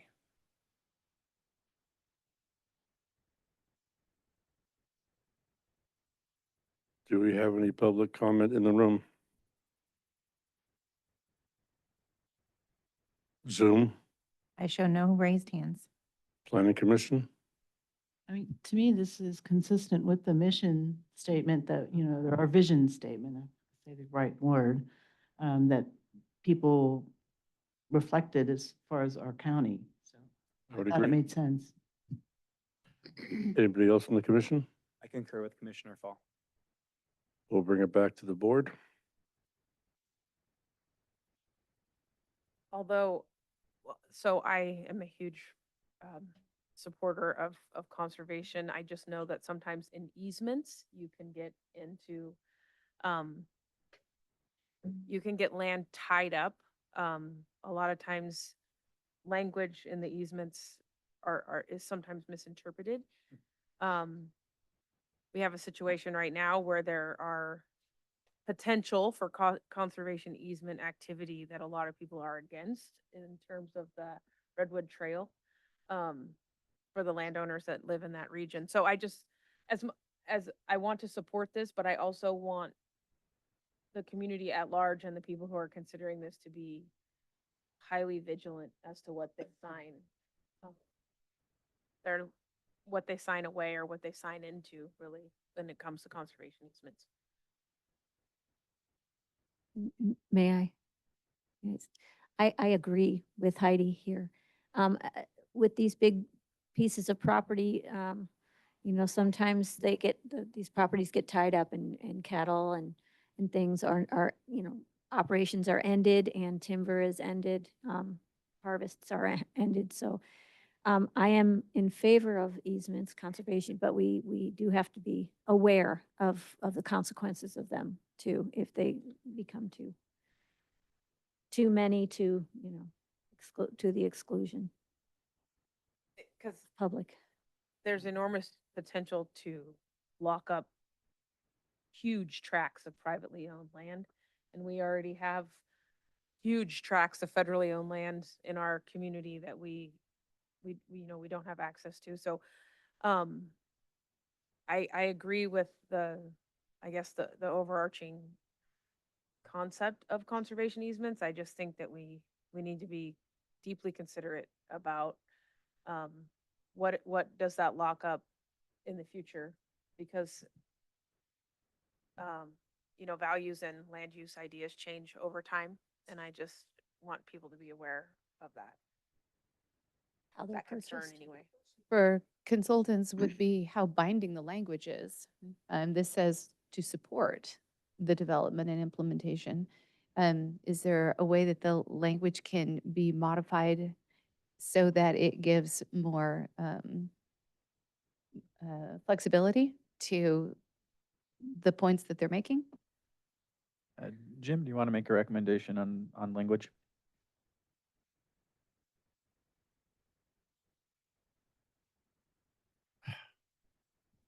Support, I'm trying to think, I usually come up with all sorts of different kind of words to kind of, express the intent. I was gonna say something related to coordinate the development and implementation of conservation easements. So you want to give us a little bit to work on it and come back to you? Because it may take some more wording changes other than just changing the word support to capture the meaning of it. Go right ahead, Duncan. Yeah, what would the county have to do with a property owner choosing to put their land in a conservation easement? Is support just like a broad like recognition that we acknowledge this is happening?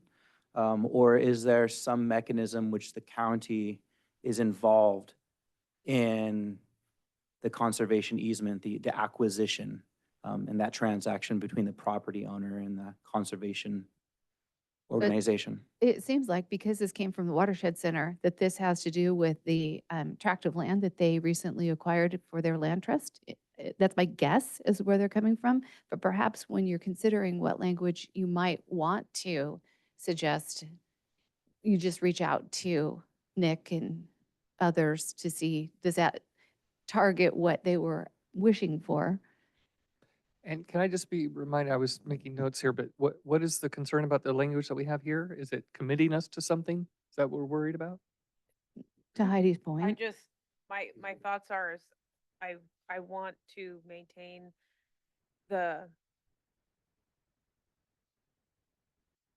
I want to continue to recognize that we support them, but I also want to convey that we need to be careful or considerate or to make sure that in that support, we are not grabbing large chunks of private land and not allowing it to either maybe in the future be, a 500-acre parcel being subdivided to 250, or that we are taking out of,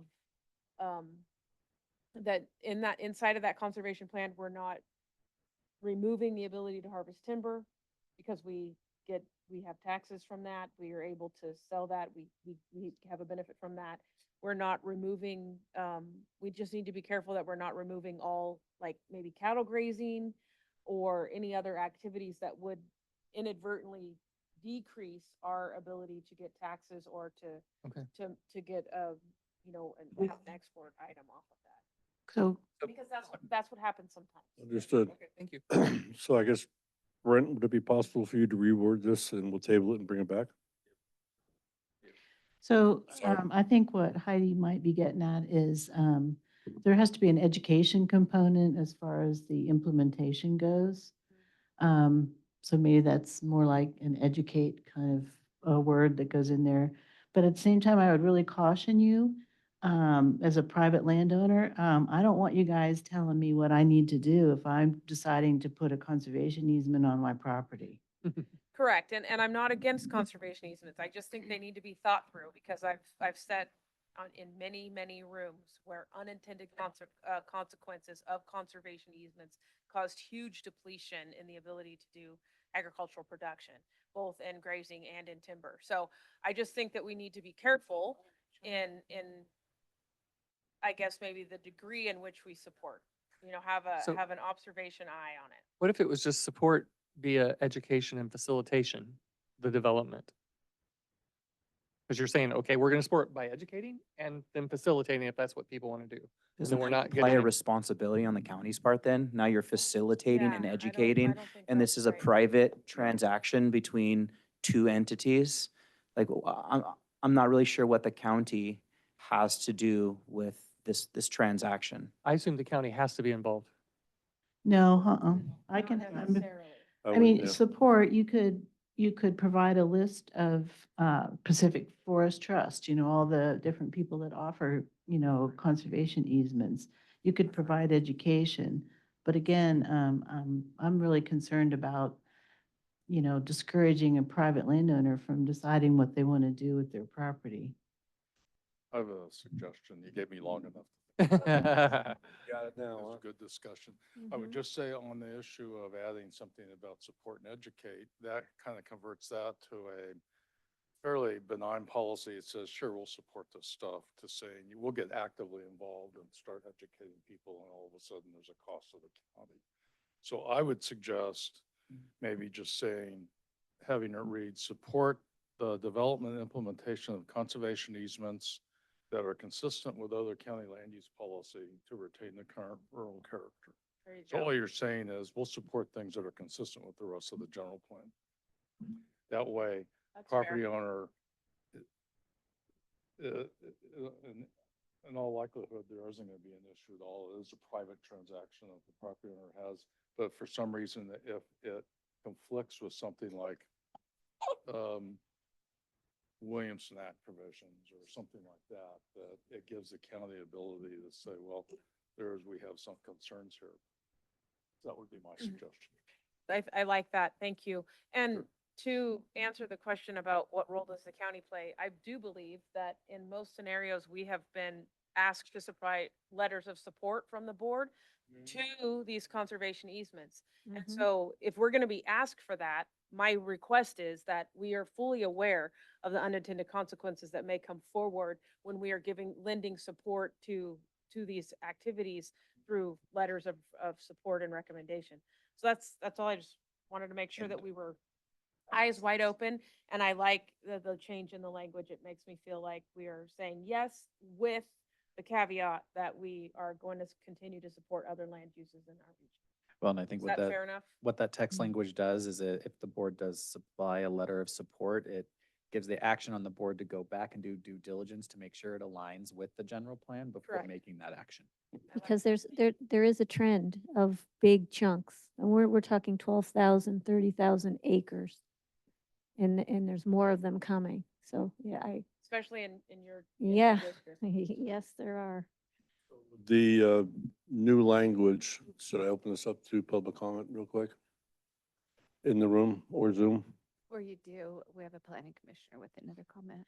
Go ahead. I would also just go back and ask the Watershed Research and Training Center if their rural character, if they're trying to get at open space, or if there's another component that they're trying to get at here, and define that a little bit better.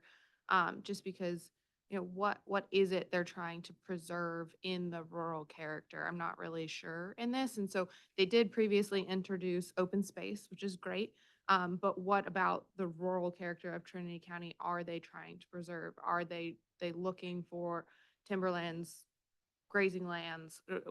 What is it, or the diversity, or having small privately maintained properties with these large spaces next to it? Like, rural character is a little vague for me, so the rest of it is okay. Or we could also just take out easement together and say that we're supporting the development and implementation of conservation in general. And that kind of pulls out that legal easement component. But the rural character, I'd like to see a little bit more refinement or definition of what it is they're trying to get at there. Any other comments from the planning commission? We'll bring it to the board. Go ahead.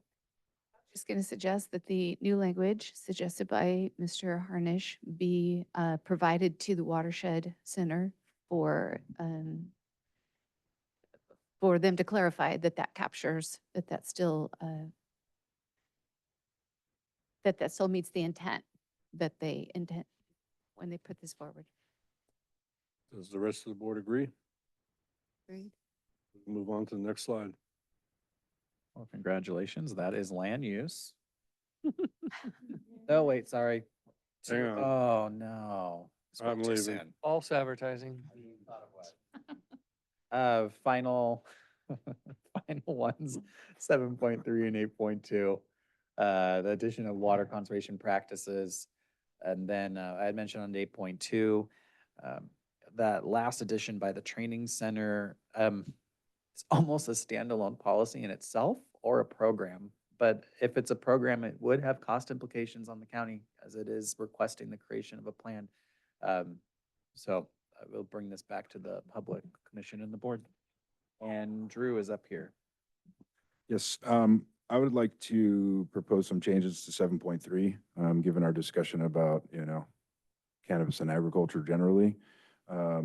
This is another piece that was pulled from essentially the EIR, but specifically some of the comments that came in were about it being redundant once again. Under the state general order, which is referenced here, essentially these types of practices are encouraged through best management practices. So if I could make a suggestion to refer to this as sustainable agriculture or agricultural practices and encourage sustainable agricultural practices, and don't reference any of those sources because they're really all specific to State Water Resource Control Board cannabis policy or the cannabis EIR, and call it a new policy.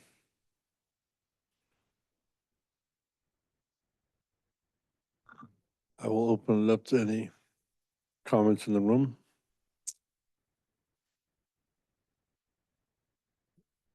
On Zoom, North Country Farms.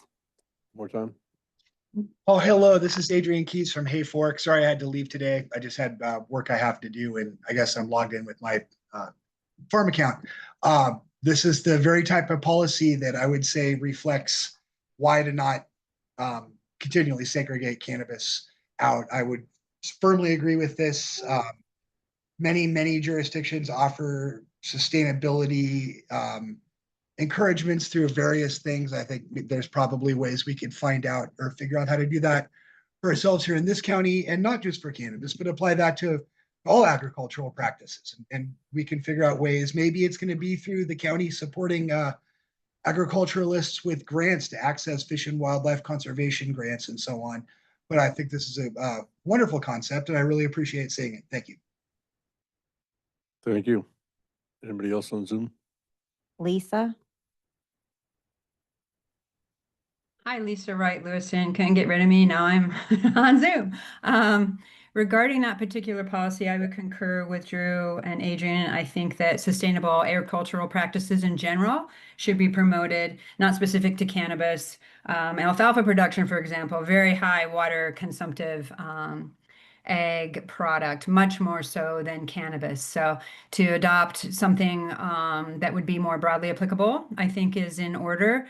Wineries, for example, we went through the analysis with One Maple and the tens of millions of gallons of water coming out of a creek. So I think in general, just to get away again from the cannabis centric and overall agricultural sustainable practices would be the most appropriate. Thank you. Thank you. We'll bring it to the Planning Commission. If I can just jump in real quick before Planning Commission, Chair. Go right ahead. Some of the direction to remove policies within the cannabis section in section 6.2 in the land use element. 90% of the policies in there are EIR related policies. And if we are removing or modifying those, 6.2 pretty much gets depleted, which is the cannabis section. So I just something for consideration or discussion is what if cannabis is seen as an agricultural use or product, is that 6.2 relevant to maintain in the land use element. Because if we're generalizing 7.3, so it's not strictly cannabis related and it's more sustainable agriculture, 7.3, I mean, it wouldn't be, you see where I'm heading with this, the cannabis section starts to go away. There isn't really anything left in that section anymore if we remove those EIR policies. So the question is, do we maintain that 6.2 or does that section go away and the ag section in the land use element gets bolstered?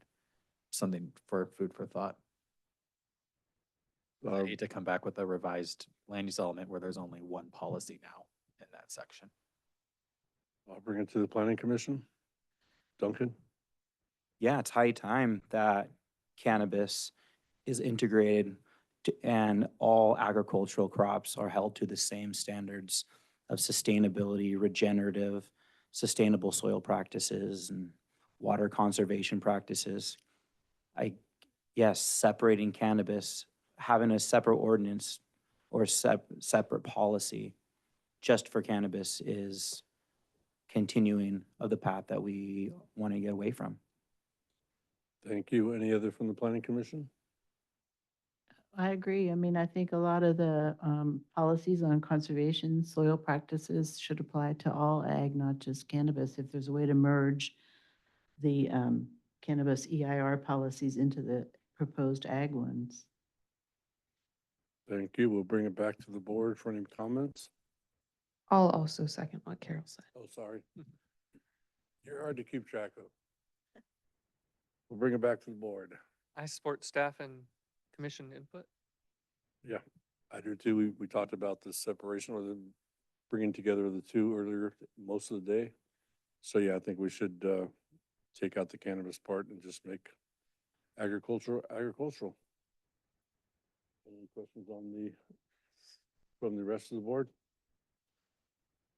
We will move on to the next slide. Next Oh, policy. sorry, 8.2, my fault. 8.2, do we have any comment in the room? On Zoom, I show no raised hands. planning commission? I have a question about the previous language, not the highlighted in orange language. So if you have a new residential development in a rural area, I agree that the developer should incur the cost of development. But if they turn it over to, for example, a community services district that agrees to accept maintenance of the service, right now that would be precluded because you're saying the developer is doing development and maintenance. So it seems to me you need some flexibility there if someone else agrees to take it over.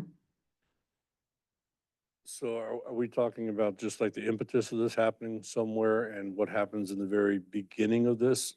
I think you're kind of going to the end of it, maybe? Well, what the language says right now is that to have new residential development has to be low enough that you can't need a community water system unless the developer incurs the cost of development and maintenance. And I'm just saying, I know from my area, I'd love to see new residential development, but the developer pays for the initial upfront cost for the water system, but then the CSD potentially would agree to take over maintenance, you know, in return for collecting the taxes, the fees and all that kind of stuff. Doesn't that make sense? I mean, we have a lot of It little does- private community water systems right now. They're private. Yeah, it does They're make, going to fail, and we're looking at the CSD taking them over. So it would make sense to also have that ability for new development. so unless I'm reading it wrong, I don't see anything in here that says that ACSD cannot take it over. I think we're talking about the beginning of development, that's not a straight on water source, Well, and that the people who are building it pay for the initial cost. I'm saying right now, it says the developer has to pay for maintenance. You don't have the option of the CSD taking it over if you read the way it's written. I don't see anything in there about the CSD not being able to take it over. I think it's the final line that talks about unless the developer incurs the cost of development and maintenance. It doesn't speak to leaving the door open to a third party coming in and assuming it. I think we can make some changes to that last sentence, That would be fine. but to address that. Commissioner Fall, did you have any recommended language that you wanted specifically added to that, or are you directing our team to come up with language? I think you could just add language that the developer incurs the cost of development and that maintenance of the service is the responsibility of the developer unless a subsequent entity agrees to take it over, something like that. Yeah, fair enough.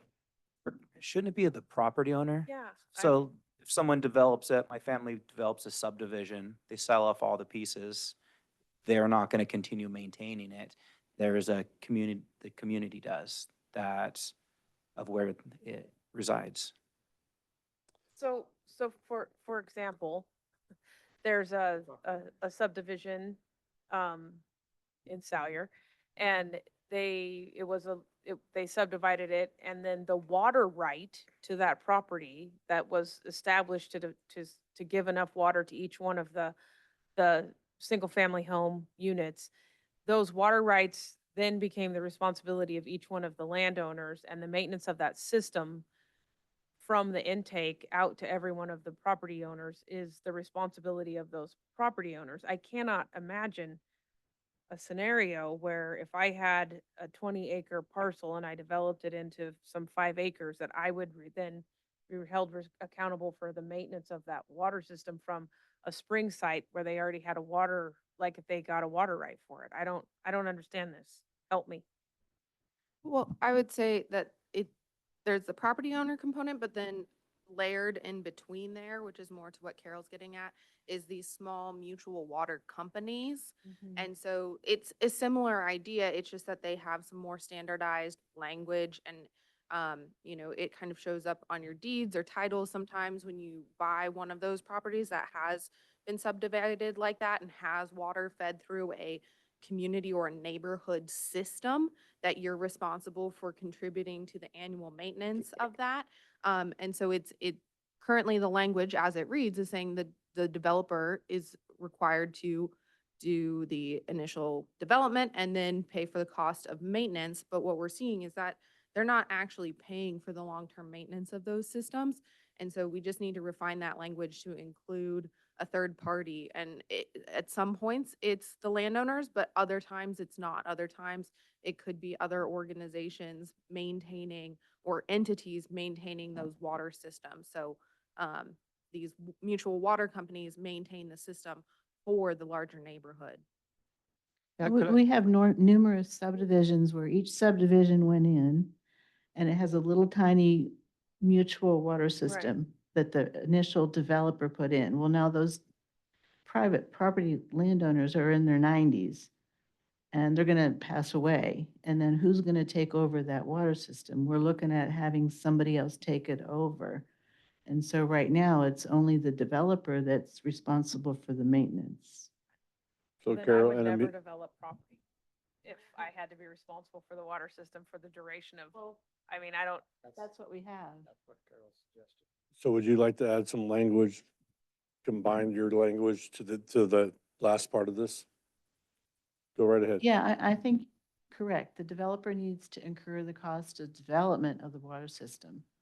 But maintenance of the service has to either be the responsibility of the developer or a third party that agrees to accept that responsibility. I would say and or like the users. Right, or Yeah, users. yeah. That third party could be a different mutual water system. It could Yeah. be. Is the planning commission good with that language? So it would be the developer or a third party, which could include the landowner. Or the community services district. A third another party. Private water company. It's yeah. a third party. A third party. Yeah. I mean, Yeah, I agree. basically, That makes because, sense. sorry, because I just to clarify it, you're talking about development.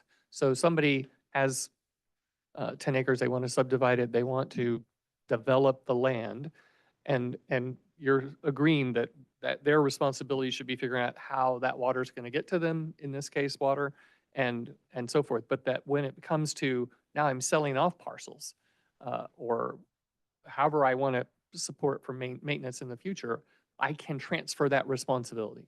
That's all you're saying. So I bought the home, of course, I get to keep up my sewer lines once they break later down the road, or I want to sell this to, or I want to organize with the service district and they're going to provide that service. So it's not putting any real new burden on the developer by changing that language to say, as long as that third party can be responsible for the maintenance. Well, Yeah, I just a think- clarification, it's more so of the mutual infrastructure, so the intakes, the treatment plants, those kinds of things, not the private lines to your houses, but the service lines, those pieces that are covered under a mutual interest, not just like, because you mentioned sewer, so it's not just what's on your personal property, it's the larger pieces of infrastructure relative to this. I'm struggling with this because I have there's a system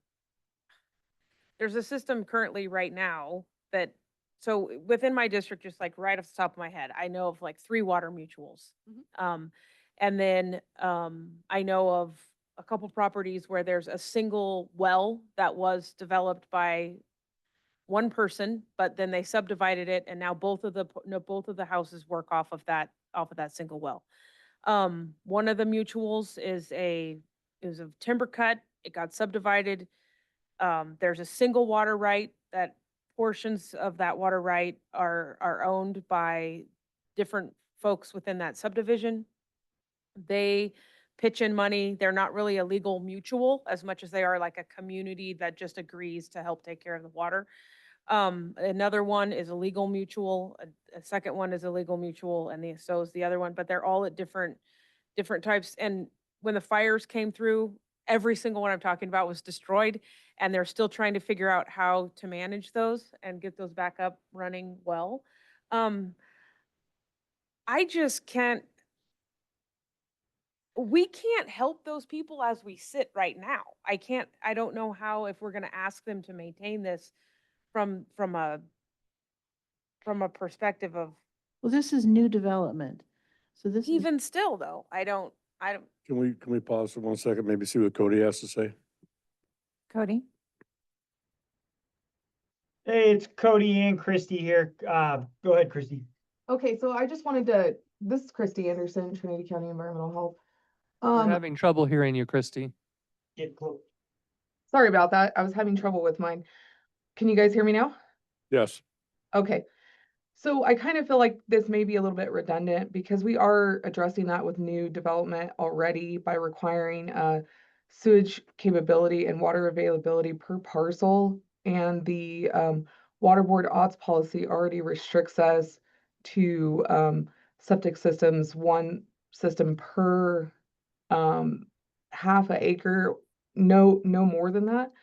Additionally, setbacks for wells and everything else has to be addressed in that, and you're already reducing that density just by, implementing those setbacks and those regulations. So I don't really think it's an issue as far as new use. Of course, there are existing subdivisions that were built much denser than they probably should have been, as we can all agree in the room, but I don't know that we need to additionally add more policies into this. but if someone wanted to put in a mobile home park, they, they could do that if the developer incurred the cost of development and agreed to maintain it. And I'm just saying that developer needs to have the option to hand over long-term maintenance to a third party. If it's more dense than well and a septic tank. So I don't know long-term that we have the capability to do that, but I definitely understand what you're saying.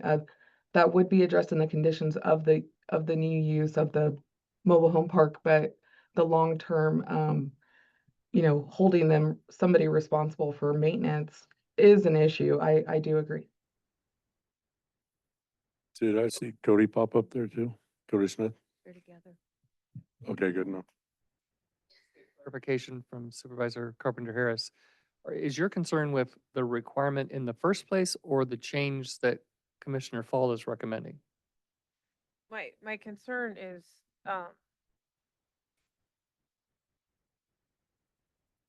For new development. yeah, I'm thinking, give me a minute. I was just thinking about while you think, I was thinking about your example of the person who subdivided and shared a well and thinking, well, okay, so if I have a well and I subdivide, when I sell that property to somebody else and say you can use my well, I'm also saying, and you're gonna have to share in the cost of replacing that well someday if it needs it. And that's my transitioning of that requirement. So does that address your concern? I'm trying to make sure I understand it. I guess maybe I'm mixing what is instead of what's to come a little bit together in my thought process. Water regulation in our state is already unparalleled.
All right. Okay, are we ready to go? So do we get language figured out there? Carol, did you come up with something, and Amelia, that could be Just kind of add the. noted and duly put forward? Party to take over maintenance. Yeah. I mean, I Unless a still third need to party discuss the agrees. other statement Yeah. together, but yeah.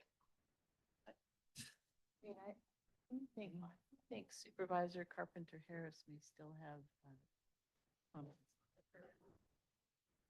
Okay, We're back, we're ready. we are ready. So my brain kind of had a second to congeal around things. I guess my concern is with the idea that the developer would have to be, would be held to doing this just by the nature of being the developer. So I agree 100% that it needs to be and should be able to be passed on to another party, if you will, and those parties can be individual landowners. Another consideration is to just say that management of this will be part of the community development process. So have a plan in place as each individual parcel is purchased.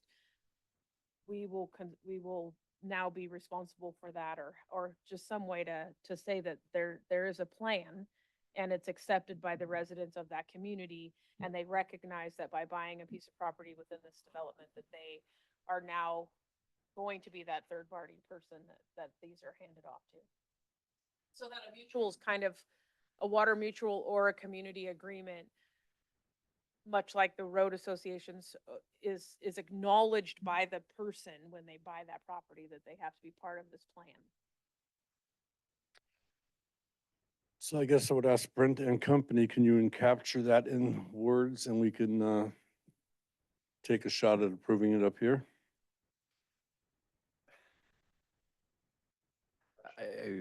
I would. Hang on one prefer if second. There I mean, was. we have a wordsmith. David. Brent. Stealing any thunder. Okay, so what I said to Heidi was that we could modify the language to say the developer incurs the cost of development and establish an agreement for the long-term maintenance of the service, or establish agreements for the long-term maintenance of the service. Or you could just add, so the developer incurs the cost of development and maintenance of the service unless a third party agrees to assume maintenance responsibilities. I think the But by dilemma, purchase, you're making that agreement. Well, Yeah. but a third party could be a mutual water company, so it's not necessarily just private land transfer. So I'm just saying, That's fair enough. the developer incurs the cost of the development and maintenance of the service unless a third party agrees to assume maintenance responsibilities. Are we all good with that? Have those notes been But captured? that would be a dandy opportunity if you were the purchaser to say, yeah, I don't agree to take over that. You need to take care of this for me as long as I reside here. I mean, now if it's like, if it's a mobile home park or something, then I get it. Like, I totally get that this has to be, if it's set up like that. But if it's a subdivision, it's not, it shouldn't be like, it shouldn't be an opportunity. You, as by the fact that you're purchasing it and a community is being developed, then either, yeah, you need to form a mutual, or you need to have a community kind of like pay-in agreement like you would with a road association or something. I don't want to stick the developer for the duration of their existence as being responsible for water or systems in place on a property that they no longer own. Would you like to add some language to that? Is that crazy? Am I being No, crazy? you're good. I get it. Okay, all right. You want to add that language then? I don't know how to add that language. Well, has it been I captured? think that what Drew said was pretty close. Yeah, I think what Drew said just needs a little bit of massaging to get it across the finish line for both sides. For the purpose of time, is this something that staff could work on and bring back? Feel like- Yes, we can coordinate with Drew on massaging that language further in So one with the direction. due to the purpose of time, we have everybody's opinion. Yeah. Let's just move forward, and we'll just go that we all know the sentiments that are here. Thank That you. sounds fantastic. And that concludes land use. No, So- no. No, Oh, We my didn't, yeah, gosh, we didn't I'm really actually trying. get to the highlighted language. So the highlighted language, this thing is an addition to LU policy 8.2. As stated earlier in the presentation, this language to staff's recommendation does seem as a standalone piece. It almost sounds like it's its own policy or potentially its own program. If this was to be a program, there could potentially be cost implications here. Water plants are expensive, and who incurs the cost of that? This would be up to the commission and board discussion on how to implement or not implement that language.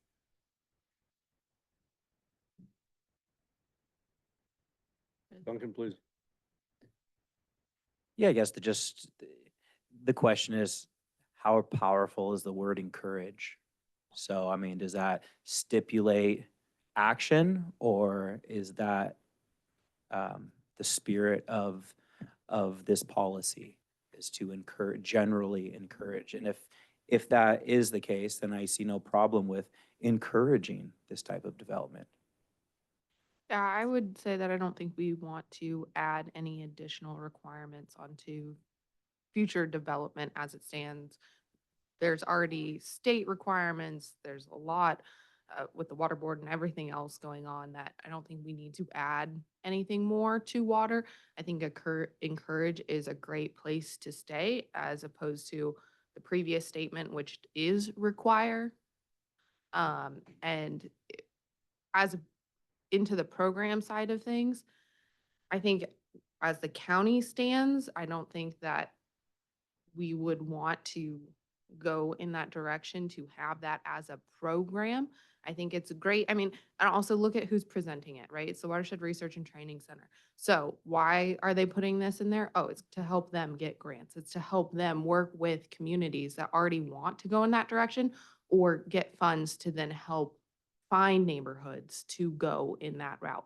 So it's not about mandating this for all future developments, although, it could be a great thing to do. It is. We all know water is a limited resource, but do we want to continue to add restrictions to future development? That hasn't necessarily been the direction that the county is going in right now. So I think encourage is a great place to stay. I would be hesitant to put it into a program because, again, the cost implementations, but then also the realities of, future development implications, what we're looking at for overall small developments. New residential developments need to reduce the strain on local water resources. Why does it have to be the new guy on the block instead of everybody working together as a neighborhood? Could be a question in there too. So I think the encourage sounds great, and the rest of the wording, I would leave it either there. You could put it as its own standalone if you wanted to, but I wouldn't change it to require, and I wouldn't encourage it to be developed into a program at this point in time. Okay, so you think you've got all 70 of those iterations? Yes, I would highly recommend having it be a standalone policy. It is a separate issue compared to 8.2 overall. Could I add some context to Go that? right ahead. Right, there is a recognition that the tributaries in that are lived along, such as Browns Creek, are being, over inundated and over allocated, and there is a recognition of all water rights in the main stem. And so, if there could be the ability to create a municipal water system for Browns Creek or in Junction City to get off of the tributaries and get onto the main stem, that would be more sustainable. And so I think encouraging this, similar to the conservation easements, would lead to direction, right? Like if there was a letter of recommendation or a letter of support that was encouraged, it would be explicitly in the general plan that the board and the general plan, the spirit of the general plan encourages that type of community water conservation methods. Yeah, and we did have something like that on Browns Creek. It was called the Browns Creek Water Revitalization. They were gonna put 35,000 gallons worth of tanks on my property and plumb it to my house, and we can only use it during certain times. So it's a good idea, and it was helpful. Do we think we've had this captured and you can bring it back to us at some point? Or should we? Did you do public comment on this one? We did. We did. Yeah, I think we're all I the way think to us. we're kind of on the second aspect of it, but I think we already did public comment. You did on both at the same time. So, I would agree with turning it into yet another policy, not making it a plan. And I do think that the language on the last line, needs to be cleaned up. It just reads funny to me unless I don't I think understand. that "and" should be a "the." Reduce the potential localized strain on Okay, that would fix it. Yeah, water. we can clean up the language, have it be a separate policy, maintain it as an encourage and not a require. Yeah. All I right. agree. I agree. No more regulation that we have to have. So the encourage is a good word. I don't think it needs to be a program. Good deal. We all good here? Shall we move on? Now it is for real. The land use element is complete. Thank you so much. So what we'd like to try to do today is move into the community plans. Like to get through at least one, preferably two. If we get through two community plans, that'll get us halfway through our slide deck. So the remainder of it will happen tomorrow. So we're gonna go with Hayfork. So we're gonna start with Douglas City, actually. Hayfork, okay. Move I'm that ready. forward. This is not working. If I may? Please go ahead. I was told that this would be from 9 till 3, and so I need to be out of here by 4 o'clock to be able to make an appointment in Reading. And so that's just my limitation. The government never tells the truth. Mhm. I'm just kidding you. It's, one of these things. government. Oh, are we? Yeah, if you have something to do, your input's been very helpful today, so we hate to lose you at 4, but if you have to go, you have to go. All right, we'll move on. Don't do Junction City. Junction City will not be today. Or can be first. No, it will not be. Let's go. So let's go through the review of the community plan. So as a reminder, the county has 5 existing community plans: Douglas City, Hayfork, Junction City, Lewiston, Weaverville, all prepared between 86 and 96.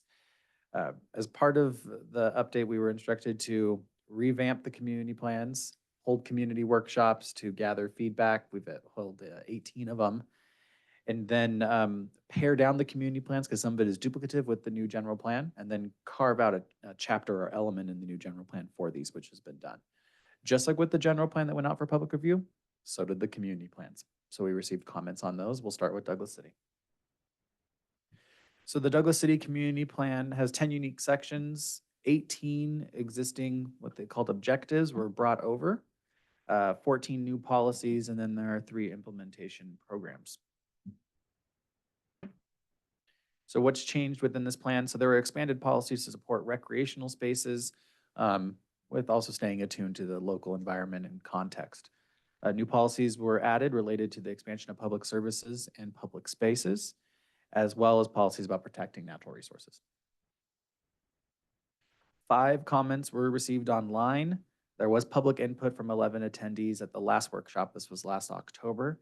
And shown on the screen here is just a common themes or issues that we've heard through the comments that we've received in person and via online. So the concern over the lack of infrastructure as a constraint to development, that was probably number 1. That was a big topic of conversation in the community workshop. Comments were divided over whether to support additional housing, mainly because the infrastructure is not there for it. And how do you actually do that? There was interest in expanding community amenities, capitalizing on the location along the river, emphasis on the importance of reducing light pollution to preserve dark skies. And there were several other requests that have to do with implementation, for example, a milestone plan, and additional community history be added. So just like with when we went through the land use element, we're going to walk through different comments that were submitted and then recommendations by staff.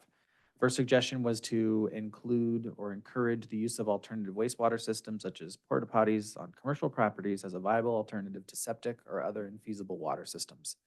This gets back to the viability of infrastructure improvements within Douglas City. Staff's recommendation is that the board should consider adding a policy under Goal DC2 that encourages the use of alternative wastewater systems, but isn't necessarily tied to a specific one. And this is just a recognition of the lack of an infrastructure as a barrier to development.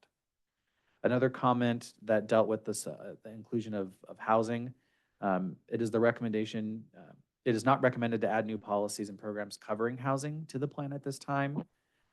Housing development is already covered as part of the housing element, which is that takes a county-wide approach to it. And there is recognition of the infrastructure capacity limitations to putting new housing in Douglas City.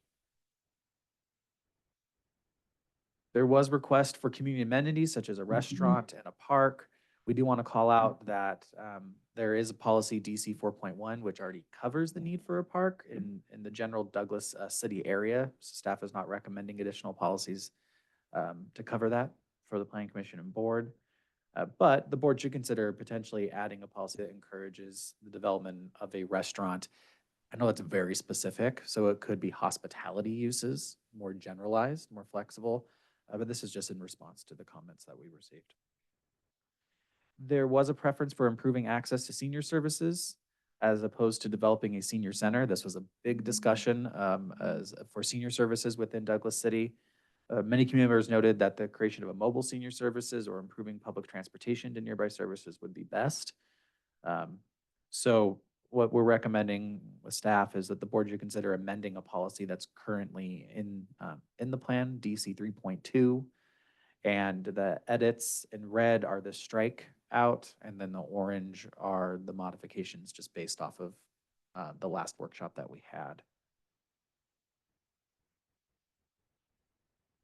And the reason behind this is because this says that the original policy, DC 3.2, talked about encouraging the development of a senior center, to a senior citizen center to serve meals and needs, where it was at the meeting, it was discussed that that's more of a regional issue, not necessarily specific to Douglas City. The cost of establishing a senior center is very expensive, and who's footing the bill for that development? And so that's where these modifications came into play. Another request was to reduce light pollution, to preserve dark skies. Currently, the Weaverville and Hayfork community plans are the only ones that have dark sky policies or programs. The board should consider adding these. I will say that dark sky policies and programs, as they obviously have an intent, are very obviously restrictive, and they can be onerous to meet. So it's just something, I'm not saying that from an advocating yay or nay on something like that. It's just something to be aware of the implications if you put in a dark sky ordinance. There are a lot of restrictions on private property and what has to be met by lighting and other development considerations. We did get a request for a milestone plan as part of the plan's implementation. It is staff's recommendation to the board not to include this. This is just mainly due to resource and budgetary constraints. Just keep everything at that policy perspective with some general programs, but don't get into tying it to specific years. And then lastly, various recommendations for aspects of community history. We did hear that, yes, the plan covered a lot of the community history, but we wanted to go deeper. I stated this in the first workshop we had almost 5 years ago, that we rely on community history from those who live here. I only know so much. I'm not a resident of Trinity County. So if the board would like to consider adding more community history, it would take community members to provide more of that localized context that our team just would not be aware of. So we are open to that, but we would need that context provided to us. And that is the Douglas City. Do we have any comment in the room? Are we going one by one again? Okay, thank you. I show no raised hands. Are we going back to so let's go back to the first bullet point there. Okay. So right now we are going to take public comment in the room for bullet point. It starts with suggestions to encourage on this page. And we have none in the room. Do we have any on Zoom? We do Christy Anderson.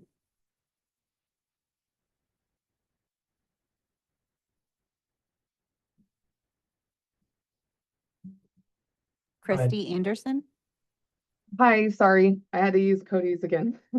So I just wanted to comment on this, that if we were to look at any alternative to a septic system, you would be looking at an addendum to the odds policy, which would require a significant amount of money and investing in that direction. And we would be required to monitor water quality as a requirement of that odds policy amendment. So just to throw that out there, that porta potty is, a lot of people don't seem to understand, is not a fix-all situation for wastewater, domestic wastewater. You still have to deal with kitchen sink water, which is considered black water. You still have to deal with gray water, which you still have to meet setbacks and still have to follow the odds policy for. So just as a blanket statement, because I do have to take off in about 10 minutes, I just want to mention that that would be substantial. Christie, thank you very much. We will bring it now. Is there anybody else on Zoom? Adrian Keys. And thank you once again. I just would like to ask the supervisors if you could repeat, and the chair, if you could repeat the name of that policy. It was just too difficult to hear it on Zoom, and I'm super curious and would love to look into it, but I'm unable to figure out what Ms. Anderson said. Go ahead.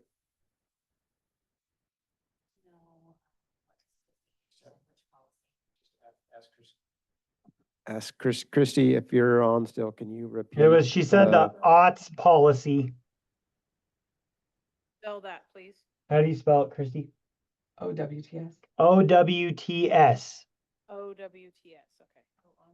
On-site waste Water treatment. water. Still, I was close. Are we good there? Did you Yes, get thank that, you very Adrian? much. Thank you. Drew, good to see you today. Hey, great to see you as well. Just to give a little context, I think what they might be trying to get at here, obviously, I don't know who submitted this comment, but right now, in order to have a porta potty on a piece of property, you have to have a septic system per current county code. And so I think that's what Christie's also referencing. I don't know that this is the place for us to address that dynamic, but just to give a little more context to my understanding as to why we You may have. do have to have a septic. Right, so I could imagine that someone who has, let's say, Riverside property in Douglas City that wants to have events there, that they can't actually have porta potties unless they have an approved septic system. And so they may be like in the floodplain, which would prevent them from installing a septic system that doesn't address Christie's concern related to kitchen sink, black water related to events, but anyways, just a little bit of context. 1 second. Do we have anybody else on Zoom's Cody there? Christie back? Yeah, I think we're getting really far away from what, that is not the situation. So porta potties can be used in conjunction with a septic system, I think, in regards to domestic use and maybe ag use, which is what maybe Drew is alluding to. But as far as porta potties are used in conjunction with events all the time. So I think we're getting really far into the weeds here. Thank you for that distinction. Do we have anybody else on Zoom? Well, can I just, since we have two differing opinions from staff, are we saying that if I have a property and I don't have a septic system on it, I can throw an event and bring in porta potties? Is that, Christy, what you are saying? Yes. It sounded to me like that's what she was saying. She's Okay. coming back. Hang on. Yes, and I think I misspoke in the sense of, the event not being the appropriate example there. It would be more for a continued use of that property. Okay, thank you. I think Christie gave us clarity there. Do we have anybody else on Zoom? Already unmuted. Adrian?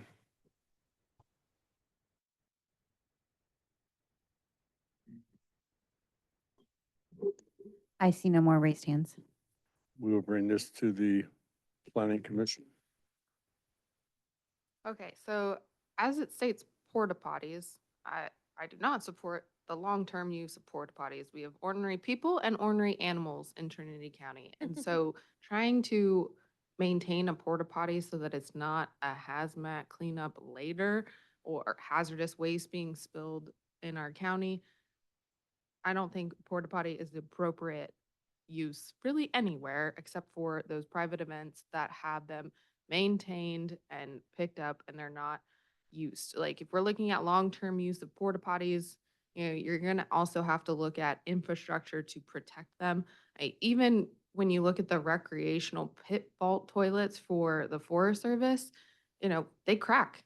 They have their own problems over time. And so that causes issues with water and the water table and that rising and falling within the vault toilets themselves.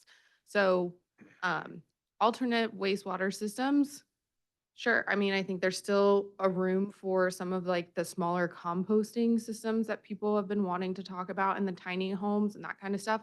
But personally, I do not support like having porta potties recognized in the general plan as a solution for anything. And that we should especially not be having them on commercial properties. If they're going to be making a profit in the long term, I mean, they should be investing in the property and have the appropriate infrastructure. And if it's in a riparian corridor, if it's that close to a floodplain, then we shouldn't be having commercial development. I'm sorry, like you're going to have other contaminants on commercial properties that are going to cause water quality impacts. So not every property is suitable for every type of use. And yeah, I do not support having Let me give you an porta potties example. in commercial properties. So I own a commercial property in Douglas City that has had a porta potty on it for 10 years. It gets changed every 10 days. It's been no problem at all, and it works great. In the commercial property that it sits on, make sure it's maintained also. It's not a problem. You got to keep on it, but it's not a problem. And you have shown that you are a responsible individual.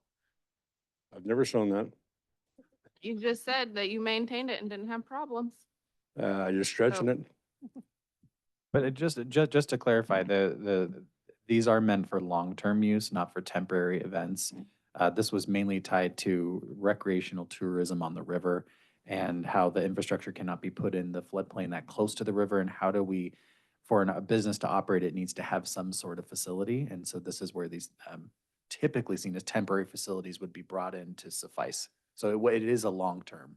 It's not Yeah, for and temporary events. I think we should have that designation. I think if there's going to be a rafting trip on the river, you don't Mhm. want 38 porta potties right next to the river. In my case, even if the porta potty fell over, it wouldn't harm anything. So maybe we should designate full-time and part-time, and how close to the river and how close not to the river. Well, so this policy, I mean, what we're saying is you want to encourage the use of porta potties on commercial properties. And I don't really think you want to encourage the use of porta potties on commercial properties long-term. We certainly don't, but I'll tell you what happens if you don't encourage it. I think you can guess what happens. If you offer nobody a bathroom and they have to go to the bathroom, Yeah, I see in Junction City at the gas station store, there is no public restroom, and as a courtesy to the public, they provide a porta potty that has also been there over a decade. It's definitely long-term. And so I just would like to have clarity on, would this suggestion be affecting highway commercial properties, or are we really focusing on properties that are touching waterways? And it's just Douglas City. Yeah, if, I understand, but, yeah, but in Douglas City or wherever, I mean, would that affect the gas station, or are we off point? It never got down to those specifics. I mean, the one example that was discussed in the meeting was river-based tourism and rafting and getting facilities for that. It didn't get into whether it was a highway fronting commercial.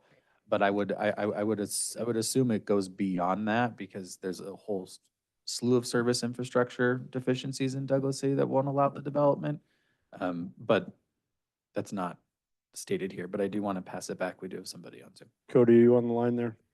Yeah, it's Christy again. How are you? Sorry, I just wanted to clarify a couple of things.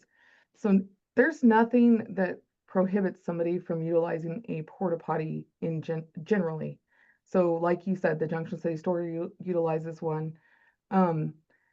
However, I do want to comment on the porta potty that was in the river back in 2017 after the Helena fire that we all remember, I think. At least I got 100 calls on it in my office. It's not great to keep it within the flood area. However, to mention a little bit that these alternative wastewater systems, again, going back to that odds policy. So, and it gets very complicated when we deal with compost. Even more regulations start getting included, including solid waste regulations. So I just wanted to back up that statement and say that it's a lot more complicated than this little statement above, but there's nothing prohibiting the use of a porta potty. It's just not a one-all save-all for domestic use wastewater. Thank you.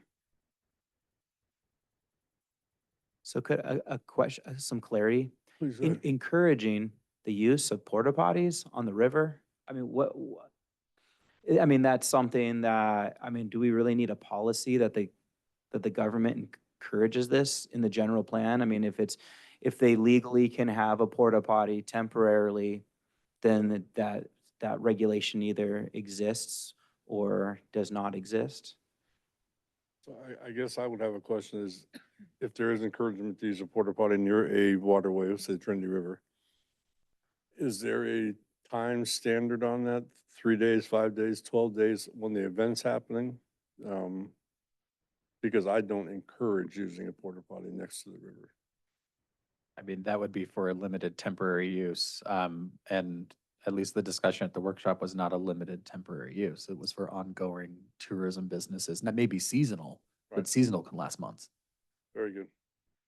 So I have a technical question. This statement lists the porta potty as an example of, and we've only talked about a porta potty, but it does say encourages the use of alternative wastewater systems such as. Is there another alternative wastewater system that I don't know about? I am probably not the person to ask that technical question to. Incinerator toilets too. Christy, are you still on? Or Cody? Yeah, Christy's still on. So we don't have another approved alternative wastewater system. So that's why we keep circling back around this. There's no other approved type of wastewater system.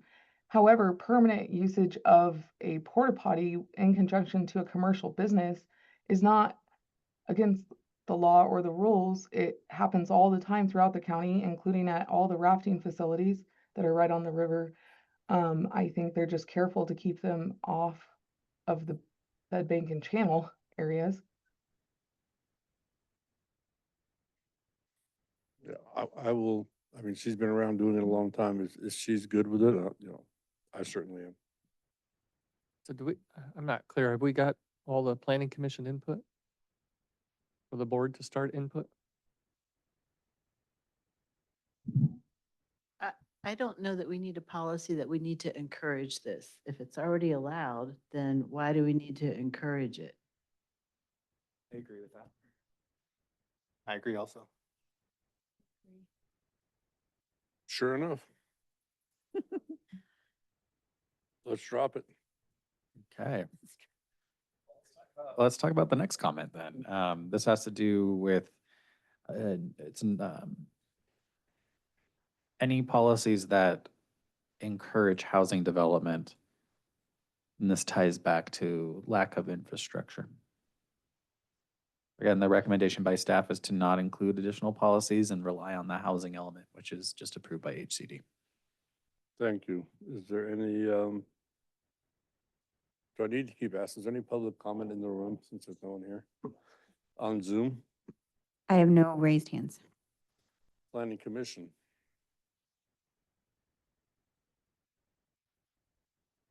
You're good with it? Amelia? We'll bring it to the board. Do we have consensus on this one, the second bullet point on this page? Yeah, agreed. I Leave it to support, the- yeah, I was gonna say support staff recommendation. Okay, we'll move on to the next page.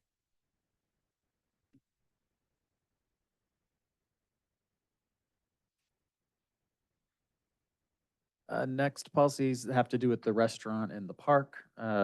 First, policy DC 4.1 already covers the need for a park, so staff's recommending no additional recommendation changes. That's already covered. And then the policy regarding a restaurant, the board could consider adding a policy for a restaurant. A restaurant is a very specific use and recommended previously potentially hospitality serving uses or tourism-based uses, but that's up for consideration. Any public comment in the room? On Zoom? No raised hands.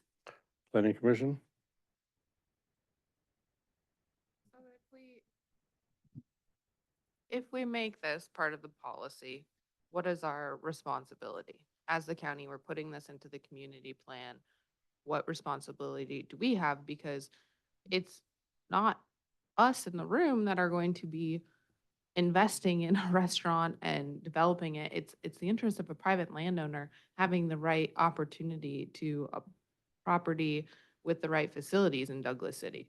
So what is it that we're really doing here by adding this policy? So there was a restaurant in Douglas City a while back, at the Red Barn there. I think it was a good location. And they just tried to have a dispensary there in the last couple of years, and I think something to do with Caltrans shut that down. I'm not sure about the other, I mean, I probably have property that I can put a restaurant on in Douglas City, and I'm not going to. But I think there is some on Highway 3 frontage there, just past the Douglas City Garage, right across from Chris Cross's property. And I'm not sure what the zoning is for that, but I think that could be zoned for a restaurant. And I'm gonna just bounce off of what the commissioner stated. The general plan, the only real leverage the county can provide would be to, when we're looking at the zoning and evaluating allowable uses, is to look at the different zoning districts that are in Douglas City and just ensure that there is the allowability for a restaurant or hospitality use. That could tear off of a policy, but you are correct. The county is not responsible for building a restaurant or finding a restaurant owner to come in and purchase property. Part of the concern that was brought up during this community meeting is that there are so much highway frontage parcels, but Caltrans has such strict development regulations and access points that it becomes infeasible because of the amount of upgrades you need to do for access onto 299 or 3. Property owner can't afford it. But we can look at allowable uses, which I think would suffice for that. Sure. So I think we should encourage it, if that's the word you want to use. And I, just thinking about it, I do own a piece of property in Douglas City that was a restaurant at one time, a bar and a restaurant. So encourage, sure. Why But we could also build that up so it's not encouraging the development of, but it's encouraging hospitality uses or the Absolutely. allowability of hospitality uses, Good enough. which could be done through the zoning. But it's not actually has any hook about the county development, because I think development's a word that pops out that almost sounds like the county's on the hook for putting in a restaurant. Right. Okay, thank you. And anything else? We'll bring it to the board then. Oh, I'm sorry, Duncan. Yeah, I was just gonna point that based on this is what the community would like to see, the possibility and the ability to have restaurants. This would give direction to our zoning ordinance to have that for future use and make sure that there are zonings in highway commercial that would allow that. I think that would be good planning. I would agree. I think there's a big need for food in that end of Highway 299 and 3. There's nothing from Reading to my store, basically. And I think a restaurant would be a good idea. So we're all in Can I get favor clarity of about that? here when we say a policy? I guess I need clarity about within a community plan. I get a community plan can say, hey, what we want is, what we hope for is. This is asking for a policy that encourages, so is this appropriate within the community plan? And, okay, Yeah, you can have a policy in the community plan that encourages, more hospitality uses within the community. And the way that would occur is the zoning ordinance would be flexible enough to provide the opportunity for those uses to exist. Okay. And so I heard, I think, some level of conflicting input about the commission's input on how the wording should be to avoid any commitments on the county's part. So are we comfortable with the language that's here, or was the commission recommending some change in this wording? The commission just wanted to make sure that it didn't make it seem like the county was on the hook for actually developing a restaurant. So we would modify the language to remove the development and just talk about expanding allowable uses within the community to include that. Fair enough. Do we have agreement on that first bullet point? Yes. We move on to the second bullet point. Second bullet point has to do with the senior center. The original policy talked about the creation and development of, financially feasible, not really. And so part of the staff is recommending that we make modifications to this, which focuses on a countywide approach to access to senior services, and just fold Douglas City into that. Orange text is addition, red text is strike. Any comment in the room? On Zoom? No raised hands. Planning Commission?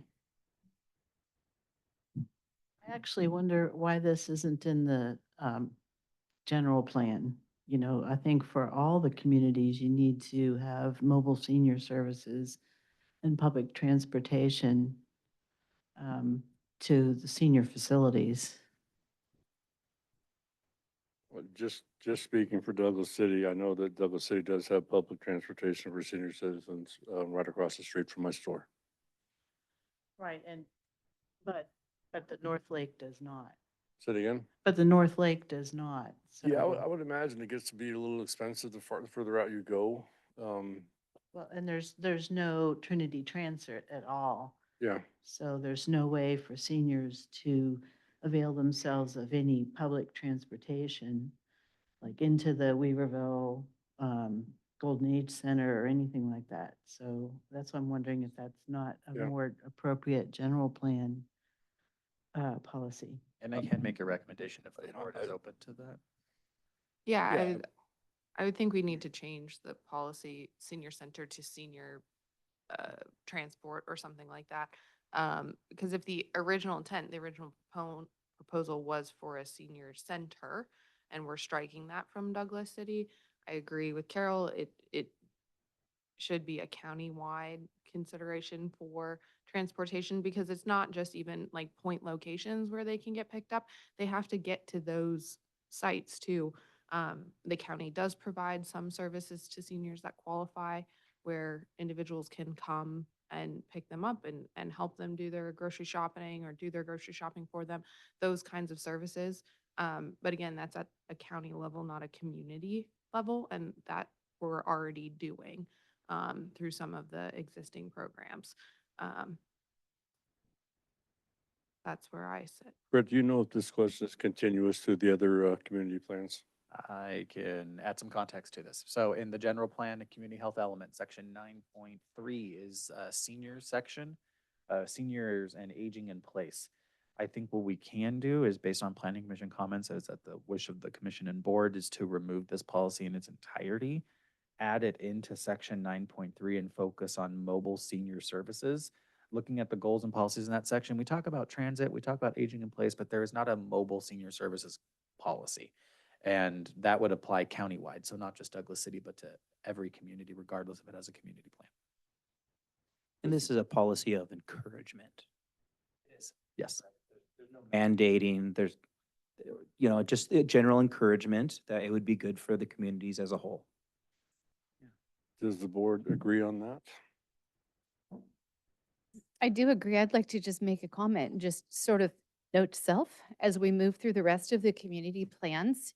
Just in light of our conversation earlier, where we only have this handful of community plans, and then we have other communities that don't get a specific one that revert to the general plan, it will be important for us to keep in mind, if we see things within these community plans that really should apply to the county generally, that would help those areas that don't get a community plan, we should just all be mindful of that, I think, together. Agreed. I agree. Thank you. Okay. Are we all good? Shall we move on? Okay.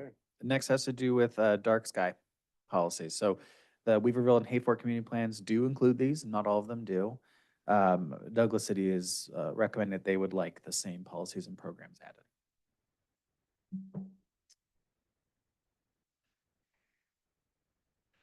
Anybody in the room like to speak to this? On Zoom, I have no raised hands. Planning Commission? So will these policies only apply to new development, or will there be in any implementation on existing infrastructure? Depends how the ordinance is crafted.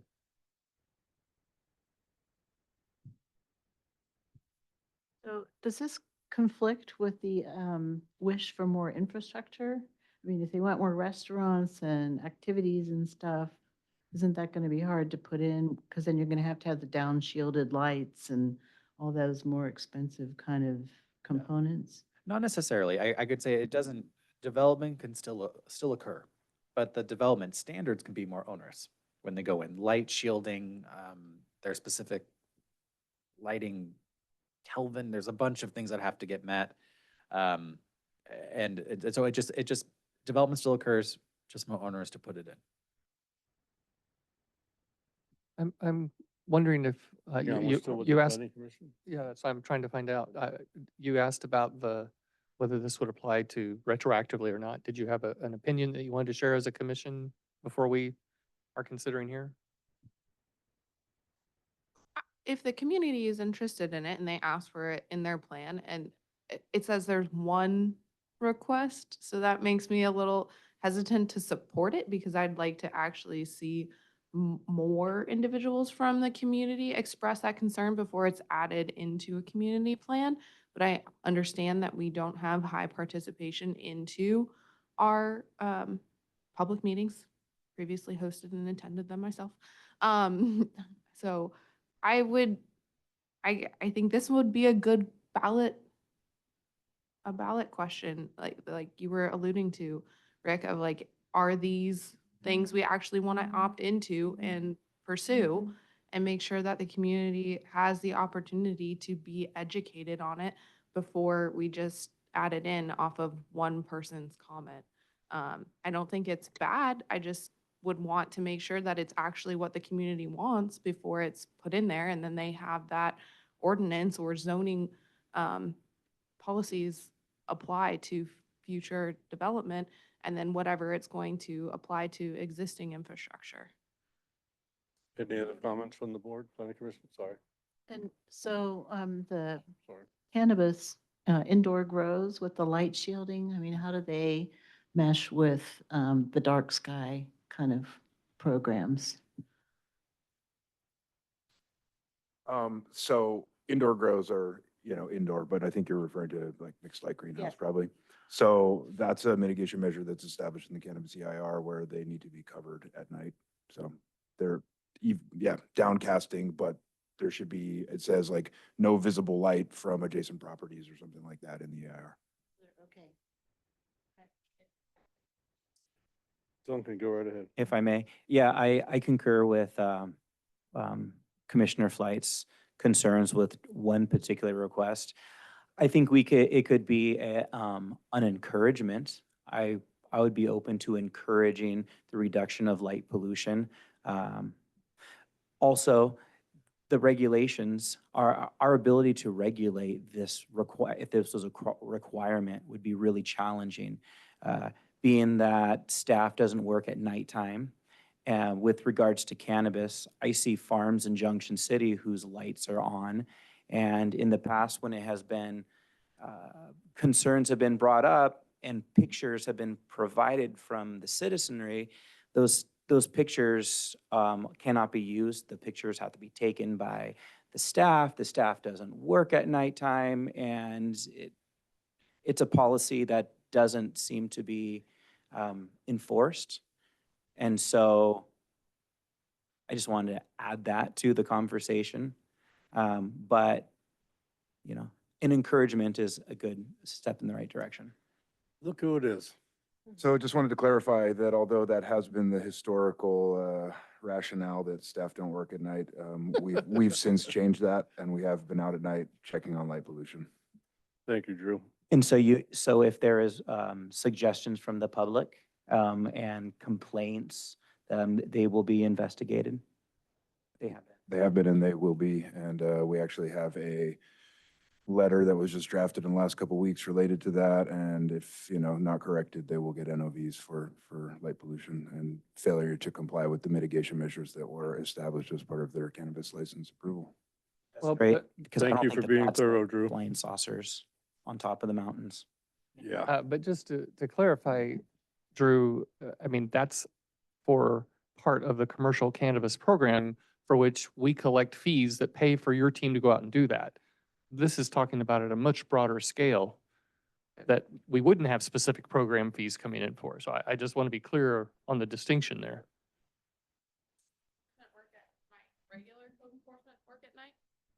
I think we've kind of gone out of the whole element that we were into here. The cannabis thing is over there. What we're talking about here is, yeah, we should encourage dark skies. I think Trinity County and Modoc are the two darkest counties in California.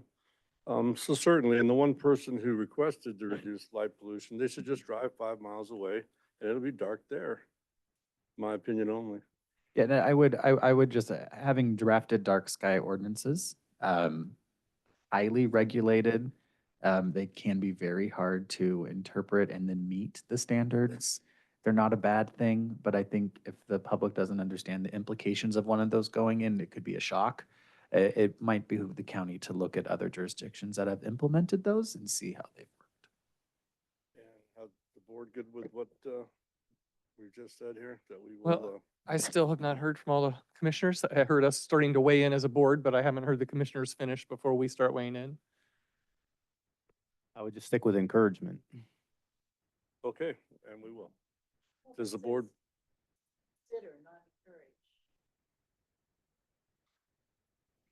I'll leave that to you, Brent. So the request up there is to consider adding actual dark sky policies and programs. So it sounds like what we're hearing from the commission and the board is to encourage lessening light pollution, but maybe not tying it to the specific industry standard dark sky provisions as part of this.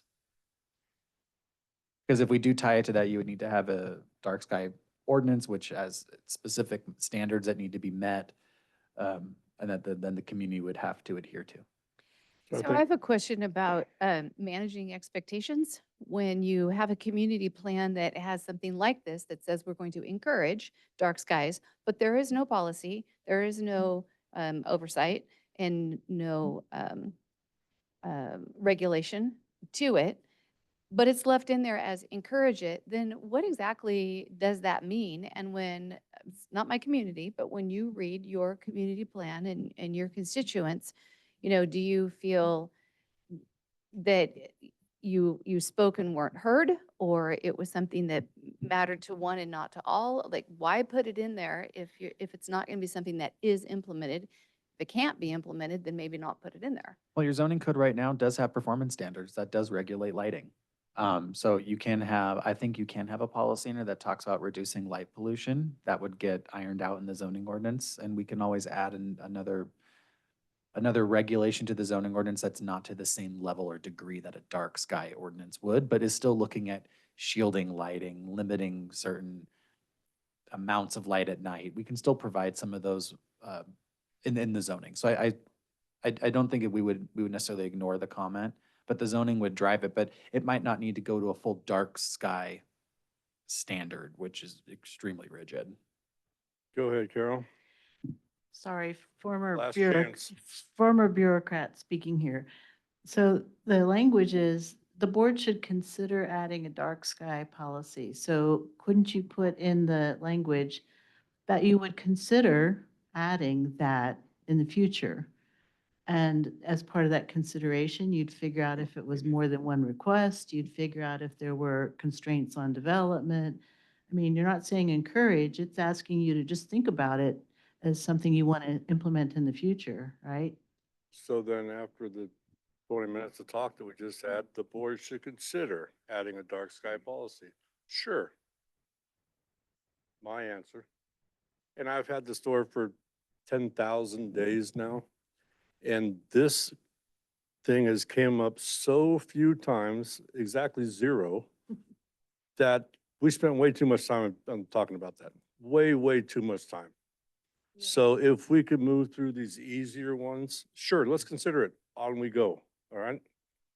That's where we should be at. I know that there was discussion, but, you know, So I have Sure. a concern that I just want to raise here. One, I'm hearing a board representative speak into the process before we've heard from the planning commission. I've heard staff say, I've heard from the commission and the board when we've only heard from the one board member before the rest of the board has spoken. And I'm hearing the board member say, let's not spend time on things I don't want to talk about. no, I'm not. I think we need to allow the process to work as it works and have the conversation, let the commission have their input, let all board members have their input, and move through the process. Okay, so let me just go back and see what we did here. So, I brought it to Brent. We put it on public comment, in the room, out of the room, went to Carol, went around, went over, went to you last, came to the board. I made my decision because I live in Douglas City. So I followed the protocol that you say I didn't, but I did. So if I am making the first judgment on what should happen in Douglas City because I happen to live and own there, I'm more than welcome to have you guys chime in too. But the protocol was followed. I just want to make sure you know that. Thank you. I'm glad that you think it was. Was it not? No. So if but- there was only one request, can we just remove the whole thing? So what, let me just go to what protocol did I not do? Let's move. Let's complete this process. Go ahead, then we can take it off. I don't care. I mean, Yeah, sure. there's only one request. Let's get it out of here. Next. The board has not weighed in. Okay, go ahead. Go right ahead then. What I heard was from staff that these can be very difficult to enforce. I heard from the commission that we might want to recommend or encourage, but not have a policy. And I'm hearing something different from you, just don't do anything. So I want to be clear on what it is that the commission is recommending so that the board can then weigh in, and then I would like to weigh in. Have we not had that already in your time to weigh in? So tell me what you think the commission said. So I think the commission said, don't really care that much, not a big deal. Duncan said, you know what, not so much. He said, let's get rid of it all. Now it's your turn, so go ahead. I did not hear from the commission, but I would like to go back to whether that's staff or commission to reiterate what the commission's input on this process is. Please. I don't know that I'm speaking for the commission as a whole, but I will just say what's being requested that the language that we consider is that at some future point, there's a policy where the board would consider dark sky policies. And you may do exactly what Supervisor Gogan says. You may say, we thought about it for 10 minutes, we're not going to do it. Or you could direct staff to pursue it. I'm just saying, I think it's an okay to add a policy to the community plan saying that the board would consider this at some point in the future. Okay. I'm open to that terminology. I'll third that. To the board. Thank you. So I would like some clarity because as I read this slide in front of me, the bullet that says the board should consider adding this policy is telling us from a staff and consultant perspective, the direction that we may or may not wish to go based on the bullet point above. And that our obligation today is to decide whether or not we are going to do that. Am I reading the bullets in the process correctly? Correct. We're asking for direction of whether we should or should not add a policy that pertains to dark sky policies. Thank you.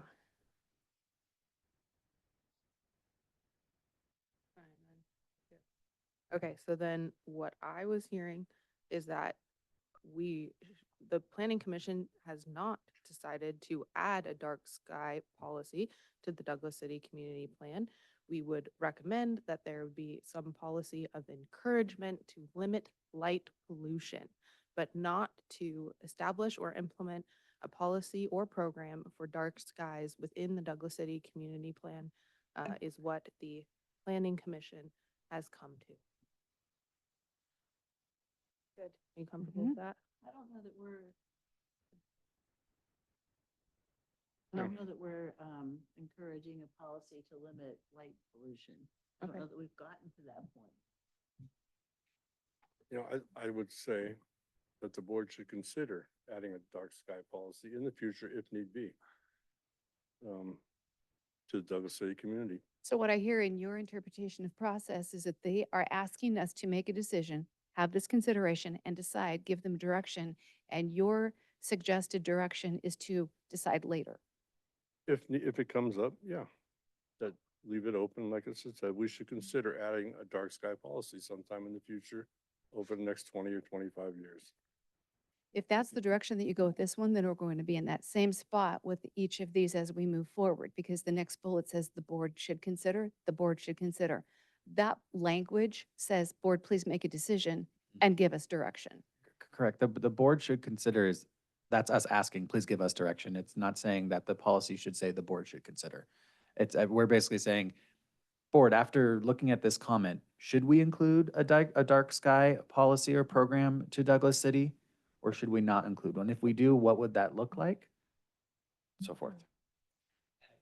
Planning Commission, I think at the very most, but from what I'm hearing, is that we could encourage dark sky or like recommendations or in minimizing light pollution, but not necessarily, we don't have enough public support and yeah, to actually consider or encourage a dark skies policy. I would agree with that statement. The planning commission is in agreement. We're not at the point where we can recommend that you implement some sort of dark sky policy. Definitely I agree. not. The board, I concur that we should not be recommending a dark sky policy at this time. I do not believe that enough people have requested it. And I also am concerned that it would hinder development. And one of the things I was asked by my constituency is do not make it harder to build businesses and things in Trinity County. We already are restricted enough. So I think as much as I support dark skies, I don't feel like we're in a position right now to request a policy in that regard. I agree with Heidi. very much. Duncan, do you have to leave now? I would just add one last point. In Junction City, the only way that vehicles at the elementary school don't get their gas tanks siphoned is to have lights on all night, unfortunately. So we are in, we've decided bullet point 1. So we will move on to bullet point 2 here. Did Supervisor Cox have anything? Agreed. You're agreed? Oh, we're all there? Okay, thank you. 2 has to do with a milestone as part of the plan's implementation. Staff not recommending requiring a milestone program for Douglas City. That's just a resource and budgetary constraint. Any comment in the room? Brent mentioned earlier about annual reporting for the general plan, so that may, perhaps this is a policy that we could pull from Douglas City specifically, but just make sure that we make available to the public the annual report that's done, that we have to submit to the state. Any other comments in the room? On Zoom, I show no raised hands. planning commission? The board. Were you going to say something? Oh, I didn't know. I was just gonna support our current proposal to communicate and educate on the annual plan or the annual report, and to not include a milestone plan. And I don't mean to leave you out. Sometimes I don't see you sitting there. I didn't know. but not purposely leaving you out. The board? Are we good? Yes, I concur. support staff and commission recommendation. We are good. And final comment, this has to do with, we had various recommendations for come in that wanted expanded community history to be added to the introduction of the plan. As I had mentioned, that's something that we really would need from local community members to provide. So this one's a little difficult to say the board tell us that, because we would need to work with individual board members to receive that information in order to include it. Any public comment in the room? On Zoom, Raised hands. the planning commission? Did they provide any references or contact or any history that they wanted included themselves, or they just said they wanted more history in the plan? For more history in the plan. We did a deep dive with staff and resources, and this is forgetting Jim, who did we meet with at the fair? Who did we meet with at the fair to get all of the information? More county history? Rich Lorenz? So we did a lot of research and staff reviewed all these, but the community members still felt like something was missing, but not explicit. So we would just need people to provide that information if they want it. So there is a historian that lives in Douglas City, and he's well-known and very deep into it, kind of like Darrell. If you would like me to put together with him, that'd be great. He would be, certainly has the most history in Douglas City, along with Darrell. We also bought a whole series of history books. I can't remember, they went back pretty far for Trinity County, and they had sprinkled throughout them items about community-specific histories. So we did a lot of research that was available to us. So then, and publicly available. Then the question is local knowledge, and if somebody has some other sources they could provide us to augment what we've already done. But we pretty much exhausted between our consultation with staff, Historic Society, and the resources that were available to us. So we've exhausted that. So I would just ask the board, if you have community connections within your district as it relates to one of the community plans, this final comment for Douglas City appears in almost every one of the plans. Yeah. And So I do have a question as to the relevance, though. So we are planning where we're going, and if there's a tie from where we have been to where we are going, if they had a specific idea of we want it relevant to X, Y, and Z, I don't think from a planning commissioner standpoint, we need to challenge our contractors to invest in our history. And so if there's a simple, okay, they just go to the Trinity County Historical Society and work with them to incorporate more from existing materials, I think that's appropriate. But sending them on a goose chase to 19 different community members to try and piece together and cobble more into our community plans, I don't think is appropriate use of our contractors' time and the county's money.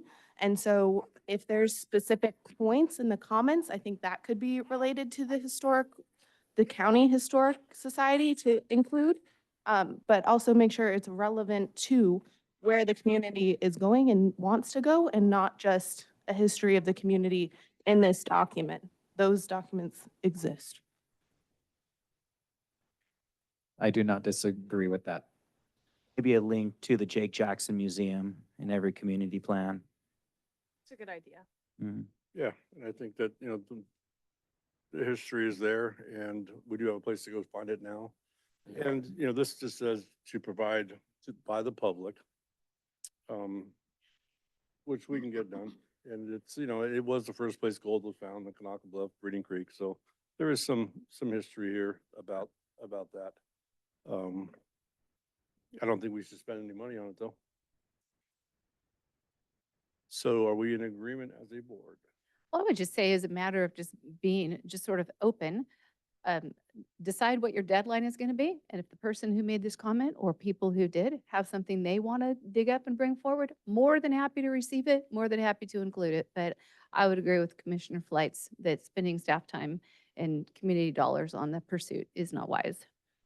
I would agree. Are we in agreement? Yes, sir. Read. I would just, add that having one person put their perspective of the history in a permanent document or a document that lasts 50 years is through their eyes. And being that we don't want to invest any, any funding and time, I don't know how relevant a little historic story of your community is in this general plan document. The So- lighter you keep it, the less angry people you will have. So- That too, So, right. because To be if you clear, I get too wasn't, deep, someone's gonna be mad that it was their grandpa and not that other person's, and they've been trying to, yeah, it'll just go haywire. So light on the background. Established in this date, this is the general location, any Guinness Book of World Records, like egg size, things like that. All right, so we can go to the next page now. to be clear, I was not suggesting that any one person should bring forth their little ditty. I was saying if you have something that is documentable and you want to dig it up and bring it. All right. That's good. And Mr. Renz is all documentable. If he wants to contribute, that's great. And he has been for decades. We will go to the next page. So I just want to do a time check. This is the end of Douglas City. It is 4:20. I can tell you the Hayfork section, that's the next community plan. There are 4 slides with recommendations, just like what we went through right now. So I'll leave it up to the board if you want to roll through that, or if you would like to pick this up tomorrow. I would, Like to consider, get it done. I would consider rolling through it and getting Hayfork done today. That's my opinion only. Reading next week. You're going where? I'm gonna go to Reading next week. I'll So you're gonna stay? I'll All stay right. and grind it up. Thank you very much. How about the rest of the board and the commission? We're all good? All right, let's go to the next page then. Good old Hayfork. Hayfork Community Plan includes 10 unique sections. This plan had 210 existing policies, substantially more than Douglas City. 13 new ones were added, and there were 6 implementation programs. What's changed? Many existing policies in the plan are now covered in the countywide 2050 general plan. So a lot of them were removed because they were duplicative. We condensed and updated information to bring the plan from a 200-page document to 52 pages. So a substantial reduction. New policies were added, in this case on dark skies, but that was specifically mentioned and asked for by the community, and it was included in the previous plan as well. Artist and public art policies were included in addition to medical accessibility and agricultural practices. So 13 comments were received online, input from 12 at the workshop in October. That was the second or third workshop in Hayfork on this. So just so you understand, there just wasn't one workshop with 12. Some of the common themes or issues that arose was requests for policies that support additional sidewalk construction on Highway 3, which is the center of town. Requests for additions to policies that expand organizations in tourism to support the community's economic base. Emphasis on the importance of cannabis and its role in Hayfork and the local industry. Interest to add agritourism as a permitted by right use within rural residential. And then here's this last one, recommendation for aspects on community history, which I think we have discussed in totality.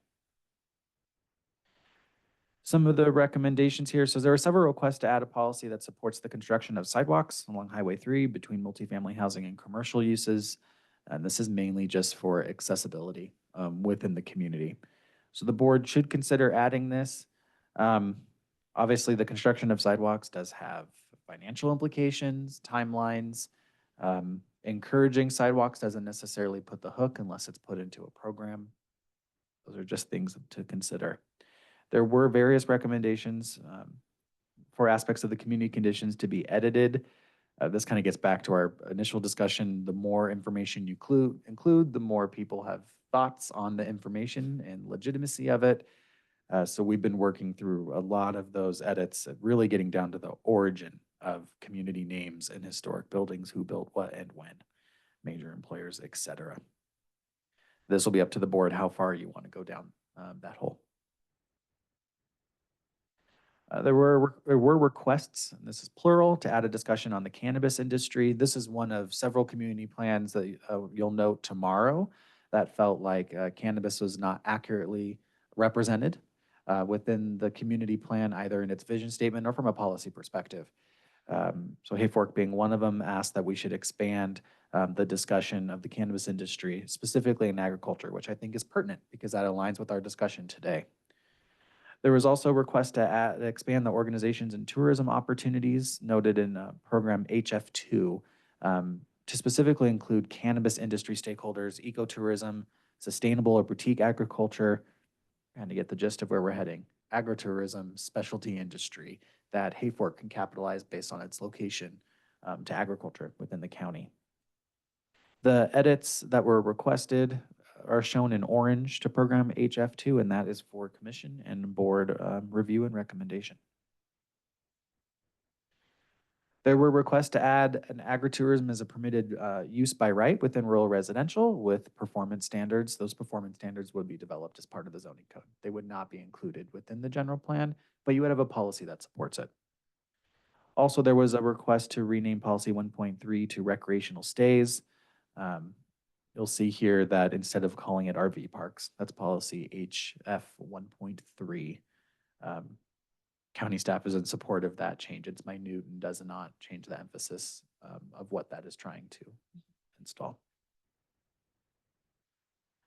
Also, there were requests to revise policy 5.1 to reference to strong industries and businesses. This is desiring to encourage a diverse economy within Hayfork. The board should consider amending the policy shown here in orange. This has to do with the expansion of the economic base. So policy HF 5.1, specifically expand and diversify local economy, encouraging expansion of existing businesses. This just bolsters the actual policy itself. It has no financial implications. But I think this is reflective of what we were hearing in the workshops if the board was to recommend this change along with Planning Commission. Okay, so we'll start like we did last time. We'll go back to the first bullet point. And do we have any comment in the room? On Zoom? We have no raised hands. Oh, one just popped up. Oh, Adrian, go right ahead. Thank you, sir. Adrian Keys from Hayfork. Yeah, that came around a little quicker than I was expecting. Sorry. I just say I really appreciate the this draft of the community plan for Hayfork. I think it reflects a lot of the work that I'm doing down here, and I know that our Chamber of Commerce is also to try and integrate the cannabis industry and cause this certain sort of maturity that where we're doing things like the Legacy Cannabis Genetics event. We're looking towards the appellation of origins. These are the sorts of policies ultimately that support those activities and that level of maturity of the cannabis industry, which is where I've been trying to go for a really long time. So I greatly appreciate this and thank you. I hope to see this pass through. Thank you. Planning Commission. Carol, you okay there? Yeah, I'm fine. Need some coffee? Good enough. Should support it and make sure that it's tied to Trinity County's existing active transportation plan. And then make sure that it's not just sidewalks, but that it's also looking at other ways of transportation. Sidewalks are great, but we do want to look at multimodal and make sure that it's, you know, if they're asking for sidewalks, is it for ADA purposes because there's already walking paths that don't meet the needs, or why they specifically looked at sidewalks? Thank you. Yeah, I was going to ask about bike lanes. Is that, I know that's part of our active transportation plan to encourage those, but are they interested in bike lanes?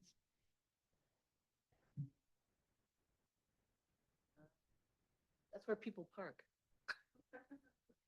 I'm not sure if they have existing bike lanes, but there is the opportunity to expand on that policy so it does serve multiple modes of transportation, which increases local accessibility. But I do think the commissioner's recommendation to tie it back to the active transportation plan is important.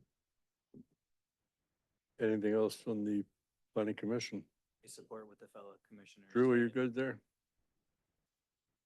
We'll bring it to the board. Is the board in agreement?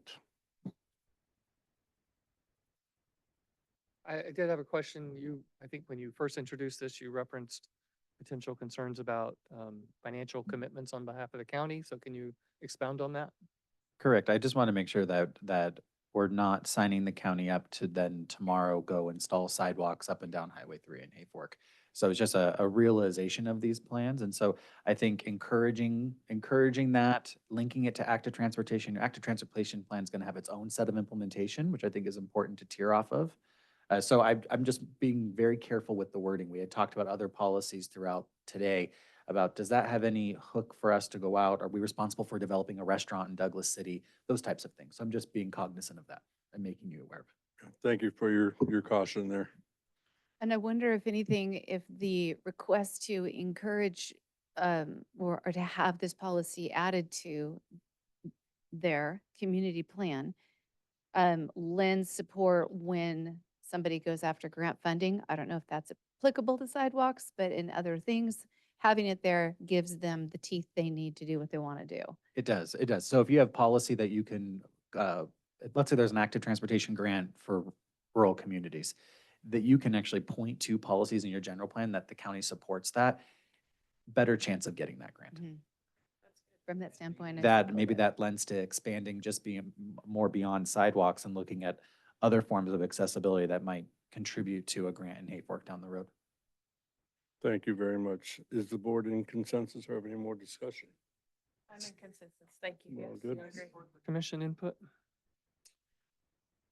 We will move on to bullet point 2 on this page. Same. Continue. I'm ready.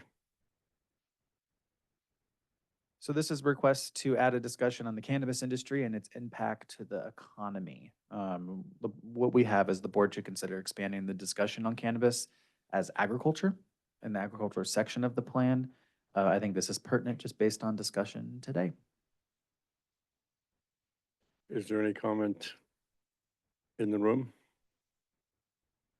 I just want to add quickly that I think I might have been one of the people in the room at the Hayfork Community Plan that pointed out in terms of history that we jumped 50 years, where we talk about the 1970s and then we jump to present.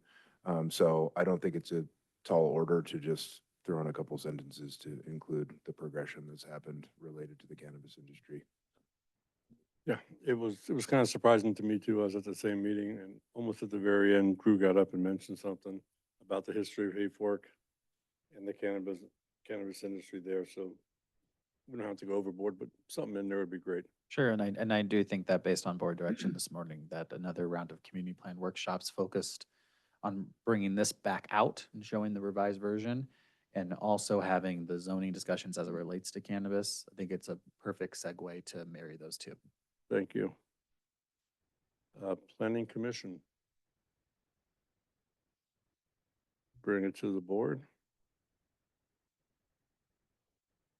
I did. There was nobody in the room. And then Adrian came on, right? That was at the Oh, that was other the last bullet one. point. Is there anybody on there? I Sorry. think we have a raised hand. Oh, we do? Go ahead. My fault. I apologize. I'll keep you in line, don't worry. Oh, I know you do. Adrian? I apologize. I left my hand up. I wasn't intending on commenting. I won't do that again. I'll just comment anyway. Thank you. So am I right or wrong? All right. I need one today. So we'll bring it back to the board. I support staff recommendation. As do I. Agreed. We will move on to the second bullet point here. Second bullet is to make modifications to program HF2. Those are shown in orange below on the screen. Again, those are also bolstered by our discussion this morning. Any comment in the room?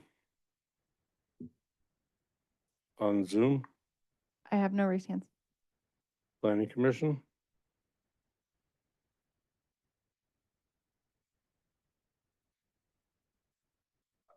I guess I'm just concerned, why are we only calling out cannabis as the only industry for Hayfork? I mean, there still is some timber and other things going on. So I just don't know if there's any other industries that should be represented as well there, or if we should just leave it at that. But for tourism, our public lands also have a big part of tourism with the recreation. So making sure that maybe agencies are also incorporated, whether it be the nonprofits that help maintain them or the actual land management agencies as well. I think that could be important. Thank you. Thank you. Anyone else from planning commission? We will bring it to, I would just say, I agree with Commissioner Flights, because I know the Watershed Center has gotten several recent grants promoting recreational opportunities. So they would be a logical group to include in that list of, so maybe you just insert the word agencies, because they're not a tourism agency. How Are would they you considered an describe them? agency or an organization? Isn't Or, agency yeah, implies organization would government? be good. you know, Organization. and the would work. Watershed Center is growing rapidly, so you might want to throw that in there. We don't want to leave anybody out there. And I think that makes sense. That the Watershed Center, I believe, is the largest employer in Hayfork. And then the cannabis industry is the largest employing industry in Hayfork, employing in terms of volumes of people. And so that kind of grabs both the largest employer and the present industry. I mean, there's ranching, but that's what, 3 families? This is tourism focused, I think.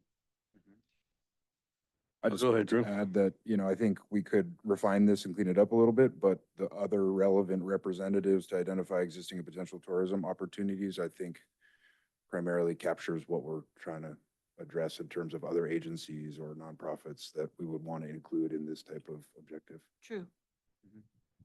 I would recommend that the reason why cannabis industry stakeholders is called out is that was a specific request, not from one individual, but from several as part of the workshops in Hayfork, to recognize cannabis as a foundation in the local economy in Hayfork. So I would not recommend striking that language out of that policy or program. I think one thing that we could consider, if Hayfork is interested in adding it into that language, if the public hasn't interested in it, but what Weaverville has embraced is with their, with the Heritage Days. So it used to be Pioneers Days, and now it's Heritage Days, and really the incorporation of the tribal partners and bringing that about. So we don't have any discussion of cultural tourism there in that respect. So I don't know if that's something that Hayfork would want to encourage and embrace. But we do have some cultural experiences with the Hmong community already existing. So that might be some language that we would want to consider adding. Thank you. I guess I could say something about a couple of those. So the Hmong community there, we just put up a beautiful monument several months ago that celebrated the year that the first Hmong family moved to Hayfork. And I just wanted to know if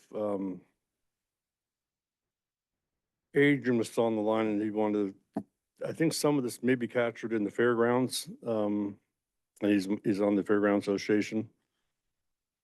You still there, Adrian?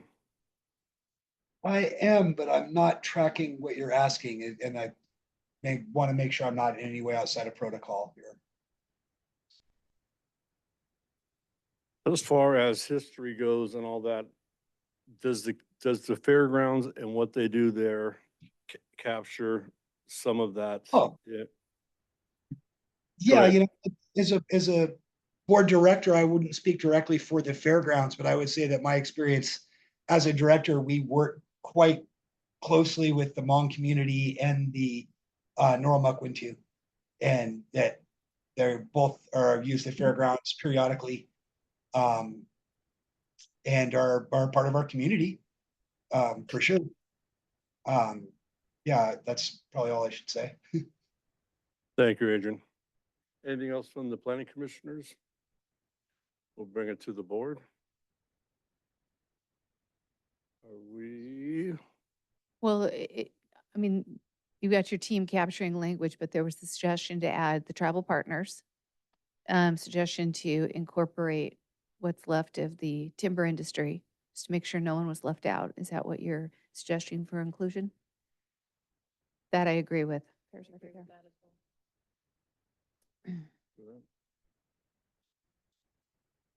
We have that caption notes. The mills are closed. Is there timber industry? There's still logging happening. I picture just that the industry, There's a huge lumber industry. There's no mill there anymore. Is there any industry, timber industry in Hayfork? Trucks drive through it, but no, I don't think so. Yeah, I would you're leave. pulling timber out of that community. Is that not considered industry?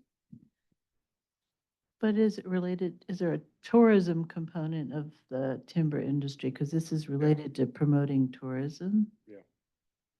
Which is fine. Okay. Well, wouldn't we say we have the Weaverville Community Forest Steering Committee because of timber and the view sheds and help maintaining a view shed in Weaverville, which helps promote tourism because we have beautiful mountain views. That would be for Weaverville, but is it for Hayfork? Well, what does, it's up to what Hayfork wants and needs, right?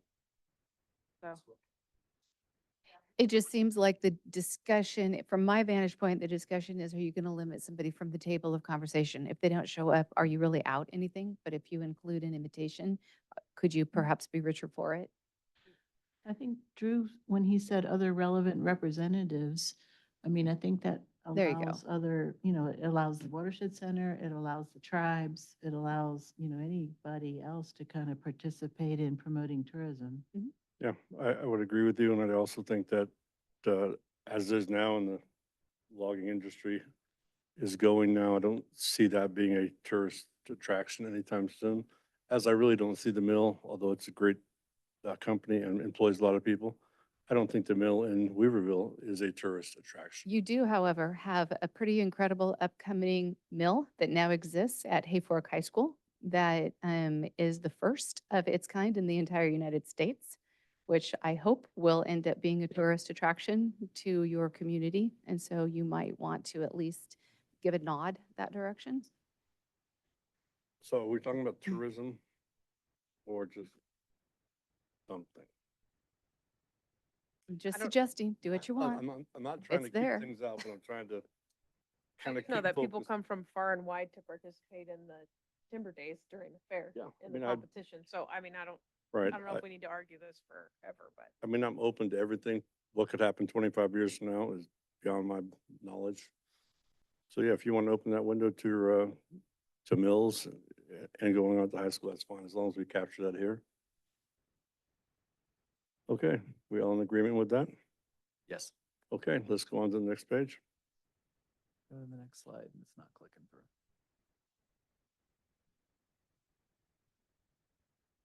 Next slide has to do with several requests to add agritourism as a permitted use by right. This would be in the zoning. So if that is in the interest of the commission and the board, well, we can do so through the zoning code update. Okay, Right? anybody in the room, public comment in the room? On Zoom, I have no raised hands. planning commission? I just have a question. So could you place certain criteria for agritourism? I mean, or is it just blanket agritourism permitted by right? Default to Drew.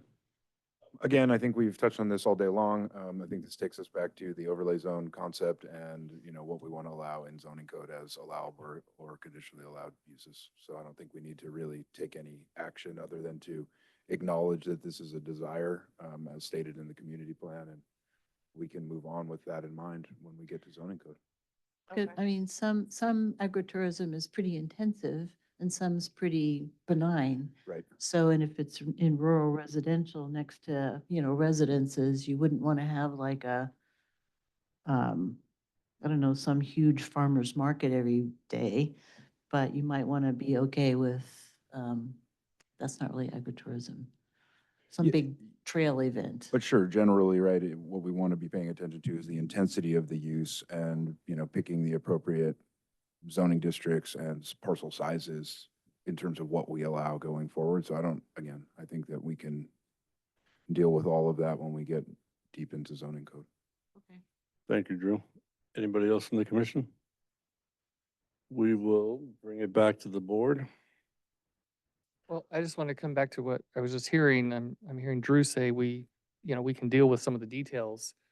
But if you're dealing with details, then that sounds more like not use by right.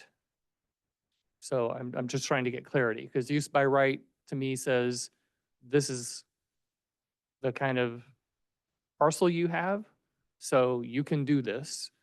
But then I heard, well, but we can deal with that because we will have the right kind of prescription about what kind of agritourism, because I agree with you, we have, I'm just thinking of what's locally in Lewiston, the people who raise llamas invite people to come over and do llama petting, and that's, I guess, a form of agritourism. But, that's different than something that's maybe much more substantial. So I'm trying to get clarity Right, I around mean, use I'm by right. thinking a cannabis tasting or something like that with, 5 people or 10 people, whatever, an event on a weekend versus every day having busloads of people coming in for a tasting. There's a level of difference in terms of impact. Yeah, absolutely. There's different intensity of uses. I don't think that the way that I read this in terms of the staff recommendation, the board should consider adding agritourism as an allowed use, or conditionally allowed use if you want to expand, but I don't think this really has to be established as part of a policy in the community plan. This is a response to the recommendations and the, feedback that we got from those community meetings. So just something for collectively for us to keep in mind as we get into zoning code is how I take it. There's two ways to look at this. You can include a policy which supports agritourism within Hayfork, and then the zoning would actually implement standards. I know the request is by right, but as what Drew was talking about, it doesn't necessarily have to be by right. It can require some sort of permitting requirement or staff review. But it doesn't necessarily need a policy. We can just ensure that agritourism is allowed within RR, but that would go countywide, not necessarily just specific to Hayfork. Thank you. Could we just say that, like, as the policy that, or as the goal that agritourism will be assessed and encouraged for Hayfork, or like encouraged, and then that the county will develop associated policies and zoning relative to agritourism? Is that appropriate or no? I would say more supporting agritourism would be better for Hayfork, and then have the zoning provide agritourism standards. But again, applying agritourism to RR is going to go countywide, not necessarily, unless there were specific agritourism standards that Hayfork wanted only for Hayfork, which that could also be a consideration. Do get to the zoning component of agritourism, to what Commissioner Fall was saying, I do agree that there should be some different size limits as to what you're going to do. You're not going to put little cabins on the 1 acre one, but you could on like the 10+ one. And again, bus loads, they need to have appropriate parking area and facilities to accommodate that many people. You can do that on larger parcels, not always on the smaller parcels. And so I think that should be considered once we get into the zoning code section of this, that there's different allowances based on parcel size. But I support investing in agritourism and going in that direction under Hayfork's community plan. And I'll default back to staff. I just wanted to add that, again, I think these are, requests, and the way I take it is that this is something that we should be probably considering countywide, and maybe it's more related to the economic development element than, just like we talked about with mobilities and services for seniors, that is something that we want to consider countywide. I think this is, again, just another topic that we might be able to pull into broader countywide policies and programs when we get to, specific to this, like economic development, I think is where it belongs. I would support that, as we're already seeing it in other districts.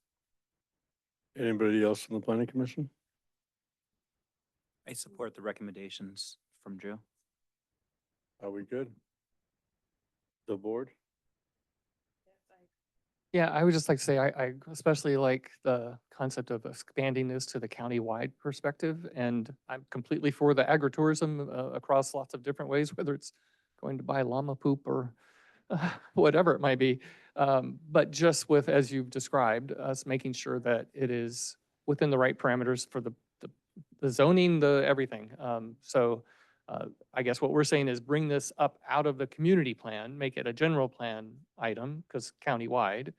And it would be done in a way that is going to, in the future, lead to the kind of details that will guide it, just like we've been talking about with all other kinds of work. Are we in agreement with Drew's recommendation? Yeah, I really like that because of how far out District 5 is too, and we would love to see that countywide be wonderful. Thanks, Drew. Good. Okay, next bullet point. Next bullet point is a pretty simple one. Change in title of policy, no implication on the policy itself. Any comments in the room? On Zoom? I have no raised hands. Planning Commission? It does have a ring to it. The board? Agreed. Agreed. And we will go to the next page. Okay. This is a recommendation based on several requests to revise policy 5.1 to expand the economic base within Hayfork.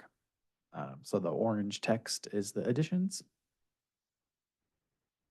I'm sorry, did we do public comment on the last one? We did. Okay, good. I just want to make sure. So go ahead. Sorry. What happened? No, I was just trying to make sure I missed the public comment. I didn't write my none, what I'm usually doing. So I just wanted to validate. So if we can just go back to, if you'd repeat, I interrupted you. Sorry. Oh, no, this final recommendation for the Hayfork Community Plan was to revise HF Policy 5.1 which is looking to expand the economic base of the community. There were some requested changes in orange shown in the policy.